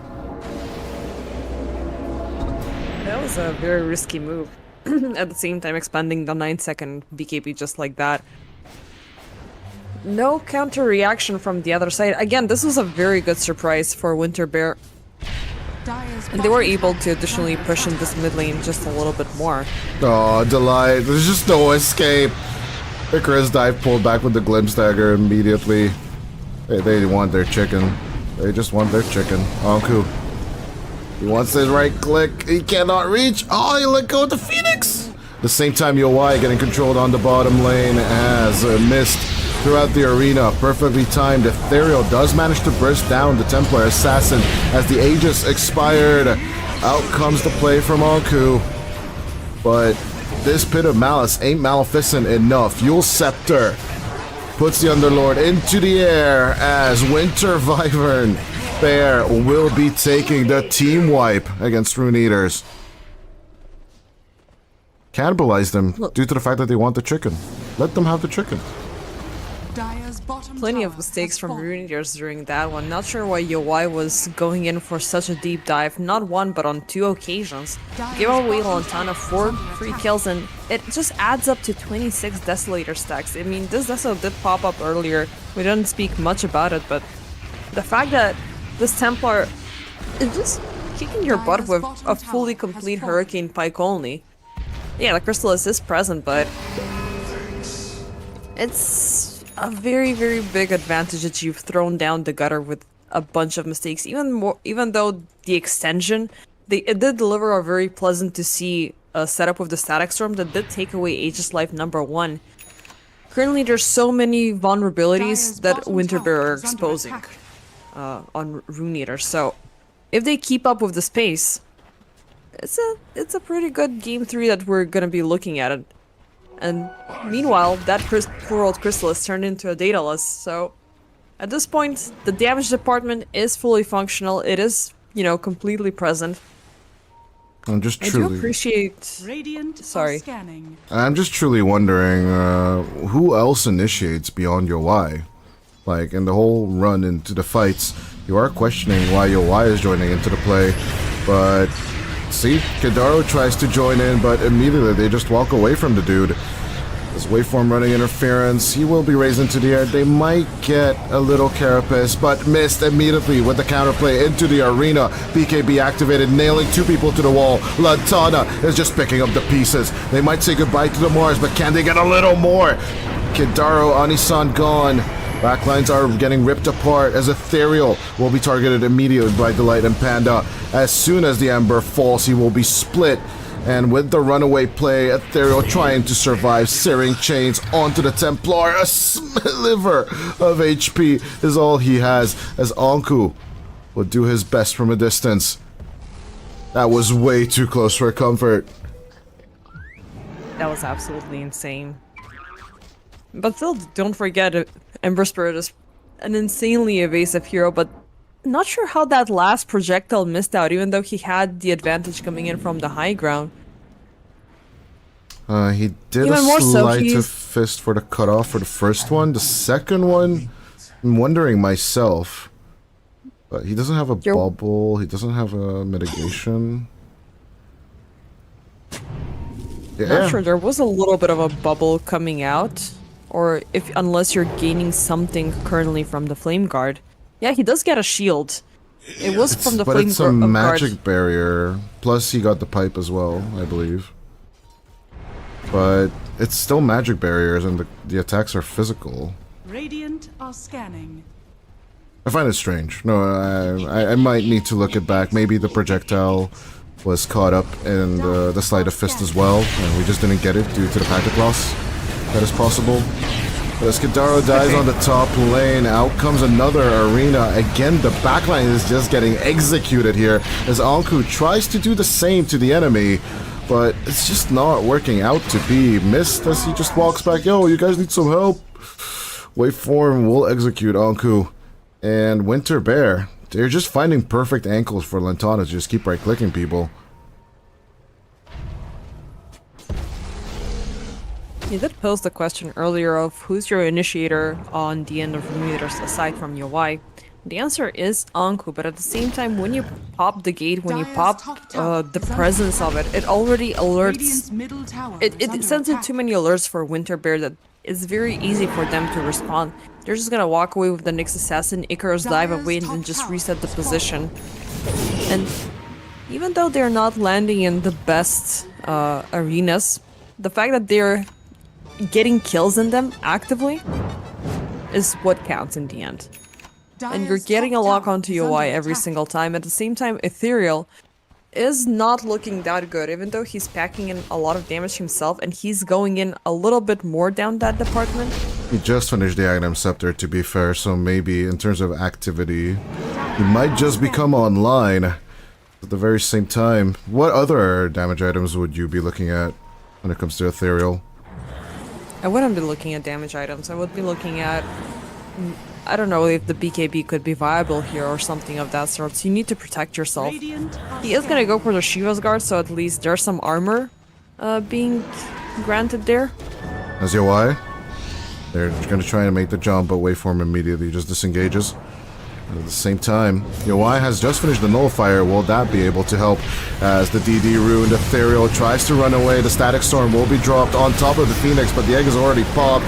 Oh, you are in the kill zone now. Yoi with the Enrage of the BKB. The cleave damage is what will kill off the egg. But Yoi dead for 83. Ethereal and Anku, they're just not enough here. They will get the Lanaya, but as missed as BKB'd up. Panda is looking to continue the chase. The Lightning Storm will take off the Pit Lord as Ani-san tries to make the turnaround. They could get the Leshrac. Ethereal with the reach.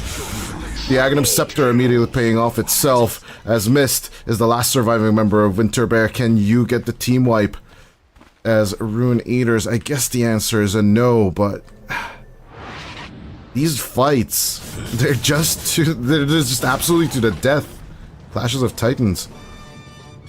Yeah, on both ends, I mean, there's no definitive victor. That additional support, you know, being alive on Rooters doesn't make much of a difference. Both of the carries had fallen in a devastating fashion. Proves to show what happens when neither of them have the BKBs, the melds, and the refractions ready on the get-go. Ethereal got so many levels out of that, dude. 9,000 XP just from that one fight. I mean, you took away Alantana with a... What? I mean, you got the kills a little bit better. Ethereal got a lot of stuff, and the money is good. So... 4 kills, technically. I think he got all of them, right?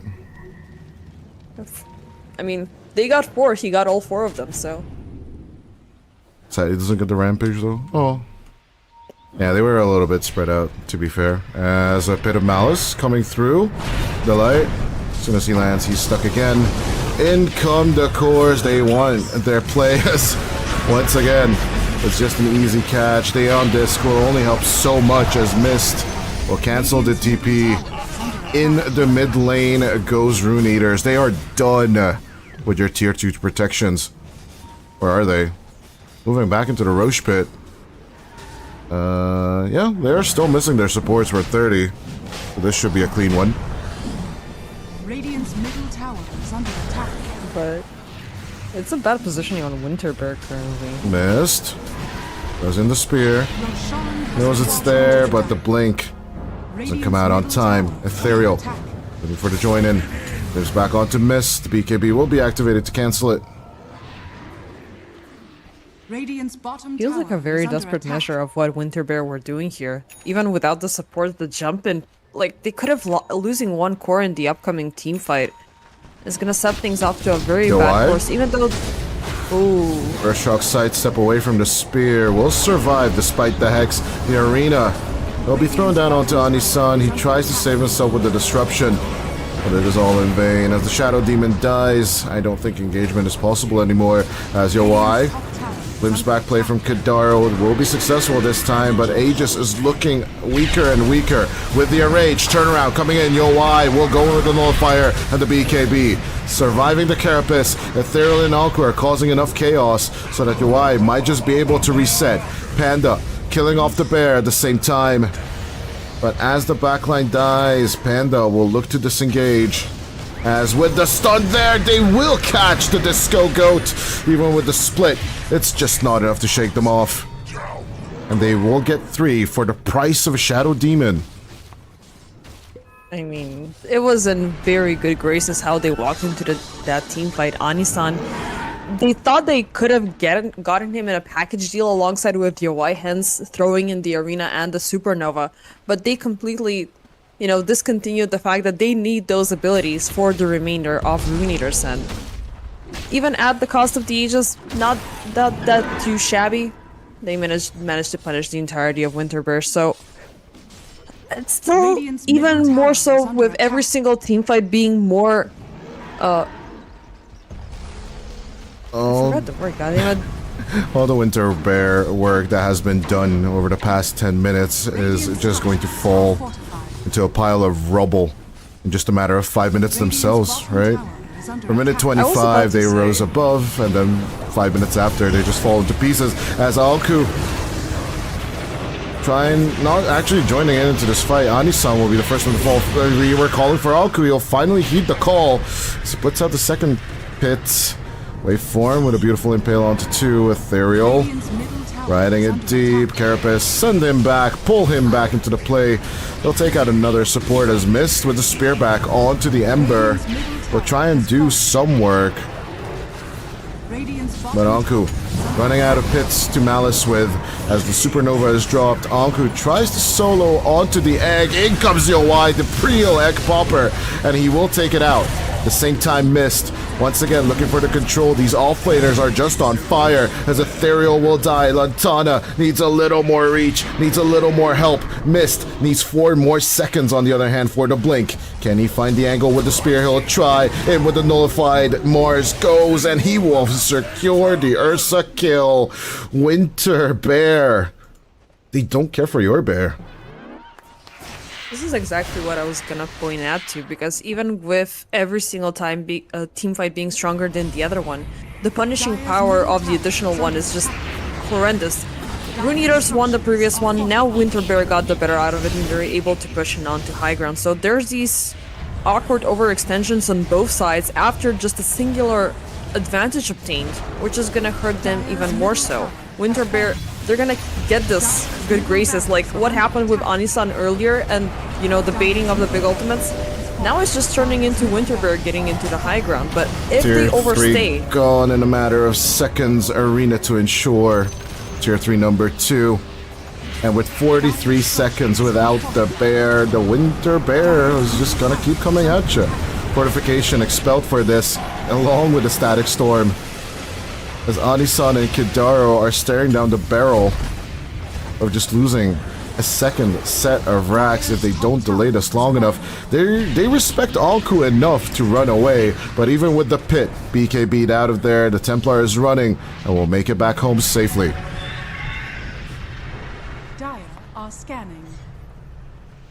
Still amped on the chase though. I do respect the hustle from Winter Bear. They know what's at stake. They know that they are not that far ahead to overextend. Roche is not available for the next 3 minutes at least. And they want to take their time with it. Yeah, even though damage had been done, the next strike is definitely going to be favoring Rune Eaters. Yeah, it's going to take some time until we see the next Roche, but now they have a little bit of a open space to work with, pushing a little bit more down the lanes, because again, this matchup is still close, even though there's still that 8k which is shifting a little bit back and forth. I'm curious what Rune Eaters are gonna do here. I think it's a team that is gonna be a little bit more patient that wins this one. In my book, definitely is a bit of an over-calculation by Gaben, giving Winter Bear 87% win probability. Yes, they did take out Arax, but what makes you think Rune Eaters are not capable of this? If they get 2 or 3 kills, of course. I think approaching the egg, approaching the backline is definitely the biggest question Rune Eaters need to answer themselves. But if they can keep controlling the map a little bit longer, I'm pretty sure the good old Lantana, Templar Assassin, is going to start falling off. Unless they find an awkward situation. Awkward situation. Here it comes, Kidaro. Split down the middle is the fight as Alku tries to reach the egg. Ethereal on the back. Yo Y is just having a 1v1 match with Panda God inside the arena. But as the egg falls, it's not that clear cut of a sitch. Winter Bear, they do manage to get the back line, but as Yo Y will be shut down once again for 100. Rune Eaters need to find the compensatory kills to justify these buybacks. Coming out from good old Kidaro and Anisan, but as Lantana is clearing up Ethereal, Kidaro and Anisan are just a little bit too late to the party. Ethereal buying back into this fight. They want to contest this as Alku comes in for round number 2. Lantana surrounded by adversaries. There is buyback on the Templar Assassin. As the back and forth continues, Rune Eaters commit 4 buybacks for this fight. But is it worth it, is the question. Given the fact that we do know that there's a buyback on the Templar Assassin, it's gonna make it a little bit more difficult, but the early catch on the Disruptor is what set things off to a very interesting you know, set of events. He did pop the Static Storm a little bit too soon, and this was all within the post-mortem attempt to take down the Lesh. The fact that I keep on saying Lanaya because it's so pretty close at this point. Lanaya Lantana. Yeah, they had no reach upon him. You know, Kidaro was gone. Ethereal was busy elsewhere. But there was the big difference. No BKB available, she's an easy target. Tier 3 will be taken and they immediately back off. There's still 10 seconds until they get back their bear. But more than likely setting up onto the Roche pit takes priority right now for Rune Eaters. Sticking around in this aggression, it's a little risky. But even if they just get the Lanaya buyback, they're going to be more than happy with this. As the Split Earth, it is splitting them hard, but at the same time, Alku more than happy to continue the aggression. Radiant's middle It's definitely been a strong point here, and if they lose him, it's going to be a GG. Yeah, just such a risky play from Rune Eaters. All 4 buybacks just laid out there. And I'm pretty sure Winter Bear are absolutely aware with the timing. Oh, guys, until minute 48, they don't have buybacks. Shall we? They have their After team fight, they have their arena, they have everything that they could ever want. If Rune Eaters just dare to look at the Roche pit, this could be a disaster. Things are about to get worse because I'm not sure if they realize that there's gonna be a double supernova. So if you're already expending so much of your effort with Ursa for that takedown, imagine if you have to do it twice. Yo, committing hard. They will get the missed kill, but 100 seconds without the Mars doesn't mean a thing. Buyback number 1 from Meridian comes through as they will pop the egg. But where is the Mars? That's all we care about. Mist tries to join it onto Yowai. The bear is in jeopardy as there is that one last buyback on the Dire. But as they've already lost 2, fighting here is just pointless. They need to let this one go. And they need to offer Roche into the graceful hands of Winter Bear. Or maybe not. I mean, it's a 3v1 buyback status currently. They know that Rune Eaters threw everything during that previous one. They know. That vision did... It did incentivize them to go in for the team fight, but it was completely the wrong call. Oh, knows. They knows. Everybody knows. Yowai committing the buyback. But Winter Bear backing off, they're not. There's a Diabolic Edict along with Lantana's right clickage. We'll just melt the last tier 3 tower. They form in the air, Ethereal poking and prodding. But the building will not be saved. It is set for demolition. And the crew will achieve mega creeps. 42 to 42. Do you think the players actually know the net worth differential at this point? I don't think so. They're gonna learn it afterwards when they see it on the graph. But they do know that the TA is an absolute truck when it comes down to hitting. Even Roche is completely aware of what's about to happen. I'm still conflicted of why they jumped in, you know. The fact that, you know, they made such a mistake. It granted Winter Bear the mega creeps. It granted him a free Roche and that they didn't even need it to commit.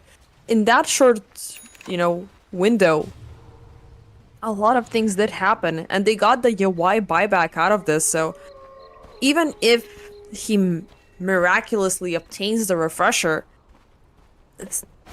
I don't know how much of a difference it's gonna make. There's a little bit too much happening on the side of Templar Assassin, and she's got her damage items built in, but she can still add up, you know, a little bit more if she wants to go in for the Moon Shard or the Aghanim Scepter or anything of that sort, just to add insult to injury. I'm absolutely baffled he's skipping the Aghanim Scepter here as Panda joining in on the fun, double impale. They do find the bear. Can they keep him under control? Static Storm trying to help out here from Kadaro, but it is doing little to help the bear survive. As Yowai dies, this should be the game as the second arena comes through. Anku is keeping himself away as much as possible. Ethereal still trying to run interference, but as the creeps are invading, Ethereal should be dying here. They hold him down and force him to call Uncle. As the pause 1-2 is gone, GG will be called. A fine effort from Rune Eaters, but they overcommit with their buybacks. And it looks like we're gonna go to a game number 3 as Winter Bear will even up their series for the second time in a row. I was definitely concerned at the very beginning if this is gonna be a Winter Bear victory because there were so many things that were a little bit too compact within the draft. There was once again that codependency that we saw in game 1, but just this time the carry was a little bit better equipped. It was difficult across the game for Rune Eaters to find which target they want to suffocate. Is it gonna be Lantana? Is it gonna be Mist? Is it gonna be Panda God? Take the focus on to Mist. It did rob them away from, you know, that primary setup they could have worked for, but eventually Panda God, and we even saw it during that last team fight when he got the best seat in the house on top of the Observer Hill. He was able to strike down heroes, set things into motion, and then everything then afterwards was just Lantana cleaning up house. He got the distance that he needed across the team fight. He got the control. The egg was a very big distraction. And yeah, with that, they have obtain themselves a Game 3 possibility and a chance not to get eliminated as fast. Yeah. Winter Bear, one thing I found really interesting on the scoreboard is that Lantana and Ethereal virtually did basically the same amount of damage. Yoai's damage output, though, I'm pretty sure started falling off if we go into the breakdowns. I'm pretty sure the damage output of Yoai started falling off. There it is, hero damage. Started falling off towards the mid-game, exactly. After the 30-minute mark, Yoai just starts doing, comparatively to the others, a little bit less and less damage. Does not keep up with Ethereal's and Lantana's damage output. That could have been due to the overextensions, that could have been a little bit of overzealousness, that could have been Anku going in for the Aghanim Scepter first itemization. He does manage to finish off the auras, but even that does not hinder Winter Bear. But unless you have anything more to add, I guess we should throw it to a return break. Not just a good thing that you just mentioned Anku. It did prove to show that Rune Eaters could have had a better of a kickoff if they had a better of a carry to work with. I mean, not necessarily saying that Ursa is bad, but Ursa was not really that good in the situation. Later on, he is not that compatible for big team fights unless his targets get pretty much hand given to him. Oh, yeah? Despite Yoai's best efforts on the bear, even though we thought it would be a good mitigator, the late game Templar Assassin will work out for Winter Bear. Let's see if they can make it work for the third time or what they will be working with after the break.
breathe in the air, the light that surrounds me. If we hold ourselves together, we'll go far. Created a space, in my head it was empty, but I know that I want to be where you are. I was denied. I had spent those years, did not recognize the person that's inside.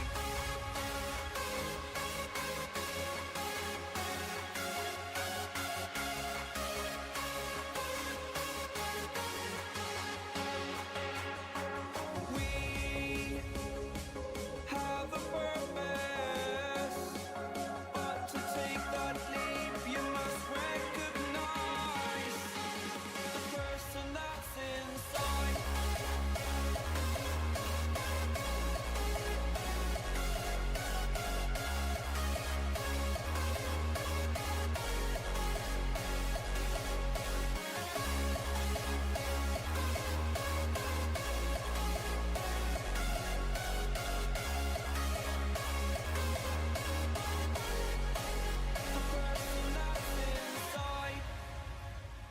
Believe me, I swear, the story's not over. As I fall, I will continue to get up. I cannot stop because it is over. Live in the moment, living in a quiet place. To be everywhere, to be without a care. I was denied. I had spent those years, did not recognize the person that's inside.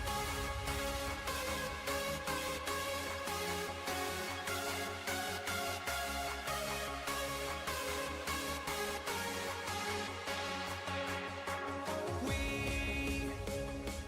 have a purpose, but to take that leap, you must recognize the person that's inside.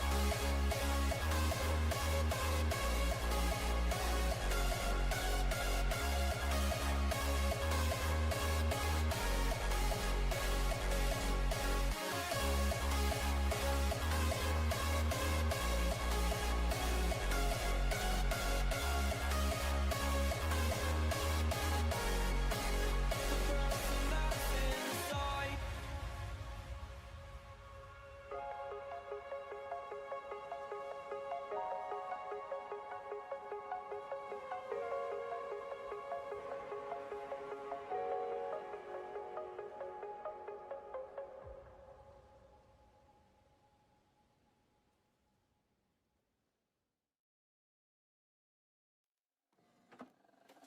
I just can't let you go. Lord knows that I've tried to. You said I was the only one. No one likes being lied to. You made this mess and left me with the pieces. Now I wanna burn all the bridges between us. I can't focus, I can't forget. I've been thinking too much lately. I just need to clear my head. I just need to clear my head.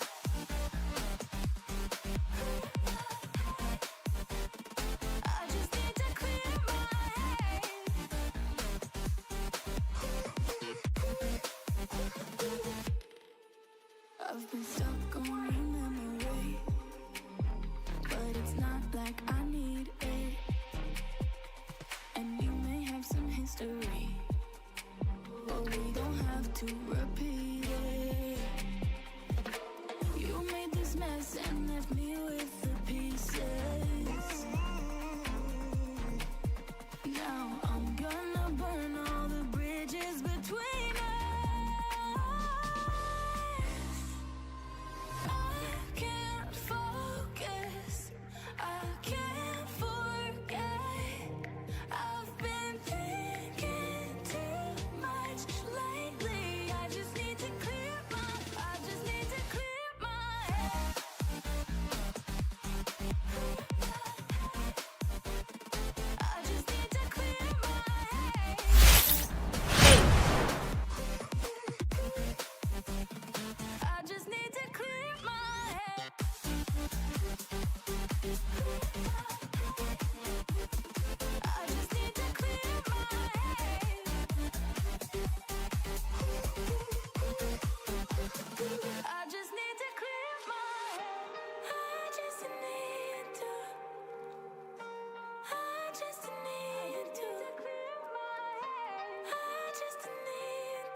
Ladies and gents, welcome back to the last game of the day. Winter Bear and Rune Eaters will go the distance as game number 3. We do have the Viper and the Puck opening as follow-up with the Tiny coming out for Delight and, of course, Waveform. Oh, wait, no. Delight is going for the Phoenix and who the hell's taking the Tiny this time, though? Waveform? I do believe. We did say that, yeah, they divide themselves according to melee and range supports, right? With Delight and Waveform, and more than likely, Delight will once again want to play the Kentucky Fried Phoenix. Yeah, he did have a good, run during that previous game, even when all the way with getting a refresher shard available. It served as a very nice distraction to pour in all of the anger from Yowai and his, raging Ursa, but it didn't prove to be that good of a long run generally for Rune Eaters. So you're still staying vague in terms of this draft. I do like the Puck and I do like the Tusk, which do allude to a very good setup potential, but question is, who are you setting things up for?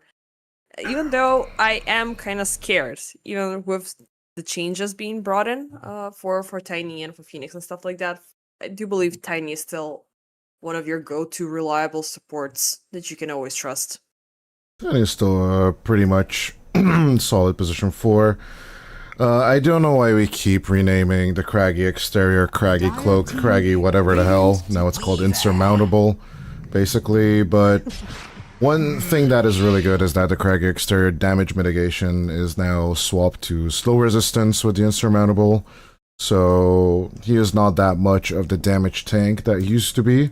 So I would ill-advise Mickey from actually playing this in position 1 from now on, but I'm pretty sure Blitz or Jabs is listening, and just out of spite, they're going to be playing the carry Tiny, just for funsies. But yeah, multiple changes definitely on the Tiny though, and yeah, there's definitely been a very strong rework as well of the tree grab, tree toss, and volley mechanics. So it made it a little bit more changeable based on its leveling, so it's not as flat. But at the same time, they've changed how it works with the Aghanim Scepter. So we'll see if it's gonna be reliable. And if it's gonna be that grand of a change in the greater scheme of things. Rune Eaters, they will reveal their second support as well with their carry. I do like the Lich and I do like the Weaver brought in as a unison. So you do have the damage output, which is really strong. You do have the control. So far, I like how Lich is performing, even though his contingency plan is feeling a little bit iffy. But now with Slark on the other side, and the fact that I do believe the lingering Chain Frost can be dispelled, and you can just take it away with the Slark and reinitiate once again once you have the double pounds scepter combination. Which I don't think has been changed. yeah, I mean Depth Shroud and other items or other spell usages will definitely be important here, as I was about to suggest the Mars would have been a good option for Winter Bear, but they do lose out on Mist having the possibility of going to Mars for the 3rd time in a row. Into the Weaver, though, so excuse me about that, it's going to be an interesting question. Do you go the Underlord or Tidehunter route? I think both are quite viable, so Rune Eaters should ban one or the other. 5 seconds remaining. I mean, I would rather have the Underlords just for that, ground control. Puck and Tusk and Weaver, all of them are very invasive. You want to have that extra layer of control. The Tidehunter gives you that small temporary gain, but I do believe with the, it's not going to be an Anku per se, Underlord is we're going to be seeing, but still the Scepter, it's going to give you that extra reach, that extra aid, but I don't think DK he's banned. still the bestest of options.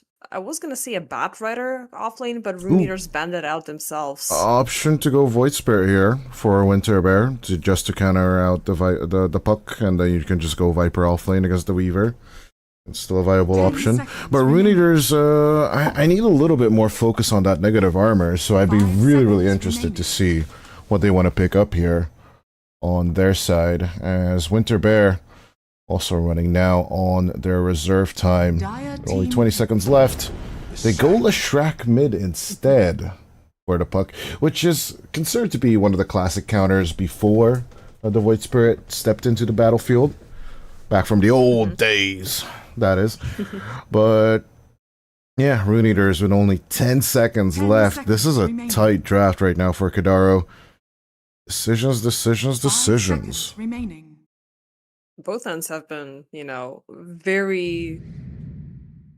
have taken a lot of time considering Naga is gonna be their last option. Break it down for me. What? Into a Leshrac? Okay, what happened to Naga in 741? Nothing really happened with Naga in 741. That's the interesting part. It's like offlane Weaver? Offlane Weaver? What are we talking about here? This is very awkward here. I mean, it feels like a throw-off tactic, maybe? I don't know, like... I guess you're going in here for the setup, because Naga hasn't really changed as much as of a hero. I wouldn't really even pour in all my faith into her as a carry. I don't know. Phoenix and Leshrac already have a bunch of check on you. Maybe you can find a way to Slark? I don't know. I'm very conflicted about this one. The Uncle Weaver swap though. I don't know what Rune Eaters are thinking here. What in Gabe Nation are you thinking right now, Rune Eaters? This feels... Can the Weaver just outright kill the Slark? Question mark? Is that what we're looking for? Is the Ice Shard that good of a blocker so that you force out the pound so that you sit on the lane? Is some kind of synergy that we're not really looking through? Because I like the minus armor with the Riptide and then you can follow up with the Weaver, but...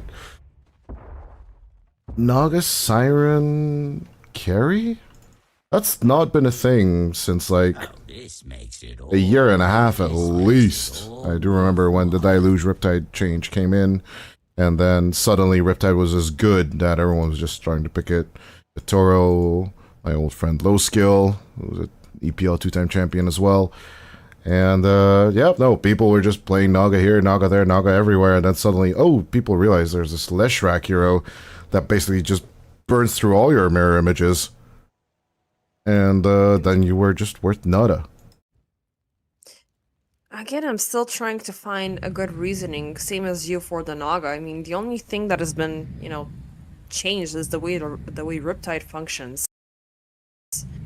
But I don't think that's gonna be enough to, amp up your farming potential, to amp up your stability. Yeah, you do have your evasion still hand in hand with the Eelskin, but I'm kind of worried if you're on par with what Winter Bear have to offer. And I'm still trying to wrap around my mind of what can you do as a Weaver offlane, unless Rune Eaters are collectively thinking, okay, this is gonna be a jumpy draft, we're gonna be annoying, we're gonna be slowy, we're gonna be reducing damage, armor, we're gonna be trying to counteract you head to head with what Winter Bear have to offer. But Winter Bear, they're a little bit more concise, they're a little bit more compact, it seems like they know a little bit more clearly what with this draft. The Viper is strong, the Leshrac is currently very strong. With the Phoenix, they can be an active distraction towards the Gemini attacks and everything the Weaver has to offer. I'm not really seeing this, I want to be proven wrong just because Winter Bear have had a very strong performance throughout this entire day. Well, let's see. I gotta see it to believe it, sorry. Only one team can pass through. Whether it be Winter Bear, or whether it be good old Rune Eaters is up for debate. Actually, for the third time in a row, the two teams will be going Dire and Radiant respectively. So they haven't been really going on to switcheroonie on terms of sides. Yeah, we still haven't exploited a side to have a, specific advantage on one end. So far, the map changes really haven't poured in, because there was a point of time, not sure if it was, I want to say 38, maybe 37 was a little bit more Dire side favorable. But nowadays there hasn't really been that big of a big map advantage, and it still hasn't been discovered, which is good. I think our good friend Eilemer can definitely shed some light on that, but Radiant favored maps have been the norm, or Radiant in general has been the favorite TI side for so long. I think the recent patch, 740, was the only time I would truly say that Dire had a little bit of timing misnomer, like Dire Ursas were just notorious, along with Beastmasters as well, right? Walking into Roche Pits up minute 20 and just shutting things down. But yeah, ever since we are in Gaben's year of 2026, it's been pretty much that, you know, evening out of things. And then with this patch dropping super heavily, favoring the Radiant side, I am very, very curious to see if Winterbear can pull this one off. I'd like to see that as well. Again, given the ongoing course of events of today, they do have, again, the favorable matchup, given that it's still difficult to read what Rune leaders are going to go in for. It feels like a little bit too much of a scattered play, even though I love their supports, I love the lockdown. I want to see how the laning is going to go, because that is going to be a very decisive moment. And again, how will Anku work things out with the Weaver? He's going to have to go for... He's going to go for an early Urn of Shadows, which is definitely interesting to see. Yeah, kind of smoke, reacting into Winterbear's early smoke. Gives the ample opportunity to actually counter the enemy's vision as UI. A little bit of deep walk with the mirror images. The battle begins. As Ethereal with a catch, securing with the avalanche, but will this cost Waveform his life? The mass chase down, in comes the tag team, and of course, first blood going to Kadaro? Oh, I guess, you know, at this point you'll take anything. Yep, First blood sure. plus 2 runes, you're absolutely happy with the start. It's very interesting how they were able to get that kill, even though they were so far out of reach. They're depending on the tag team as level 1 and on the mirror image, so neither, I was gonna say neither supports, because it's been so long for Naga seeing her in the carry role. But yeah, no reliable lockdowns. They still got it though.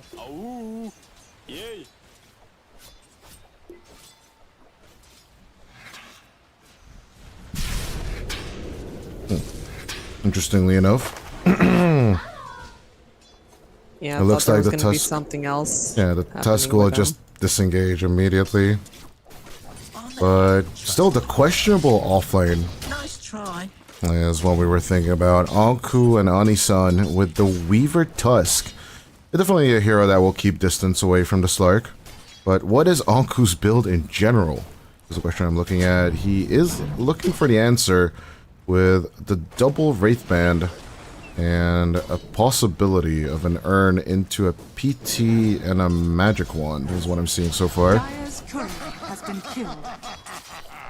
I guess they're trying to treat this like a dual carry game, which I don't know. It has appeared usually during early patches, but not really sure if Weaver has that punishing power over a Slark. Still, you have Anisan. Still, you have a good old reliable Tusk, which might be, you know, punishing at one point, but still Phoenix and Slark, I think they're a little bit too much of a handful for you. Especially with the lack of a reliable catch. Pentagods and Ethereal's lane is going absolutely as expected. 2-minute water runes will be evenly distributed though. Yeah, great start for Lantana, as to be expected from the Slark. And, yeah, one bigger question I have is how many of these permanent essence shifts is Lantana going to secure at minute 10? Because obviously as many as he can get his hands on, the faster Winterbear can have the possibility of finishing the game. Up to minute 10? Yeah, no, that is usually a good trendsetter as to how the game is gonna go. I want to say in a bad scenario, it's gonna be 1, maybe. In a good scenario, I'm looking at maybe 4 or 5. It's gonna be down to what Panda God does with his Lishrak. I think that is gonna be largely the decisive moment, and the sooner we get some movement around the bottom lane. Maybe you can get a little bit of a response skill, but I want to see aggression. I would definitely be targeting the top, but let's see. The second blood going in favor of Anku. The Sakuchi will secure the kill, as Anisan is doing the blockage so that Lantana, even if he would have had the pounce, and maybe they had a bit of miscommunication. He didn't have it, but Anisan was ready to just body block the Slark if need be. They want to sacrifice Anku for this. They wanted to jump Anku first, and then it was that quick snowball reset. Yeah, and definitely with a turnaround Kadaro. Ice shield coming through, but Mist is just gonna go through it with the poison attacks. Doesn't care at all with the Viper, as you do. As that will finally put Winterbear on the board. But still, I'm looking at a top gank due to the fact that you have, whatchamacallit, you have mirror images on the Naga, and those just melt to Pulse Nova, Diabolic Edict and such. As top lane, there it is, Yowai with the beautiful answer, but even with the shield, it's a tough one. Yowai should be melting here with the 2 stacks. As eventually Mist will find a kill. We're trying to avoid Kidaro's gaze for as long as he can, but Kidaro's wrath will eventually kill off the Viper. Yeah, definitely a big overstep that did turn to be costly for Mist. Still, you're getting a little bit of a control onto Yowai. Again, it's coming down to that question, you know, which mid laner is gonna break out first, because the illusions can be very easy to pop. It doesn't seem to be that much of a contest, even just for the Viper and Tiny. But you need that little bit of an extra kick, so either it's gonna come into the form of Viper getting some additional levels, or it's gonna be Panda God intervening, who currently... Well, I was thinking that he might use the bounty to rotate down bottom, but it's gonna be safety graces and go back to farming. Top? Yep. Actually, neither. Zani-san and Kidaro just run away. The light will not reach as much, but Yowai, first ensnare of the game, will not go in for the real in. But with the mirror image body block, Kidaro and Anisan secure the kill. I do believe this was the first... The ensnare just appeared in level 5. Yeah, the first ensnare of the game. And at the very same time, mid Power Rune contest coming through. Waveform and Delight at the ready. Bully Anisan out of existence, as he does not manage to pick up the shield run on time. And with the avalanche, out comes the Dream Core on to 3, but Ethereal alone isn't really enough here.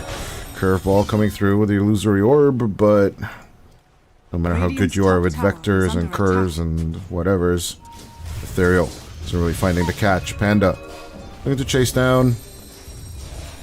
Once again, back off. Yeah, kind of low resources there.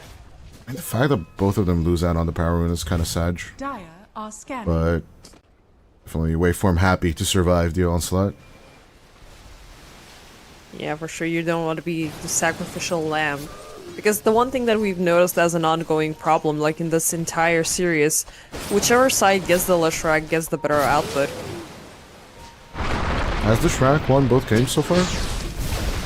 Yeah. Yeah, I'm overly so focused on the game on my screen every time. I do forget.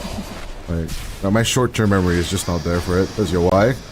A little bit of right clickage. They will get the 2 supports, actually, with the Weaver gank, as Anku looking for the dive, but I don't think you want to contest this against the Weaver, do you? Do you? Anku was like, Mist is like, are you sure about this? As in comes Lantana as well for the flight. Dark Pact immediately just bursts the little ant As no catch, no pounce, but good attempt with the Dark Pack once more. Not gonna lie, that was an astonishing amount of right-click damage I didn't even expect to see from the Weaver. But eventually, you know, on the long run, Anku does have a little bit of an extra... Well, not only damage, but also he had a little bit of an extra help there to prevent Anku from keeping up with the pressure. And I do believe that it was Lantana who decided to join in.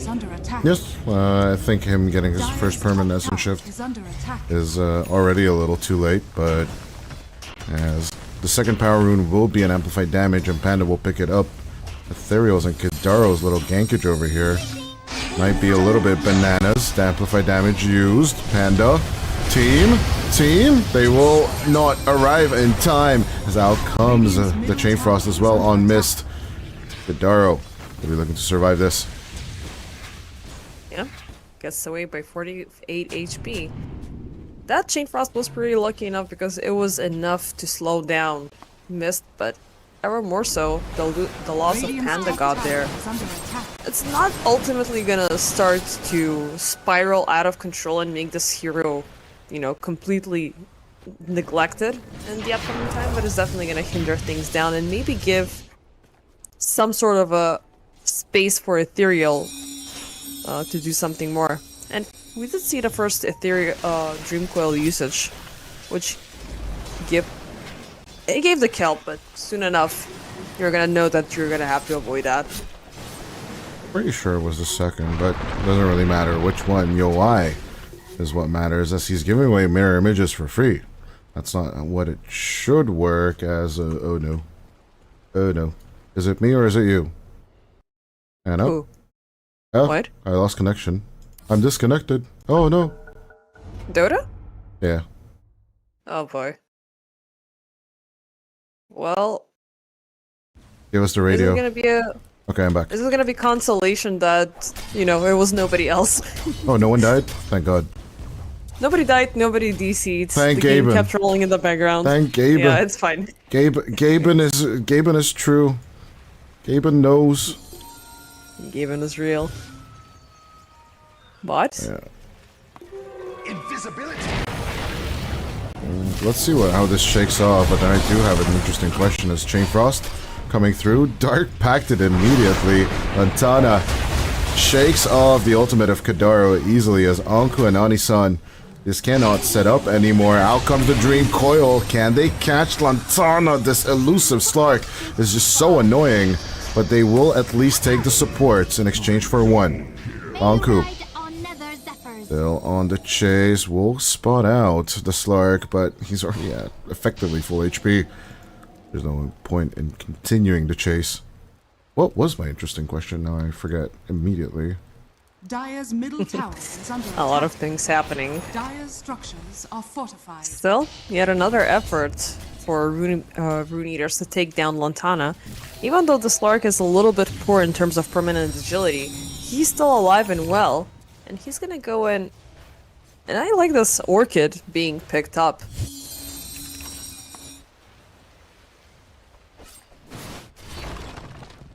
Overall, Lantana, having now finished the Diffusal Blade, will more than likely transition into the Yags, as we have usually known Slarks to go for. But the fact that he doesn't go for the Saltwater Ship at all is the truly surprising part for me. But maybe he's just saying that, oh, Anku's gonna escape me anyway. My focus on him is Panda. Will be dying on the mid lane. Waveform could be next. Good with the Ice Shards block. You might have the toss back, but doesn't really matter. Why? We'll be happy to pick you up in exchange. Yep, now it's the boys that are having to be his shoes.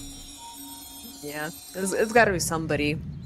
I do believe, yeah, I do agree with what you said, that Weaver, it's gonna be a little bit too much of a problem for you to take down, so rather focus on avoiding him, rather focus on doing your own bidding and stay safe with farm. The fact that you're robbing away Slark from early kills, it's a good indicator.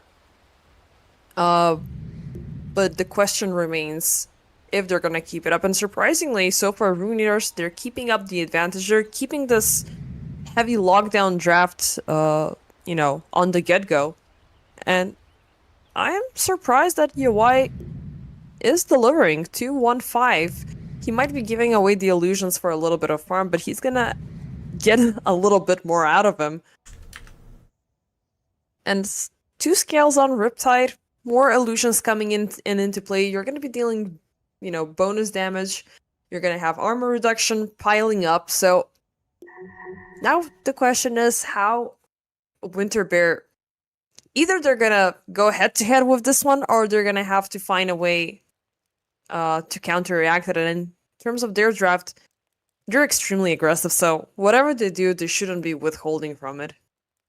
Winter Bear are having a little bit of a team discussion right now, and Lantana just did give us a nice little thoughtful drawing.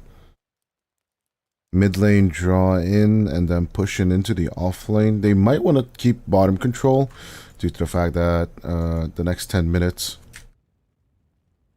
Oh no, okay. Now Ethereal says that Rune Eaters have a problem.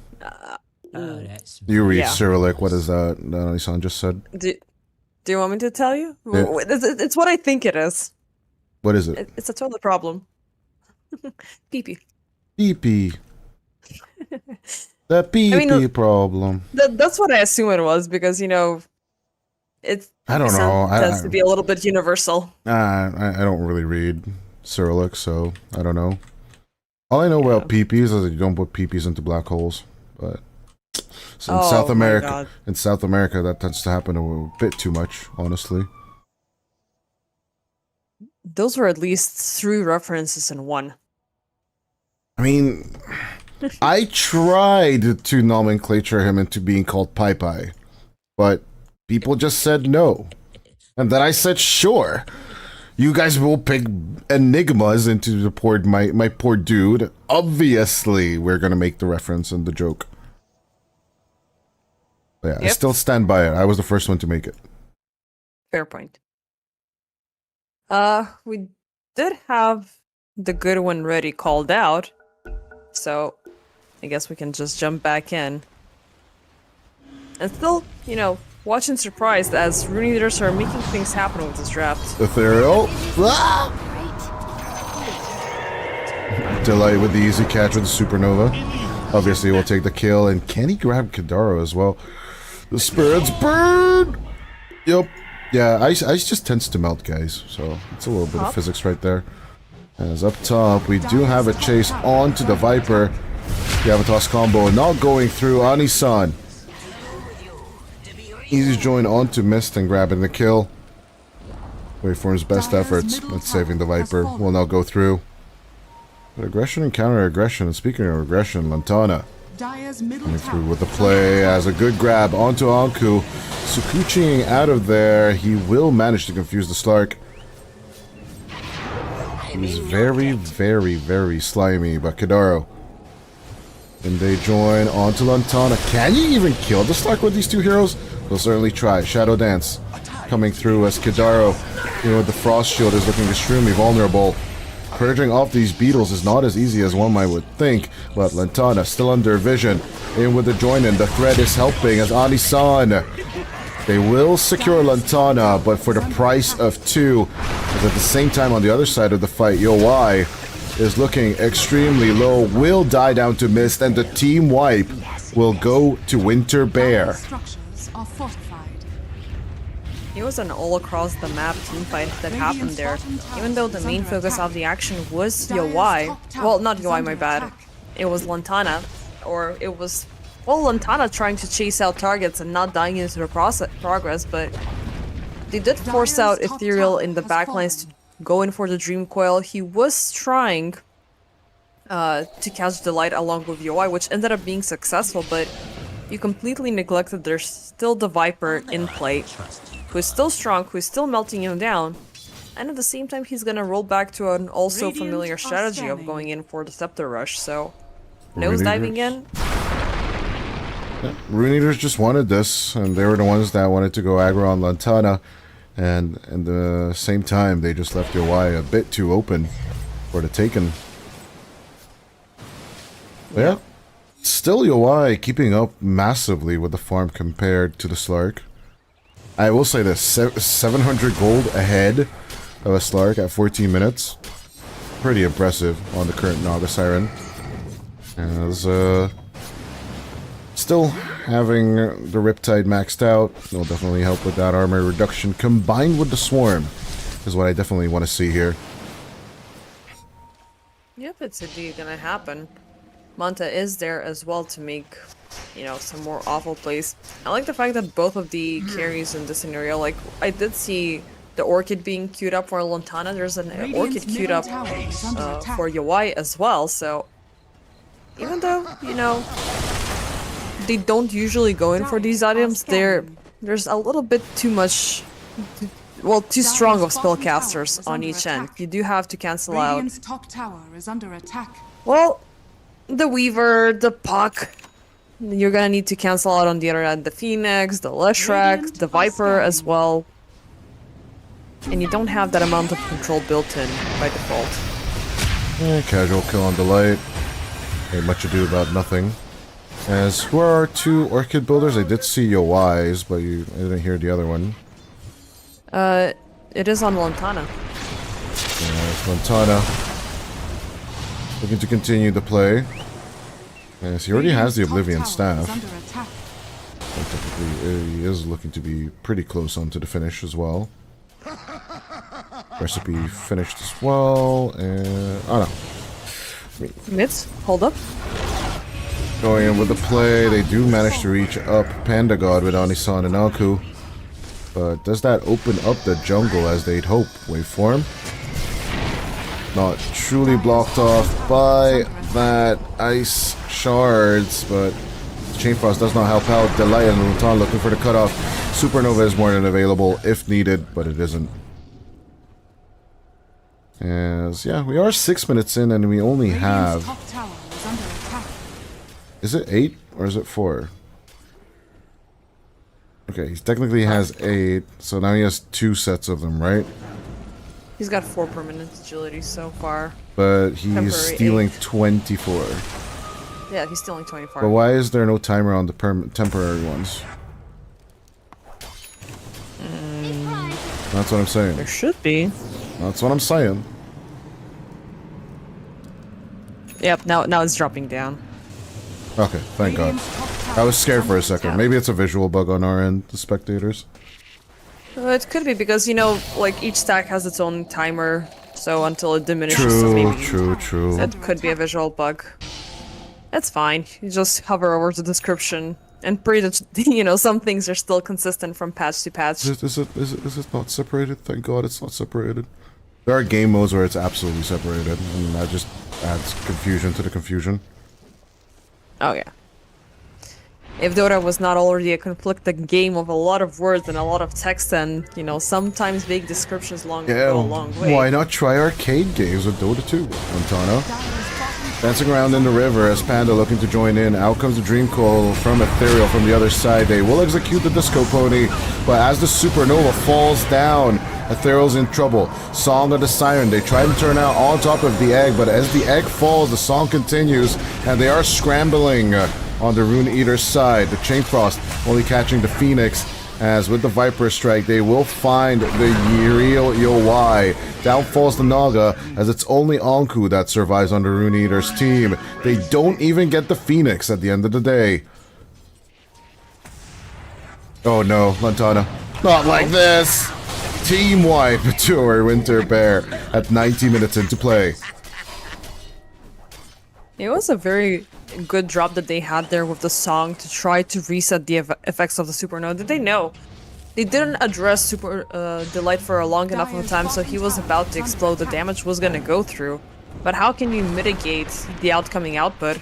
Yeah, maybe sing a little bit of a song, but then it's still Viper being alive, it's still Lantana being alive. The pressuring, chasing power of these two, once you're diminished of your big ultimates, is just devastating, so...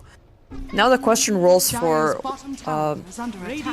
what Rune Eaters are gonna do about this. Like, they know that they can do much with the setup, but they gotta find a way to execute it of what's in between. Anku's gonna go in for the Manta. This Weaver off-laning play, it might even be a big concern soon enough. Well, Let's just see about that. As good join in onto the enemy offlaner. Missed. Looking a little silenced and a little bit out of it. Yo, wise Orchid will immediately find a kill, but the action does not stop as Pandagon and Lantana, they will be joining in on the fun. They'll get Ethereal, but as Kidaro is found, out comes the Chain Frost, but it's just not bouncing enough for it to be worthy. 2-4-2 on the exchange as Anku looking to dodge out with a little bit of time lapse. Kawhi wanting to make a catch, but their boys just don't have enough reach. Panda on the run, out comes the swarm, stuck inside the river. Good attempt with the Tumbler's Toy, but is it going to be enough? Supernova, along with the Sunray, is looking to melt everything. As Yawai had the good sense of just getting out of there. 4-4-3 at the end. Yep, a good post bait to even out the fight in the favor once again of Winterbear. It is a good, you know, opportunity that they got at the end there, because it's obviously a very big problem of what happens when you're not having mist within the equation.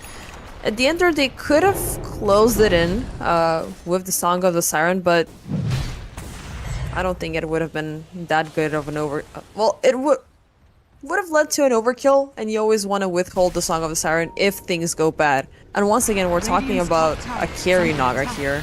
Shrine of Wisdom contest onto the bottom lane as the two supports are just going to be grounded down to the core. Ani-san has no place to go. Alku came in to, other than emotional support, offered not much. And the Shrine of Wisdom should be double taken now by Winterbear. As we did say, the Alpha Weaver gonna have some problems, but we didn't know how bad. Because at minute 22, the first tier 2 tower will also fall in favor of the Radiant. Because what you're building up on currently is just, you know, layers and layers of avoidance, looking at the Manta being picked up. I don't know how you're gonna go up against Winterbear as time keeps on going, because they're just gonna be spiking. The damage is gonna become stronger. Viper's itemization is feeling a lot better with the Lotus Orb closing in. And again, you gotta worry either about the egg, either about Panda God, either about the Slarky Boy, who's just growing more insane by the minute. So even though Naga has still the built-in faster farming speed, I think it's kind of it's gonna run low in terms of what this hero can do. So there's always this odd one out, which is not really sticking to the equation completely. Even though you can set up maybe a good scenario with the Puck and the Lich, and then follow it up with the Naga Siren. You need to time things out very nicely for things to work out in your favor. I don't know, I'm still not seeing Rune Eaters, even though they've been very consistent of how they've been playing this game. Pretty sure Yowai is confident in the build. Now that the Orchid is done, he is now back on the usual program, going for the Butterfly. And, oldie but a goodie. I think Heart is not the stupidest build here, but more than likely we're going to be seeing like more along the lines of the Scotty, or even the Disperser. Actually, might not be the worst thing ever. Could be, if you can get to it. I assume it's going to be a Disperser sooner, popping onto Lantana. Yes, tier 2 number 2 on the docket. Ain't looking to be much that will contest it, except for the fortification.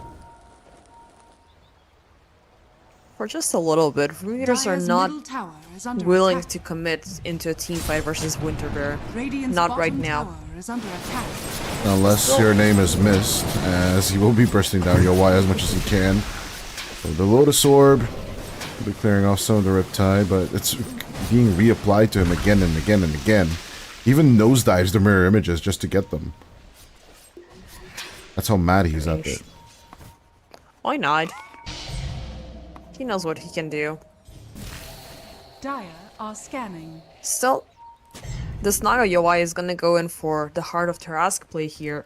Oh, he is actually following up through it. Okay, oldie but a goodie. Yeah. Yep, he's gonna go for it. I mean, Longevity. if you're not really keen on learning the new tricks just yet, just go in for something that feels a little bit closer to cards.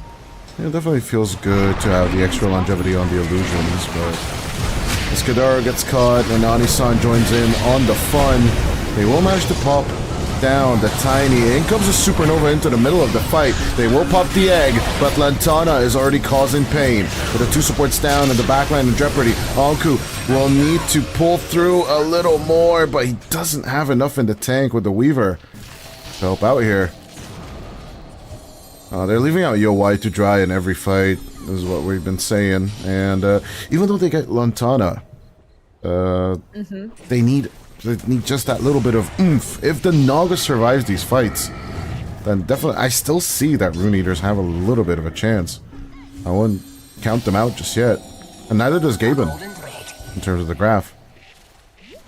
They did manage to set up the Orchid onto... I believe it was the Tiny. It was one of them, I mean, but he was completely shut down, and the fact that the Shadow Dance did not go off, you did not have that safety layer that you usually rely on for a Slark to have. Illusion. He is gonna go for a Silver Edge completion soon enough, so that's gonna add an extra layer of sneaky. It does breaking the Riptide. It would be nice as waveform. Once again, Sunray coverage. This time it doesn't seem like they want to go for it as Kadaro will still be melted. Poking and prodding coming out from Winter Bear. They will be successful proccers. But can they be successful chasers? In comes the Orchid this time from Lantana himself with the Ava toss, or actually just a toss. There's no Ava, only Earth Spike, but Ethereal still in reach. Just puck things. Can he keep going? Blink, blink, blink. He gets the blink off. Ethereal though. Finally, the Ava toss combo will shut him down. As wait for him. Apparently, he placed enough puck to know where Ethereal would jump. I mean, with that little badge next to his profile picture, he had played this hero plenty of times, so it does prove to show that he can be an extreme nuance. But yeah, even with the avalanches, even with the orchids, he's way too much of a hassle. Winter Bear, if they get the damage going through a little bit sooner, preferably on, you know, either Mist or on Panda God, it's gonna be a lot easier to shut him down. But still, not too many lockdowns to make Puck very manageable. Ethereal could get out of control. Signs on the wall, but as Roshan is at half HP, Nissan is gonna be at no HP soon enough. Viper Strike can be cast out of the snowball. We just learned that. Tana? As Yowai commit the song, but Kidaro's still dying within the song in and of itself. Without the backline, Winter Bear, it's business as usual. Back to Roshan. They went in for the Yowai takedown, which was very, you know, courageous. It was very deep. It was really scary. And the fact that they got Anisan first off, it was just a beautiful, you know, path towards getting the Roche this easily.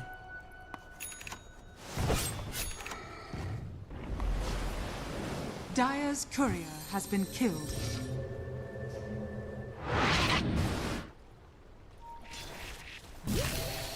But yeah, it does seem like the Rune Eaters lineup is one that wants to fight, but shouldn't fight, because every time they've tried, there's always this Phoenix Egg, there's always this Avatos combo. They are always at the numbers disadvantage, it seems like. Yeah, it seems like Winter Bear are always, you know, one spell, one item, one move ahead of them. The Heart of Trash commitment is, you know, finally completed on the end of Yowai. That is gonna give you some little bit of an extra help, but against the Slark is just gonna be, you know, it's gonna be difficult, because even if you have that additional HP, he's got the defusal completed. They have, you know, the control, because of course Naga is always a lot more manageable to take down compared to a Puck. And if you don't have that reset mechanism, if you don't have that big one... Lantana, there's the cutoff, good with the find. Now comes a little bit of the Dream Coil play. They will get the Lantana start first. The Chain Frost is working overtime. Waveform will die as well, but Anisan is gone. At the same time, it is a 4v3. They decide to take it as Mist jumps in with a nosedive, but Y is losing illusions fast. Song of the Siren looking to reset the play as the Viper Strike will eventually outshine. Ensnare to keep the Leshrac in place as Anku and Ethereal want to make the approach from the bottom. Split Earth once again. Panda is looking for the control, is finding the control, but Mr.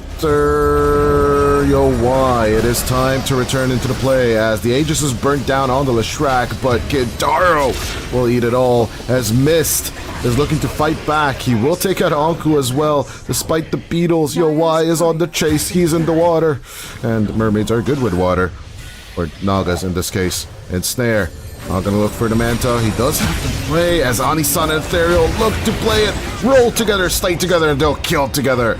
As finally the team wipe will actually happen in favor of Rune Eaters for the first time. This was absolutely insane coming in from Panda God. I mean, he overextended so many times, regardless of what was the status of the remainder of the team fight.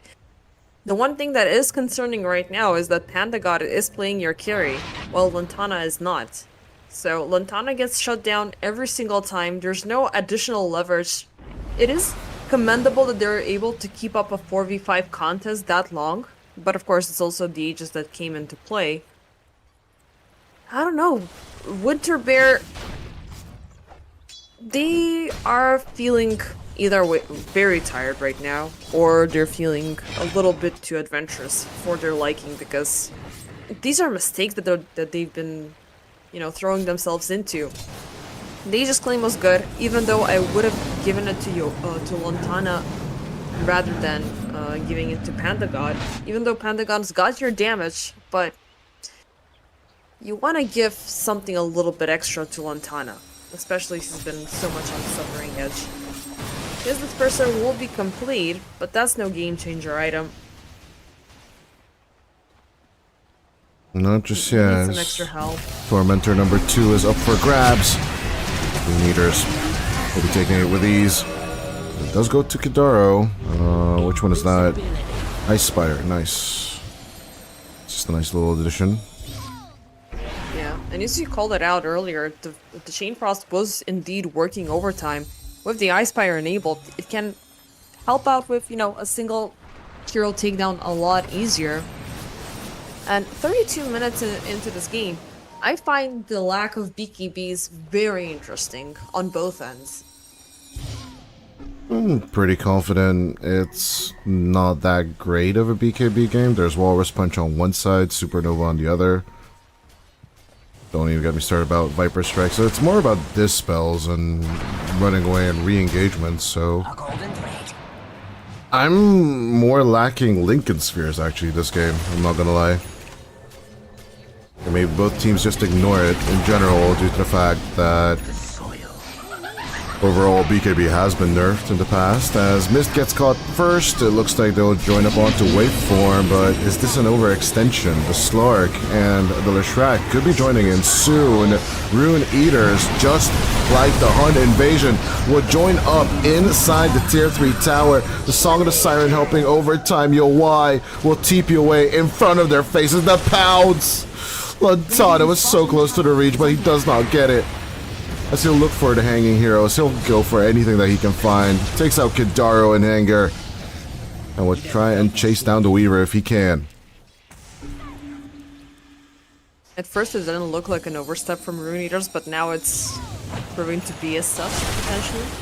Silence down is the Weaver. Ethereal jumping in with Waning Rift, slowing him down to a crawl as much as he can. Wide the reach! Wait, does that ensnare connect yet? In the Dark Pact? There's lag on Panda Chair. Oh no. I can't tell if that projectile's latched on or not. I can't pick it up either. It's not. I think it's not still on in the air. Or anything. It's still in the air. He just cast it. Oh no, come on. Give me hope. What a beautiful turnaround. 2 Lantana overextensions in a row. Oh boy. I'm gonna close my eyes for this one. No latch, as he gets at with the Shadow Dance as well. After the unpause. And is looking to continue survival as well. Yeah, this is scary on both ends. Like both sides are, you know, kind of tipping. And interestingly enough, God, speech impediments are beginning to kick in. Yawai is still getting the most benefit out of this. With 3 kills, with items just still piling up, he's gonna go in for the Hex afterwards, right after the Silver is just completed. It is scary what this, you know, lady can do currently. Radiant's bottom Got a 10-4. little bit of an extra attack speed, a little bit of health and everything. 10-4 and 13 on Yawai, as on the other end of the bell we do have 13-3 and 9. That's why that ensnare latch was so important, even up the deaths at least on the 2 carries. But this constant brawlage, eventually it will have to end one way or the other. Radiant's middle tower is under attack. Gentlemen, we're still in Europe. Overall, they are burning the midnight oil, and it does seem to be that neither of these teams are willing to give up on Season 35 of EPL just yet. Panda. Smoke will break. Yawai with the Silver Edge ready to commit now. Just under the egg. It's a full jump in, but waveform and mist will just set them up for ruin, as Yawai extremely low along with Ethereal as well. They will fall one by one on Rune Eaters. The egg might have been mitigated. They might have gotten the Phoenix, but the Avatos combo coming through, the Lotus turnaround. It is only the Weaver that survives. Winter Bear. They will be holding onto their spells, their items, and they will time them perfectly. All they needed to give up is 2 heroes in exchange for 5. They didn't get Yawai during that early engagement, but they did manage to take him down while he was still silenced, because there was this insanely close moment. If he had survived for less than a second, the song would have went out and they could have done a full reset. But this was ultimately a very big.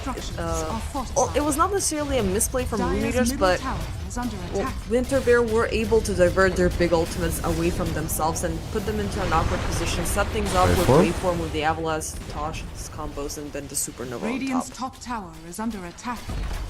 If we're finding next wave, pulling in, can they double racks? It's a long time. That 16 seconds. They don't seem to want to stick around. Too scared of the Naga? Question mark? You gotta respect it. I mean, this Naga has been breathing down your neck throughout these 36 minutes. So every single contest, it's feeling very difficult to take. You know, this game has been back and forth, back and forth, back and forth. So you gotta be certain of what you're claiming, because this advantage is gonna be brought back. Like, you got the mid-racks, they're gonna go to tier 4s if you lose this one. Gamer for the first time in the game will be confident that Winter Bear might be able to take it. He is 60%-ish on the way. Well, let's just be honest, getting team wiped, even though you had vision control and that triangle all to yourself, the egg and the nosedive just commit enough chaos so that your lineup just falls apart. 19-second Roche cooldown, but can you contest it is rather the question on both sides' minds. If Rune Eaters, you know, find this right alignment of big ultimates, whether they'd, you know, kick things off with the Dream Coil and steal it off or whip the song, it could work out in their favors. But there's so many things that are, you know, textbook scary about fighting into the Roche Pit. You do have the Sunstrike on the other end. You can be, you know, easily surprised by either the Tiny jumping in or the Slark jumping in. But still, there's so many things that can be sacrifices right now, and I guess it's gonna come down to how many buybacks you can throw in this concoction, which is currently favoring Rune Eaters that we know of. How the hell did we get here? How did we get so many kills in this game? Yeah, Well. all the forces of Rune Eaters eventually bite them in the ass. And Winter Bear are just as a wall, just constantly keep on wanting to fight. Anku just tickling Roshan. Look at it! He has 45 armor! 11,000 HP. I mean, just keep tickling him. Maybe if you just, you know, keep throwing projectiles from outside the pit. And Neither he'll side die. wants to go inside the pit to fight him. They're just tickling him from the outside. I love it. Go time? Question mark? I don't think so. Committing into this is just so rough. One way or the other. So it's gonna be the Naga losers just fighting things off from the side because everybody's chicken from committing. I would be too, but Mist is not chicken. He is a Viper. As they go with the jump, Lantana is looking to clean up. They find Yowai, they find Kadaro, and they will find Anisan as well. The sun will fall, as it will be a good catch onto Ethereal as well. The puck. Can you do puck things? As there are no casualties on Winter Bear, it seems to be that Winter Bear might just clutch out the 2-1 a second time in a row. Avatar's combo is taking out Roshan. As the gem, double gem on the floor. Waveform has 2 eyes. Why not have the 2 gems with true sights? Yeah, yet another well-dictated team fight by Winter Bear. They had, you know, one half of the team fight on one end and the other one on the other side. Not giving Ethereal the chance to land in Dream Coils and again preventing the song from going through. It's a big plus. And the fact that they completely survived the duration of the Chain Frost without anybody dying in the process is just, you know, great news after great news for Winter Bears. They're turning this entire series and, you know, full 5 series of this day into a Cinderella story.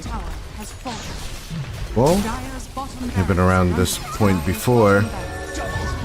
Didn't make it to the grand finals from the upper bracket. Maybe they can do it from the lower?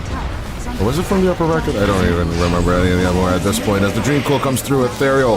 One last try. 3 seconds until the Naga's back in play.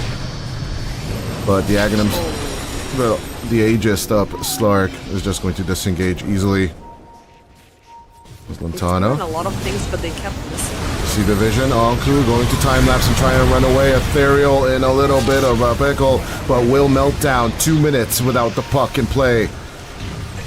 As at the same time, Anisan will say goodbye to the Land of Living as well. Immediately buys back with a Tuz, but Kadaro throwing out the Chain Frost just in case that it can whittle down Mist enough so that they can kill off the Viper.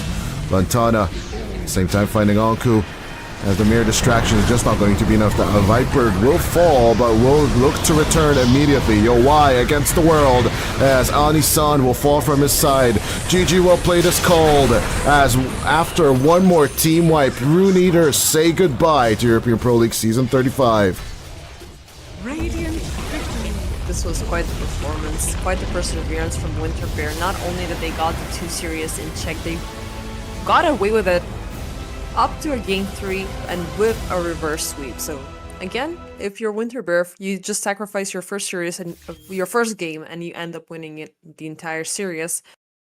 I am quite surprised by Rune Eaters for being able to withstand this long. Like the Naga Siren carry, it didn't click to either of us, but it was good for what it was worth. So it got in pretty tanky, it added up to the evasiveness, and it added up to the illusion damage, which could complement Naga in a different scenario. But the offlane was a problem that kept resonating from minute 1. What are you getting with the Anku, aside from a lot of shenanigans, a lot of distractions, and a lot of things that defocus your attention from the sender? Winter Bear, they had that textbook brought in with the Phoenix. The egg is a big problem, but at the same time, Lustrike is a problem, Lantana is a problem, and Mist was there to fill in the gaps. So, kudos for Rune Eaters for giving us quite a beautiful show, but they will need to reconsider their strategies. I mean, with the patch freshly out, there's gonna be a lot of time for things to sink in. Maybe you can work out the Naga in a different scenario, because I genuinely liked what they were cooking. But make it better.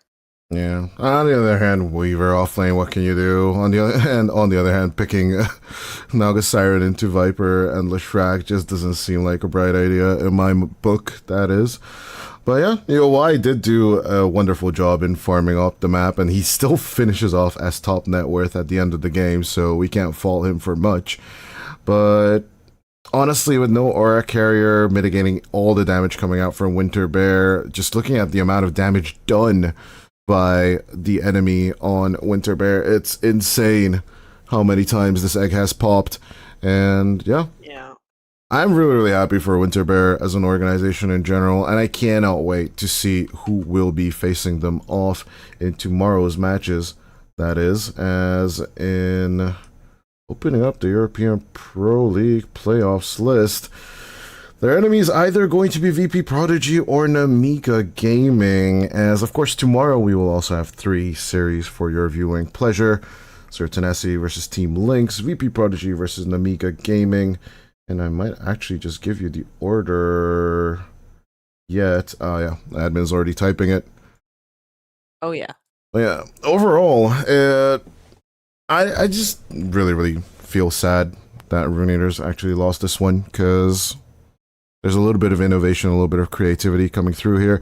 I might not actually put it past them that this was a bit of a misclick, picking up the Naga Siren offlane, and then they just commit to riding with it. We've seen it before in bigger tournaments as well, right?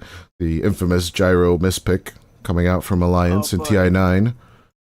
And, yep, Aiden, till this day, Insania has been memed for it, but I think he got the last laugh at the end winning TI, so overall, no matter how you take it, Runeators will definitely be coming back next season, hopefully, and then learning from this mistake. Yeah, it's even hard to call it a mistake, right? So, like, Anku and Yoi tried to do the double carry lineup, but then it's just the question of who builds your auras, who builds your defensive items. But yeah. It looks like we are going to be starting off the day tomorrow with our upper bracket finals. Zero Tenacity versus Team Lynx at 11 Central European Time. VP Prodigy versus Namiga at 6 p.m. And then, of course, the winner of VP Prodigy versus Namiga. As is today, we are going to do a similar format. Winter Bear will be waiting for their adversaries in the lower bracket semifinal. But yeah, with that, ladies and gentlemen, it looks like we are done for today. 2-1 victory for Winter Bear over Rune Eaters. Have a beautiful night, and we'll see you tomorrow.